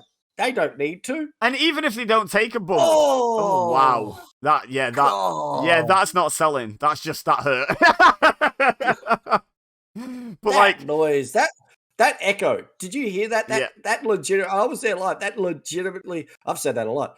That legitimately. That's the whole point of you being here. Like, it's fine. You can say it. But yeah, that legitimately echoed in that crowd, and I'm pretty sure there was some chair shots at WrestleMania that you could say the same thing. That wasn't some magical effect of sound. That was a legit. Look at that chair now. That was flat before he did that. Yeah, I know. It's crazy that people call wrestling fake, isn't it? It's so crazy. I hate it. Like, even when I was doing the training, people go, "Oh, you do that fake stuff." It's like it's scripted. It's not fake. That was flat. Look at Triple H looking at him like, can you not? That was a shoot, can you not? That was like, okay, we get it. Like, it's a personal rivalry, but you've broken the chair in 2 shots. Can you not? He knew his head had to go in there. It's like, you are stuffing. Like, how's this going to work? It can't. See, look at that. It's just his head doesn't even go in it because the chair's that broken. I like how Michaels is sort of pleading. That's if Moxley was a manager in a match. He'd be bleeding. Get out of it. You've done worse. Now, there's no need for doing this thing with a chair that I've done like 20 times in my career. I've done worse to you, old man. Don't you do that? Oh, that connected too. Yeah, but I feel like that was like Ric Flair connected. You know, like the story about Ric Flair used to train his punches on a dangling piece of string until he'd touch it, but it wouldn't move, and that's how he was that accurate. I feel like that one was that accurate. That looked really good. Oh, yeah.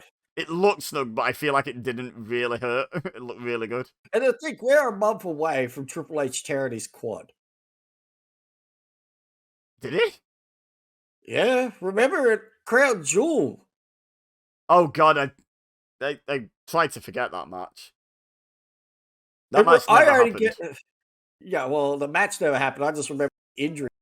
God damn it. The only reason I've remembered the injury recently is last year with Cody Rhodes. Oh, yeah. Because I don't know how that man humanly did what he did.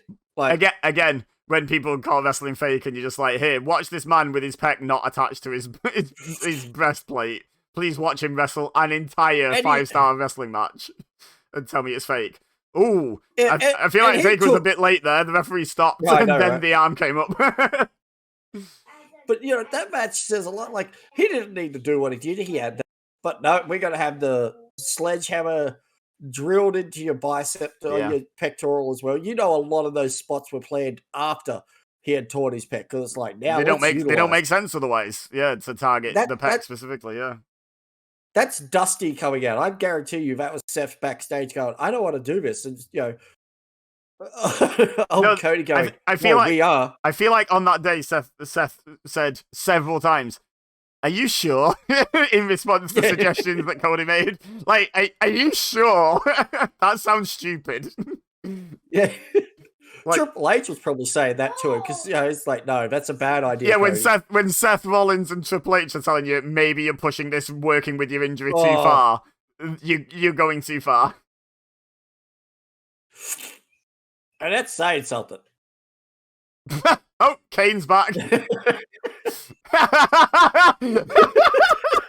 H's face. That's the face of a man realizes it's 10 more minutes. Yeah. Oh. And Taker's like, why? That's a man who just asked the referee time, and the referee said yes. Yes, there is time left. I didn't give him a number, just said yes. Wrestling? How long's left? Yes. See, and it's weird watching this like this on the replay. It's like, man, this match is going on. Being there live, I didn't feel that. Weirdly, like, I'm not feeling that. I'm thoroughly enjoying this. I feel like it's nice. Oh, I'm not saying I'm not enjoying it. I'm just like seeing those moments of like, oh, that could have ended. Yeah. But I'm loving it. See, no DQ match. Triple H has that sledgehammer. Well, yeah, I mean, if he didn't, I feel like the universe would just implode or something. I feel like it's like a law of physics. No DQ match, Triple H has to have a sledgehammer. Whereas Kane sliding Undertaker's signature weapon, the chair, to him. Well, you know, he can't have an urn at this point. I mean, he can. No, it's sort of like, at this point, it's sort of like, no, we won't. I don't know. Sure I don't know. They did some stuff in the CM Punk Undertaker feud. I feel like using an urn as a weapon would be somewhat less distasteful than that. If they were willing to do that stuff. They didn't want to remind everyone how bad they got. Oh. Honestly, though, my stance on that feud is exactly the same as it was when I watched it at the time, which is Paul Bearer would have been fine with it. Oh, Paul Bearer. That's the only reason they did what they did. Yep. Is because, in fact, Paul Bearer would have loved the fact that the feud became about him in that scenario. Not because I'm saying he's like some sort of egotist or something, just because he was that committed to the business that it's like, yeah, use me in Have you heard the fun fact that's out there? Go on. You know who the last person Paul Bearer managed was? Oh, I do, but I've forgotten. Eli Drake. Yeah. As LA Knight. Yeah. Yeah. He's talking about getting over in an awesome way. They're doing LA Knight Roman, aren't they? They're building to that with him getting involved in the bloodline. I mean, he's going to lose that. I have no illusions, but just the fact that they're doing LA Knight, just the fact that they're doing LA Knight Roman is just incredible. Like, I'm so here for that. As long as he gets a good performance, and at some point we genuinely might believe he might have got a 3. You know what I mean? As long as he gets that moment, I'm here for it, honestly. Here's an interesting fact for you, too. LA Knight is the first person that's left a feud with Bray Wyatt since Bray turned into Fiend. better than he's he the only went in. person what? To go into a feud with Bray Wyatt, since The Fiend. Bray Wyatt turned to was the Fiend and all the rest of it, that actually came out of that feud better. Yeah. Oh, well, you look at it. Maybe Goldberg. Funhouse. No, but you look at it. Since Funhouse Bray, every feud he had, they've done fine. Don't get me wrong. It's not like their career is ended. But immediately after the feud, their career felt a little derailed. A little. I mean, that's the thing is the thing about the Fiend was, as much as it was like genius and the Firefly Funhouse was absolute genius, the fact was he was a horror movie villain, and he had to appear borderline invincible. And do you know what I mean? And that doesn't make anyone look good. Yep. No, they did it. They were in a corner with it. Do you know what I mean? The Fiend. Yeah, they were. He had to ruin everyone. That was the only way that character worked. They should have done a Firefly. The Firefly Bray should have been vulnerable. I think Firefly Bray should have wrestled a bit more. Yeah, well, I do like how the Miz's feud was more about that creepy child program host, because that was perfect, because Miz was face and they played the whole family thing and his kids. Yeah. That was perfect. Yeah, and I think Fiend should have been a lot more protected in terms of appearances. Like number of. The Fiend should have showed up so often in promos and all the rest, but he should have been wrestling as often, or probably a little bit more often, as Demon Finn. Like, it should have been that trump card sort of deal. Yeah, agreed. Like, after the initial thing, like, he should have beaten Seth the first time he should have beat Seth. Yeah. Not like, hey, let's do a rematch, because the crowd feels like they're about to lynch everyone with WWE logo. But yeah, they should have, after that, just a lot more Funhouse. That, oh, God. That, oh my God, it's, what's his name? Nick Gage. oh. Look at him. I wish I had Sean's number so I could say, hey, Sean, did you hear what you were called? You got him on Twitter. Just send him this on Twitter. Yeah, like he looks at his Twitter. Yeah. Like, so you can feel it here. This is where the crowd is getting to.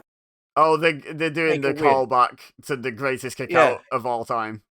The greatest near fall of all time. You can sort of feel it. This is where everyone wanted Taker to win. This was nothing more than a sort of, well, besides that one guy there, Fist. Good timing, mate. Way to bury my shit. But no, you could feel like everyone cheered and everything else. Right, and all the rest. But it was that whole, like, holy crap, Taker's going to lose. Yeah. Like, last time ever. Now here's the question. Canonically, did Undertaker lose there because he was X number of years older, or because it wasn't at WrestleMania? Because that was he kicked out of that at WrestleMania. That exact combination. By this point, he had two people beat him at WrestleMania. One of them was shocking. The other one was a damn crying shame. One of them was only a shame because it was the second one, and because the match wasn't great. Yeah. I agree with what Taker has sort of said in the past. He wanted that to go to someone. He did make. Yeah, I think Reigns was the right guy to beat Taker. Yeah, it would have made it more special, but he lost back-to-back WrestleManias. It sort of really, really killed it, and it hurt Roman more than anything else. Imagine if Reigns had been the first to beat Brock, cut that promo, and then morphed into the tribal chief in that moment. He should have. Imagine the megastar they had. When he had it, it's my yard now. They should have turned him heel. They missed an opportunity at that point. It turned out fine in the end. Yeah. But that was a missed opportunity, because you imagine it. One of the best. The way he had it, it was just, perfect. One of the best heel promos of all time, cut by their massive babyface. It was, it's my yard now, and walk away. You could tell he had some stuff to say, but the crowd wasn't going to let him say. So, it's my yard now, drop and walk. That was perfect. Yeah. That was just perfect. Yeah. Michaels, at least you're accepting your mold. Tell me he doesn't look like Nick Gage a bit there, though. Oh, yeah, I don't want to accept that. Tell me you're right, but you're dead on the money. He looks like a smaller Gage, slightly more well built. He's a Nick Gage that found the gym. He's Nick Gage that got into WWE. Ends up that shape. Oh, but yeah, like this is like. Have you seen Sean now? That's what I was going to ask you. I don't know how recent a picture of Sean I've seen now. Oh, do yourself a favor. Go and look up the recent. Is he out of his Trevor from GTA phase yet? Oh, he's let his hair grow. At one point, he looked like Trevor from GTA. I think he still does. Yeah. Like, he's embraced that he can't grow hair on top, but he's still growing it wherever he can. Oh, is he growing the Hogan? Yeah, except, without the overselling. Have you done the watch along for that yet? I'm pretty sure I have, yeah. Because that's the greatest selling ever. Yeah. Again, when something takes what would have been probably quite a mediocre match and just turns it into an incredible thing. Rock Hogan, it was the crowd. That match, it was Shawn Michaels. And all because Hogan backed down of doing a trilogy of matches. Go, nah, this is it, bro. We're only doing one, and I'm going over. Or because Michaels was like, you think you can throw a tantrum? Allow me to introduce you to 1995, Shawn Michaels. I swear, that's what he went back to. He just back the clock, just sat down, looked in the mirror. How would I have dealt with this back in the day? Oh, I know. And I love how Taker's finally admitted and told everyone the truth. With the whole, he was backstage with his hands taped up. If Sean doesn't do the business, I will. I love that story on the podcast, how he was saying how for years he was telling Sean, nah, man, no. And it was on that podcast with Austin that he's like, yeah, Sean's going to hate it and all the rest. But yeah, he was waiting for it. If Michaels didn't do the business, he was going to walk out there and make him do business. Imagine how weird that'd be, just Undertaker like, hello, I've become part of the show now. And then just starts laying into Shawn Michaels. It would have. The funny thing is, it would have fit to the build of all of it because Taker and Michaels had the feud and all the rest of it. It would have fit. That's the strange thing of it. Yeah, but it also weird. It also wouldn't have. Well, you know what I mean? At the same time, it would have been weird and it would have been strange and all that. But at least character-wise, there's a history there. Yeah, it's not like suddenly Triple H just ran out there and laid out his DX buddies. Or, Kane goes running out there without a mask, still wearing his attire. Undertaker looks just like gone. Oh, he's gassed. Yeah. He's like, fireworks, where did they come from? He's like, I didn't know it was the 4th of July. He's like, what's happening here? Oh, I wondered why I felt so that's drunk. The sad thing. Like, I love the fact I saw Triple H and all the rest of it, but, you see this, and you're like, how close was this to just it? Like, yeah. Taker at this point has to be going through his head. Like, the hell am I doing? He's going in his head. He's going, note to self: block Vince's number. I'm sick of this. Sick of this. He keeps ringing me, and I keep saying yes. All right, what did he do? He did Crown Jewel after this. I believe he's yet to do the Goldberg Taker match. Oh God. He has 2 more WrestleMania moments? Because I don't think he has a WrestleMania match again. He's got his AJ one. Oh yeah, that's his final match. So he still has about 5-6 matches he does after this. I'm amazed. How did he manage to get? I know. Yeah, he mustered up a tombstone. The state he's in. That was all Triple H. I mean, I don't think Triple H was levitating. Yeah, but he flings himself high enough and up enough that, like, right, hold me here for 10 seconds, can't you? Hey, look, table spot. We were talking about before when they set up tables and you forget on it. Yeah. Yeah, why did they take the lid off the table? They didn't even use it in the match. Oh, okay.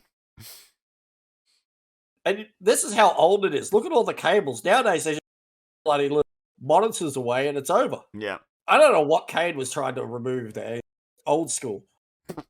There's a monitor here. No, Kane, there's not. Someone's left a single individual crisp on the table. We can't have that. Move it. Kane with his OCD gimmick. Michael's open.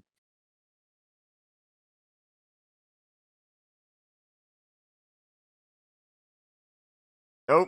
But yeah, Is that a bit of a gene incident then? Yeah. You look at all the cables that are there. Yeah, I know, right? It's weird how now I still expect a big heavy monitor. I know, yeah, the ones who used to Near a deck each table. other in the head with, like, just like a Now they weapon clear unto the themselves. table. It's like No, three little just an fucking iPad, isn't LED it? monitors. And, yeah, there's more bloody water bottles cleared than there is technology now. Yeah. They run off with their headsets still bloody barely hooked in. I think they're even wireless. I swear they're wireless. They just got fake cables hanging off them just so they can still Yeah. think, oh god, destination Melbourne. Oh my god. I'll tell you what though, I bet they don't do that at oh no, because it's 2 nights now. I was about to say I bet they don't do that at WrestleMania because there's no device out there with the battery life long enough, but no, it's 2 nights now, so it's alright. Yeah. They charge it. They didn't have wireless at WrestleMania 34, I'll tell you that one for free. Oh, blood! Quick! Blood! Get Moxley! Right, there we go. We're done. So, thoughts on how that was for you watching on TV compared with your memories of watching it live? What was better? What was worse?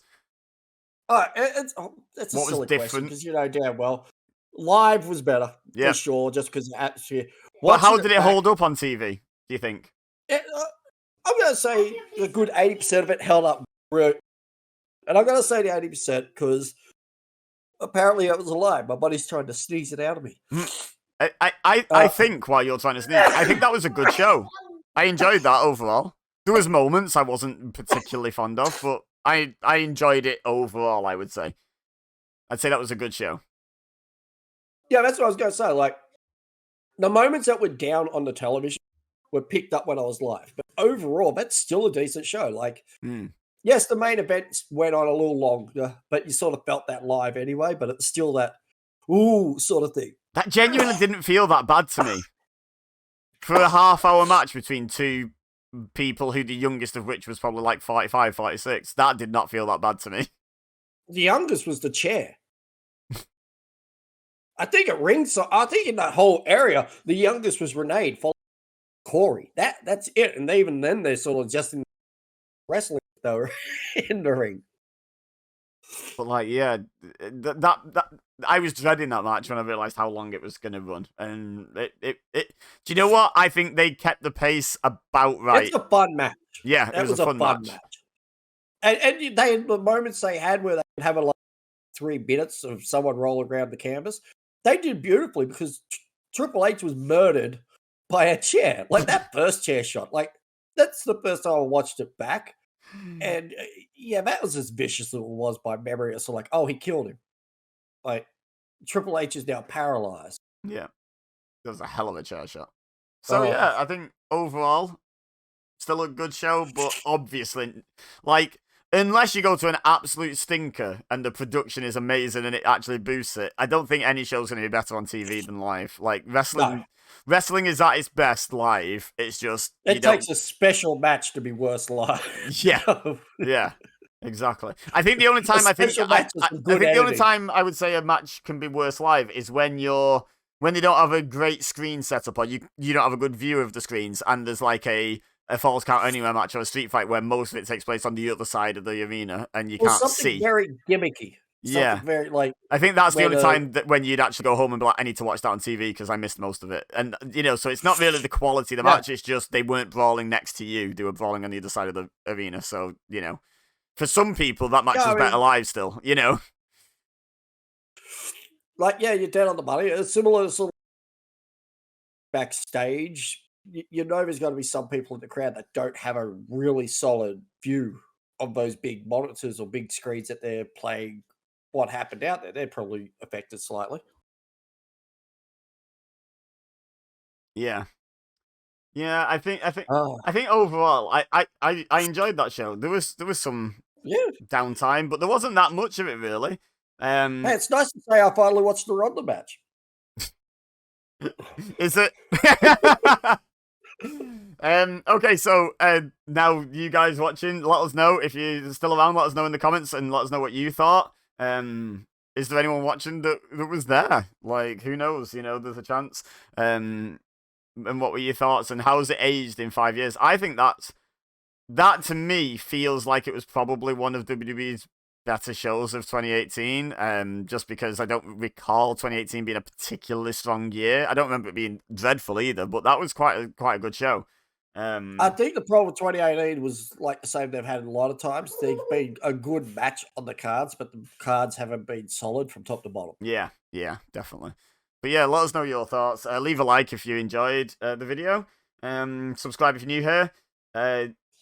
I'll put some sort of link to something of Taylor's in the description. So I like that, something of Taylor's. Well, I don't know what you want me to promote. Really, is it just the streams at the moment, or you don't really use the channel at the moment, do you? The YouTube, so do either the Twitter or the X, the hell it's called now, the Twitter, and the Twitch. Yeah, probably the Twitch is probably the best bet to catch Taylor and go from there to Twitter and what have you, I think.